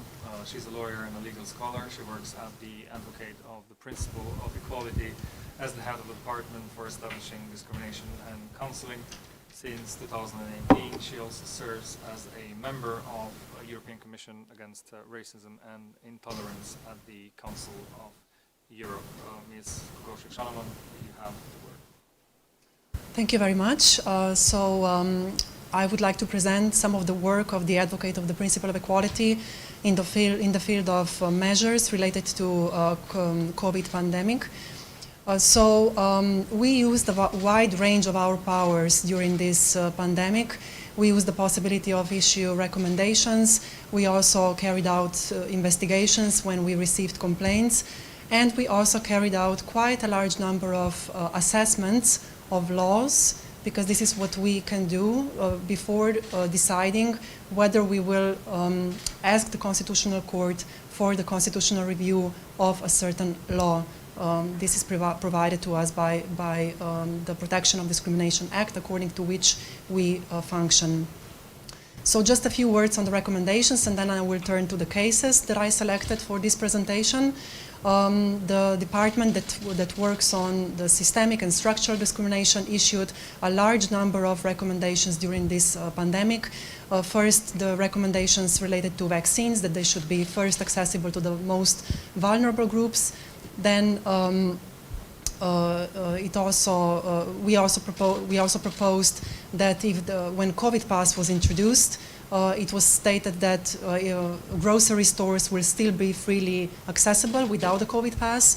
So we noticed, based on one complaint, that the free food packages that are provided by the humanitarian organizations were not subject to such an exception. So we proposed that if the grocery store is available, then the free food packages should be available even more without the COVID pass, because they are needed by the people who live in poverty, basically. And then the systemic department also monitored the legislation that was adopted, that was proposed and then adopted, and reviewed each intervention act that had the measures to support the businesses and the individuals, and analyzed each act from the perspective of equality, and published recommendations and addressed recommendations to the government every time when such new law was adopted. So this was done very thoroughly throughout the period of the epidemic. And now I would like to turn to specific cases that I would like to present to you. So the first one concerns grocery stores and disability. So there was a specific point of time in the beginning of the epidemic. Then the government decided that the grocery stores should only be open for older people and groups that are vulnerable from 8 a.m. to 10 a.m., so only for 2 hours per day in order to allegedly protect them. There was a big confusion as to who falls under the notion of a vulnerable person. So there was a case of a younger man who was on a wheelchair, who was completely healthy, but was refused to access a grocery store outside of these designated hours. And apparently we found out that the security guard received instructions that people with disabilities are all vulnerable, including people on wheelchairs. So the advocate carried out an investigation and found discrimination on the grounds of disabilities. Based on this decision, the advocate proposed that the Market Inspectorate carries out a minor offense procedure against the store, because we cannot impose sanctions. We have to rely on the inspections when we find discrimination in a certain case. Then we also looked at this legislation concerning the opening hours of the grocery stores more generally. So we looked at this decree. We carried out the so-called assessment of whether or not this decree is discriminatory against older people. We can do so, as I said, in light of the Protection Against Discrimination Act. And the analysis showed that such a harsh time restriction for access to goods and services for the elderly was disproportional, as it was not appropriate nor necessary to achieve the otherwise legitimate goal of protecting the health of the people. We proposed to the government to avoid such restrictions in future measures concerning the epidemic. Then the third case that I would like to present refers to the smartphone application. They are very popular these days. We adopted a position concerning this application for smartphones. This application is intended for tracking infections, as we know. At some point of time, namely in Slovenia, this application was made a condition for crossing the regional borders within Slovenia. So you could only cross it if you didn't meet any other exception, if you had this smartphone application. And clearly this interfered with the freedom of movement, rights of the individuals, which is a constitutional guarantee. So we took a position after the thorough analysis that this condition put in a disadvantaged position those people who do not have enough money to own a smartphone, as well as the elderly who do not, as statistics clearly showed to us, own smartphones so often, as well as people with disabilities who are not able to use smartphones due to different physical, psychological, intellectual, sensory, or other impairments. So we found discrimination on the grounds of age, disability, and social status, class. The fourth case I would like to mention refers to the closure of the borders. In a specific point of time, it was in Easter 2021, for 11 days, that was a specific degree that lasted that was valid for 11 days, only people who recently recovered from COVID or were vaccinated were allowed to exit the country, so exit the country. Access to vaccines at the time was very limited. It was only accessible for elderly people and people with chronic diseases, which basically prevented the majority of the population from exiting the country for holidays. And that included migrant workers and people with minority background who planned to visit their family members in the countries of former Yugoslavia. At the same time, the government officials stated publicly that the measure is targeting particularly people from former Yugoslavia, that they should be prevented from leaving the country and then coming back and spreading the infections. So this was basically what was said publicly. So exiting the country based on a negative test was not allowed, and this is crucial to understand. So if you were not vaccinated and not recently recovered, you could not simply exit the country whatsoever.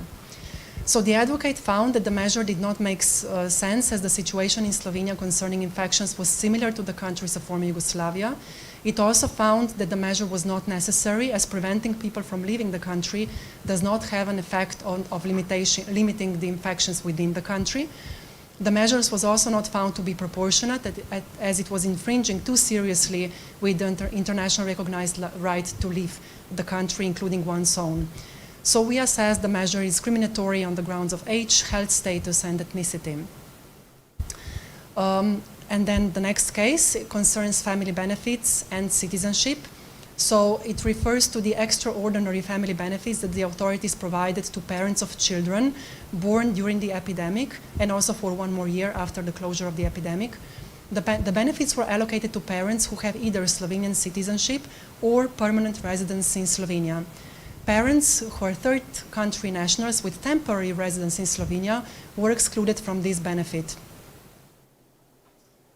So the advocate assessed that the measure was discriminatory on the grounds of a status of temporary residence and indirectly on the grounds of citizenship. We recommended to the Ministry of Labour, Family and Social Affairs and Equal Opportunities to take steps with the aim to amend the legislation in 30 days, otherwise the advocate will lodge a constitutional review at the Constitutional Court, and the deadline will expire at the end of this October. And the final case that I would like to mention is the closure of schools. It's a very recent case. We just published it a few days ago. It concerns the prolonged closures of schools during the epidemic and the long-term distant learning that this caused. In Slovenia, schools were fully or partially closed for 47 weeks out of 52 weeks from March 2020 to June 2021. UNESCO categorized Slovenia into the group of countries where schools were closed for the longest period of time. At the same time, most of other sectors of society were functioning under some restrictions in the same period when the schools were closed, such as companies, unnecessary shops, gyms, and so on. The advocate found that the closed schools put children and youth in a particular disadvantage compared to other parts of the population and interfered with their constitutional right to education because the quality of education provided was much lower via online schooling. In particular, the prolonged school closure affected vulnerable groups of children, such as children with disabilities, children with minority background or different language background, other socially deprived children whose parents or caretakers were not able or interested to help them with distant learning, and also children with no internet connection, no sufficient IT equipment, and so on. Finally, the prolonged school closures disproportionately affected those employees who are parents, particularly women, who took over the care responsibilities for children and households while children were at home. So the advocate recommended that closing of schools should be a matter of last resort. So this is a selection of cases, and I can discuss any of the case further if it's of interest. Thank you. Thank you very much. I thank all the speakers for their very informative and insightful presentations of also very specific cases of discrimination and raising inequalities. I propose we move to the second part where we have a moderated discussion. I'll try and ask each speaker one question, and please bear in mind that we are approaching towards the end of our discussion, so you have to spend not longer than 3 minutes in answering these questions. I also propose we just stick to the order of speakers as indicated in the schedule. So my first question would go to you, Mr. Gaida. As we've heard, this government's regulations or measures that have been taken urgently to curb the spread of the COVID were basically intended to safeguard the public health and provide medical care to those who need it. However, at the same time, we have also seen that they were inflicting on fundamental human rights to an extent that's rarely experienced in peacetime. So given your professional background in constitutional law and somehow you already mentioned that instead of going the legal way, you chose media instead in order to reach the objectives that you had.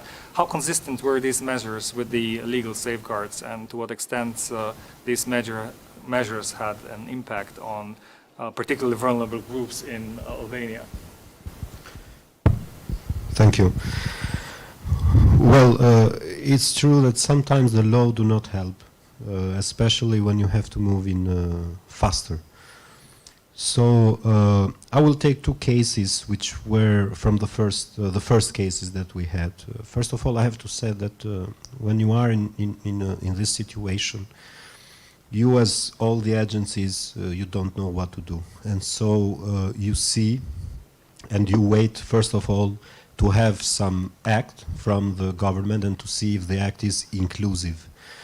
And what we have seen, we had two specific recommendations which were followed from the government. So the first measures were taken in consideration from the government, but this was not followed in the months which were later.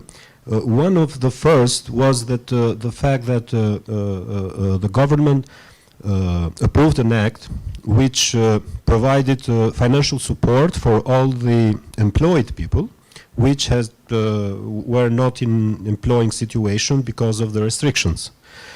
What we recommend in this case, we say to the government, look, you have to provide some financial support also for regular registered unemployed people which are in the same situation. We received not a letter but a call from the government and said, look, probably this is not the same situation because they were unemployed people and so they didn't have salary before, and why they have to have financial support now. And the response was, look, you have some reasoning in our recommendation, but you have to know that now they are in the same situation.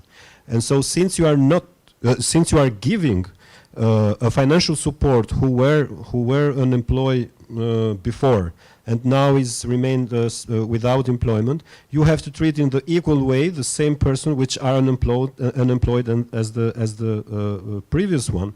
And on the other hand, you have to know that now they are in the same situation because they are in the same situation because they don't have the opportunity to find job in the same situation. So you have to treat them equally and you have to provide without calculating that, of course, a registered unemployed person is registered as unemployed, but of course he may work as informal employee before. Now he don't has this possibility, and so if you have to give money of all the persons which are unemployed now, you have to treat in the same way all the persons, and it worked in this situation. And the other, but you have to know that both cases are indirectly related to Roman Egyptian people. Because what we knew from the civil society organizations is that a large number of registered unemployed persons were from the Roman Egyptian community in Albania. And this is the same for the second aspect. In another act, you know, the acts we're approving day by day. In another act of a financial support was the support of the government for the small businesses, which were closed because of the limitations and restrictions. But they haven't provided this financial support for the ambulatory markets, which are markets of, for example, clothes or used clothes or fruits or vegetables, etc. And this category of markets was not included in the small businesses. And the same, indirectly, this was a discrimination toward Roman Egyptian community because mostly this market are owned from Roman Egyptian community. And we made this recommendation and said, look, recommendations were coming the day after. You know, we were waiting for the act of the government, and the day after we issued the recommendation because we have to act fast. And so the recommendations were not so long, but were substantive on what they were saying. And the same logic, look, you cannot provide financial support for all small businesses which were affected from the limitations and leave out the ambulatory markets which have the same limitations and are regular, so they have paid taxes to you, and you are not providing in financial support to us. And both these recommendations in the first day of COVID-19 were supported from the government, and they enlarged it in an immediate way. But then when they, for example, I mentioned it before, another recommendation which the government followed but in a late time, was to provide the medicines of all the persons with, so the recommendation was for both categories, for persons with disabilities, but also for persons with chronic disease. And because we have had some previous decisions, for example, persons with hemophilia, which is a very negative disease, because if you don't receive your medicine in due time, you can lose your life. And so we have recommended to the Ministry of Healthcare that, look, you have to provide now the medicines for all the chronic disease that you have in your registers, and to be available to these persons. We have had some recommendations also for food support that the government has spread with bags of food for persons, for more inclusion, but mostly for a better organization, because what it was seeing is that persons which were not vulnerable groups were benefiting from this food support, and so that it was creating problems for the deliverability of the other vulnerable groups on these situations. Thank you. Thank you very much. Ms. Jumhur, you already mentioned the quite specific or peculiar institutional arrangement of the institution you work in that also reflects the, let's say, arrangements of Bosnia and Herzegovina according to the Dayton. However, did you notice any, let's say, regional or inter-entity differences with respect of how these anti-COVID-19 measures affected discrimination and raising inequalities? As I said, the governments on entities level and also including in federation cantons adopted measures, but in different scope. And some measures adopted in one entity, but at the same time such measures have not been adopted in other entity. What means that you immediately have prevention of moving people from one entity to other entity. I use this example of children. And it is very difficult to do that, and definitely we open serious issue of measures and discrimination based on territoriality, because when we are speaking on discrimination, we are always speaking on subjective elements, something with what we are born and what is our part of our identity as human being. And during of past years, we have met several times problem that our citizens, depends of that where they are living, not equal treated. Example, women during of maternity leave, they are not equal pay. In some cantons, they are not provided because cantons didn't adopt law, but at the same time, in some other cantons, they have that. And the consequence of that example, if a woman works in federation and lives in the Republika Srpska, she is not able to get compensation during of maternity leave, because Republika Srpska has law which says that compensation for maternity is based on residency of employer, but in federation is based on residency of employee. And you are coming in such a strange situation that under the same subject of international responsibility, you have unequal treated people. And I must say that yesterday, Committee on Economic and Social and Cultural Rights issued recommendations to Bosnia and Herzegovina, and I was surprised that they finally warned authorities of Bosnia and Herzegovina that they should eliminate discrimination based on territoriality in enjoyment of economic, social and cultural rights. It is the same when we are speaking on health. Access to health is not equal, and there is no coordination. Okay, we are not against that structure which is established in according of Dayton Peace Agreement, but it's issue of implementation, because we have provisions in the Constitution, in the laws, which are saying that state ministries should coordinate. Example, when we are speaking on health and general social rights, Ministry of Civil Affairs has responsibility to coordinate activities. What we have as an effect of that we now don't have data. We don't know. Somebody asked me yesterday, what is the level of vaccination in country? I said, I can't give you that exactly information, because we don't have such statistics today. I saw that Canton Sarajevo issued, but I don't believe that is correct, because a big part of population vaccinated in Serbia, and they didn't enter into that information to system and so on. When you don't have data, you always have option that some group of people is discriminated, and you are not able to prove because you don't have evidences. And it is key reason why our governments avoiding to establish proper data. They are so often used as excuse protection of personal data. But we should not forget that there is always option to remove that. First of all, if I agree that you can maintain my personal data, it is one element. And second, it is scope of maintains that personal data only for some reasons. And on the end, finally, what is most important, one is maintain of personal data, but second is establishing electronic database system. We are still not implemented in good manner European Convention 108 on databases and so on. I will stop here because this topic is my key topic, and I like to speak on personal data and free access to information.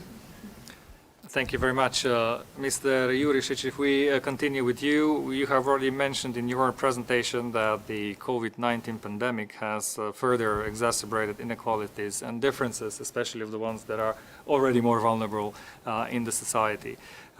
You've already mentioned that these people saw conditions worsen disproportionately through increasing poverty, reduced access to services, and heightened vulnerability within the household. So if you would have to identify or choose or pick one of the major concerns in this respect in Croatia with respect to the persons with disability, what would that be, and what were the lessons learned in addressing them? Thank you for your question. Like politicians usually say, thank you very much for your excellent question. The biggest issue, the biggest problem, or the biggest challenge for the person with disability when we talk about the pandemic and all separate circumstances that was brought was lack of support. So this situation showed us that the support and systematically support and social aware support is very, very poor. Especially when we are talking about the person with disability, and we have to have in mind that also our older citizens, elderly people are also persons with disability. So when we connect all these negative effects of the vulnerability in the society, we are coming to pretty large number of the persons, our citizens that are infected by the different negative aspects. So I would say that the one of the possible answers to the question is the lack of the support and weaknesses of our welfare social system support. So that is something that is very complex, and it's going on years and years, and only this crisis and this pandemic, these diseases that came to us only showed us, indicated to us what is really happening in these systems. Thank you. Thank you very much for your answer. Ms. Kasonia, the pandemic has, as you already mentioned in your presentation, also exacerbated pre-existing inequalities in the labor market, largely because the ability to work, as you said, remotely is highly correlated with education and hence with pre-pandemic earnings. So despite all the talk that we have certain, let's say, workers that are essential and that everyone is basically in the same boat together, the stark reality is that job and income losses were mostly the problem of, let's say, lower skilled and uneducated workers. Was this also the case in Croatia? I know you mentioned specific cases, but on a more general note, to what extent has this been the case in Croatia? Well, I'm afraid we cannot be really aware which type of workers or which category of workers were mostly hit, because we don't know whether all of them came to us and sent a complaint.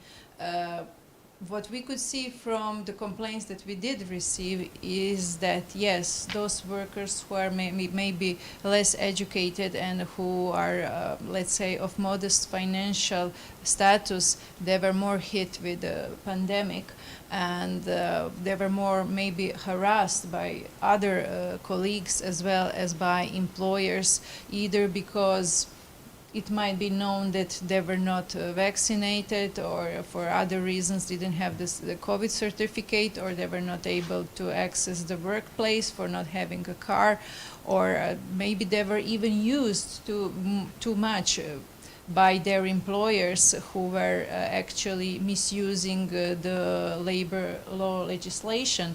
We noticed that since the epidemic was declared, some of the employers start to use labor law quite flexibly. Some of them maybe because of lack of knowledge how to apply certain legislation, and some of them probably misusing legislation in their advantage. So it is our position that we are here for all categories of workers, but those with weaker financial standards are maybe in this more disadvantaged position, and those people are also maybe lacking information about how can they protect their rights. So in many situations we were providing them with general legal information on what legal instruments do they have to protect their rights, because we are not authorized to act in every situation that was presented to us. We were, for example, receiving complaints from foreign workers who were working in Croatia, who were not paid for their work, who were not provided with their contracts, and so they could not even go to the court to ask for their rights, who didn't have money. Even if they wanted to go to court, they didn't know how to do it and didn't have the means to do it. So it was on us to provide them with the information how can they protect themselves. And I think that the value of equality institutions is not only to establish unequal treatment, to establish discrimination and recommend how to change the situation systematically and individual cases, but also to assist to those people who come to us in situations where we cannot act, but we can provide them with the information how to protect themselves. And that is what we are doing very much since the beginning of the epidemic, not only conducting investigations in the discriminatory cases, but also providing people with information how can they protect their rights. Thank you.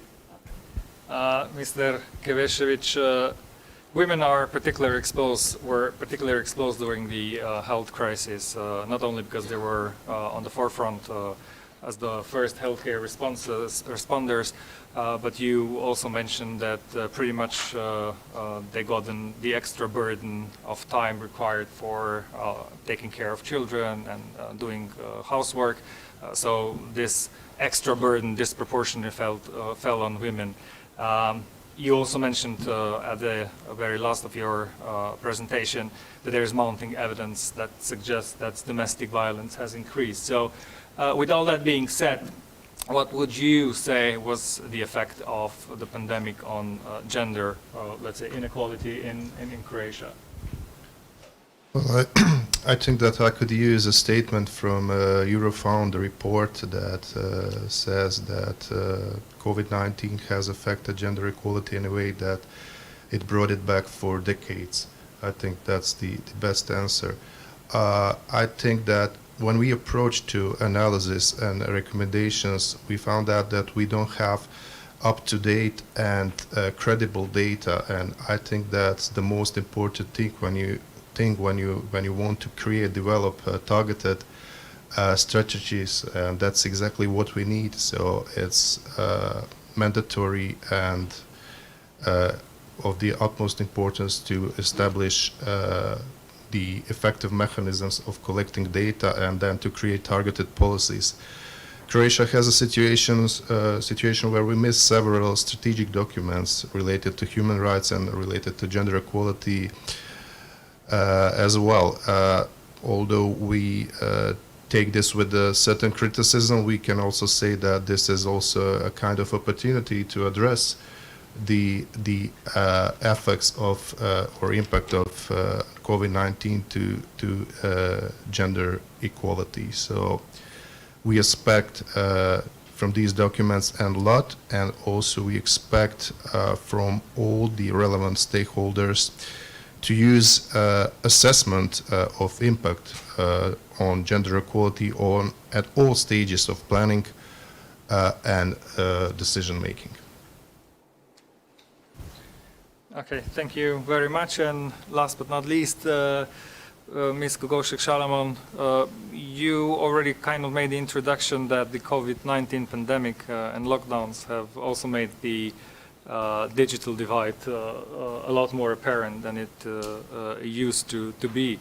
Perhaps the most insidious new inequality in this respect, as you also mentioned, has been between children, but also students who have been able to continue their schooling over the past year, whether in person or online, and those who, for several reasons, have not had the chance to continue with their education. So students in this later category are often at great risk of falling substantially behind in their learning or even dropping out altogether. But on the other side, we have also seen the same problem of the digital divide arising between the elderly population or the older people. So my question would be, to what extent and how has the advocate dealt with these, let's say, inequalities? Well, it's a very good question. I think it's much more a structural problem than the actual visible problem if you look at the complaints, because hardly anyone thinks of it as discrimination when they are opposed with a digital device or a digital procedure that they all of a sudden require to fulfill, and very rarely they see it as a problem of discrimination. So we had very few cases. I think we were much more aware of it than the general public, for instance. But the cases were very few. I remember the cases when everybody was at home, so even people were afraid to go to shops. So they started resorting to online shopping much more. And then in one interesting case, one person said that she knows these things a little bit more maybe than the average person, so she was an IT specialist. And she was claiming that there were a limited number of slots in that the store offered for the delivery at a specific point of time on a specific day. So she said that she believes that the store is prioritizing expensive shopping comparing to inexpensive shopping. So she said that when she was trying to buy, stuff for about 50 euros, that she would fall, back into the line, and that that people who would be shopping for instance, 200 euros would be taken, would have priority. So it was a very interesting case. It was very hard to grasp it. We didn't get very far with it, I have to say, because it was hard to imagine how would we even investigate this kind of a complaint. We would need IT specialists probably that we don't have, of course. So I'm stating this just as an example that it actually opens up a very new sphere for the equality bodies as well. I mean, it requires us to think about the new expertise that we also need. It's not enough to have social sciences, humanities, and legal expertise, but also IT more and more. But on a systemic level, I would say, and my colleagues who work in the other department could say much more about that, we are very much aware that the new digital era that also our government is talking about a lot, that we need to digitalize everything, which sounds very smart and interesting and modern and all that. But at the same time, there are huge numbers of people who are lagging behind already now. Now that we don't even, that this new plan that is coming up is not even drafted yet, and it's already there. The divide is already there. Okay, thank you very much. We have a couple of minutes left for our discussion. I propose that we open up the floor for the questions from the public. So if anyone wishes to speak, just raise your hand and state whether you're posing the question to a specific speaker or to the panel in general. Please keep your questions as well as answers short and clear. Okay. Thank you. First of all, dear colleagues, congratulations to your very good discussion, very good panel. I have two questions. One for my colleague Diana Kesanja about concrete case which you presented to us. What happened with the company which laid off 55 employees and after that applied for government grants, subvention, etc. Is there any sanctions for them? And now I'm free to say that now, when I confirm that all of us we face with similar problems, and maybe better to say that we have some very similar or same cases, I'm calmer. And I worry less because sometimes I thought what happened with Serbian authorities, and ask myself and my colleagues also, we very often ask ourselves what's wrong with them, where were the experts? It's a question for all of you. Do you have any ideas how it happened? Where were the experts among government authorities? Where were people with experience? Why and how they didn't expect, and why they didn't ask experts during the process of creation of different measures? Are they make decision under the deep prejudice that all of us are healthy, very well educated, very well informed, live in a city center, Ljubljana, Zagreb, Belgrade, Tirana, who care? It's a question for all of you, and now I think we are really stronger. It's my personal feelings when we recognize that it's very similar situation. It's not good for our citizens, but on the other hand, it's a real phenomenon. Thank you. Yes, thank you for the question. Regarding this company, Croatian Employment Office took the investigation against this company, and they discovered unlawful actions from the company, so the company was obliged to return all the funds that received on the ground of this measure. I assume that some kind of procedure followed afterwards, not only the procedure before the Croatian Employment Center, but also before the court. Since this was not within our jurisdiction, we were supposed to inform this Croatian Employment Center to conduct the investigation, and they did. And I'm glad that these kind of situations are reported and investigated afterwards, because if funds will go somewhere where they shouldn't, then there won't be enough for people for whom it is necessary. And just shortly regarding your second question, what we realized, and we repeated that several times, it seems that our governments also need communication experts, not only experts within among epidemiologists, doctors, I don't know, some other experts, but also communication experts, in order to see how to present certain message to the public, to all citizens who can hear different things from the same sentence, and then maybe some problems would be resolved like that. Of course, first some other experts have to take place as well. Thank you. Any other reactions to the second question? I agree with my colleague from Serbia. I'm also not clear on that why our governments avoid to communicate with experts in some area. In one moment, I called some people in that calling krizni štab, saying, please, can you remove those people who from law enforcement agencies, because each press conference was head of police, head of inspection, and only that threat to people, punishment of people, and so on. I said, can you bring somebody to prevent, as I agree that they need to learn on communication in crisis. And my thoughts on reasons is that we know the best. We don't need experts. Second, they want to keep attention on themselves because they see that as a challenge, political challenge. And and therefore they don't like to create space for others because they believe that they will take their space.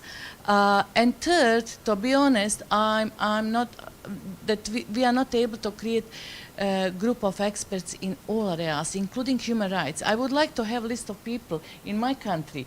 In one moment, when I need to have expert opinion on something that I know, where is a list of those people and so on. They are really trying to avoid that we group of people. And finally, also we need to take weakness on side of experts. They don't like to be part of some processes, saying, I'm sorry, it is too dirty, and I don't like go to that. Although they don't invite them, they also have obligation to bring themselves in that processes, to use media, to give opinions. Some of them do that, but immediately reaction through social media towards those people are so negative. And definitely they are saying, it is better to be on side. I don't go in that, it is too dirty.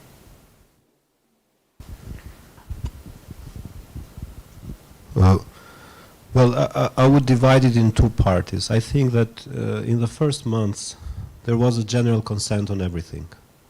The society understood the government, it was something new, it was all the fear of all the people, and everything was confused. The information also from the World Health Organization was not so good, so you have to do something and then you don't have to do it. So, but I think that like after 3 or 4 months, governments started to feel comfortable with the situation.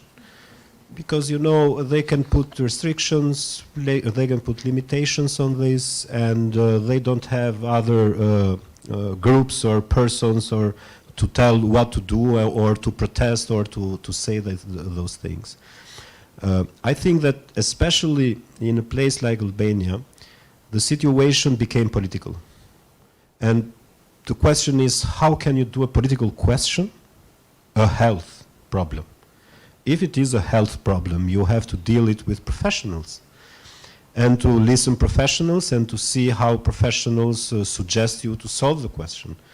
But you know, since the problem becomes political, all the measures taken and all the things done are opposed politically and not professionally. And in the media space, do not remain so much space for professionals.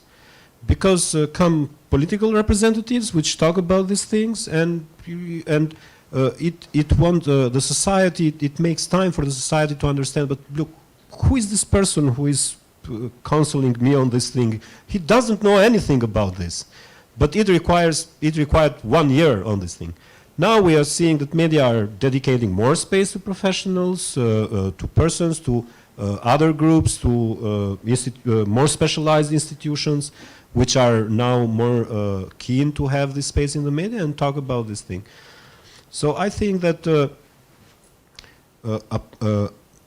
first part, which was understandable, and it was a general consent of all the society on all the restrictions, all the measures, what becomes, what frightened us is that the government was finding itself comfortable on the thing. And this was the problem why there was no space for the professionals.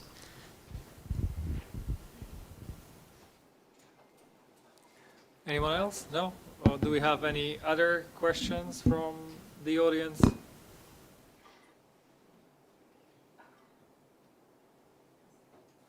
No? If this is the case, then I would like to thank all the speakers once again for their participation and discussion, and also you, the audience in the hall and also online, for your attention. I wish you all a very pleasant remaining day in Ljubljana, and yeah, goodbye.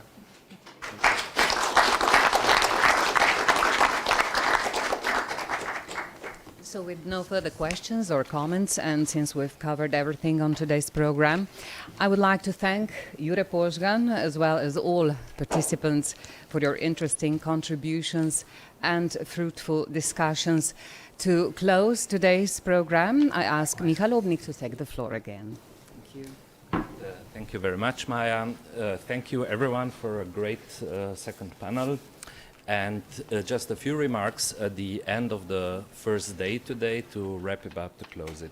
So today we heard, I think, a lot of testimonies, very sincere testimonies of the work of equality bodies in Southeastern Europe. And we shared a lot of reflections. For the first time in life, I feel it very passionately, very energetically. Also to find out that actually we are more or less in the same situation. It's this wonderful realization that we are not so alone, even in Slovenia, but that we shared very similar challenges as problems, as it was said this morning.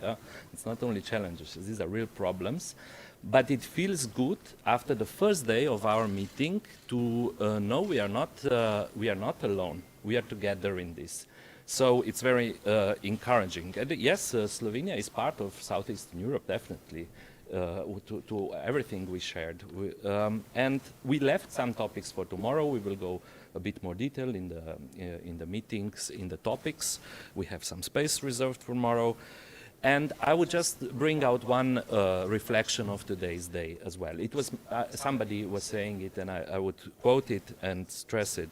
Equality bodies stand between people and governments or states. So we are between these two different spheres. Vulnerable people, wounded people, hurt people, afraid people, and governments in different, let's say, shapes and forms and wheels to power. And we hear a lot about powerlessness. We are confronting it daily. That's what we are here for. We have to see it. And we are trying from day to day to respond to it, right? We try to understand it. We try to give it, from individual cases, we try to give it a structural response. We try to respond it, but we have to always live with the fact that sometimes we can and sometimes we can't, which means sometimes our recommendations are heard and taken into actions by the government, and sometimes they are not. And then we have to live with powerlessness about that. That's part of our job, right? And we are used to that, and we developed ways how to cope with that constructively. We live with that powerlessness to some degree, and we try and we do our best not to become less sensitive to what happens. I think that's the challenge we all share, and when we come together like this, we can encourage each other to keep on in this mode of operating, right? To come out of that phase. So it was valuable because we could have shared. It was, we had a big dilemma in Ljubljana. Shall we just do it on Zoom or not? But I'm very happy that many of you stressed today the feedback that it was very valuable to come together finally, to feel each other to see each other in the eyes and resonate what we cannot maybe articulate with words as well to each other, right? So it's very great finding that it was good to do it, right? So it was cooperation, which we talked about yesterday as our goal, and it definitely happened. As I said, I feel a lot of passion about the work we do, right? It was in the air all day, and that gives me an optimism about what we will not go far home in Slovenia, but when we are all back in our reality of everyday life, I think we will bring that with us, with this passion that we can see and feel in the room, because we care, and this is the vibe we want to continue on tomorrow and also in the next months to come. So in the end, of course, thank you to all who shared and participated today with your experiences. Thank you to all the three moderators for excellent work of putting it together, creating the space in which this was possible. And thank you for all the presenters in the morning, and also the team that provided us with the Zoom and connections with video, which will be available then. We'll be able to slowly listen to each other and find out details. And in the end, I would like to thank to my excellent colleagues, the team of advocates of the principle of equality in Slovenia, who have put all this together and worked hard in the last months to make it happen. And I'm looking forward for dinner again at 8 at a different place, people and friends, and I'm looking forward for a very nice evening. See you soon.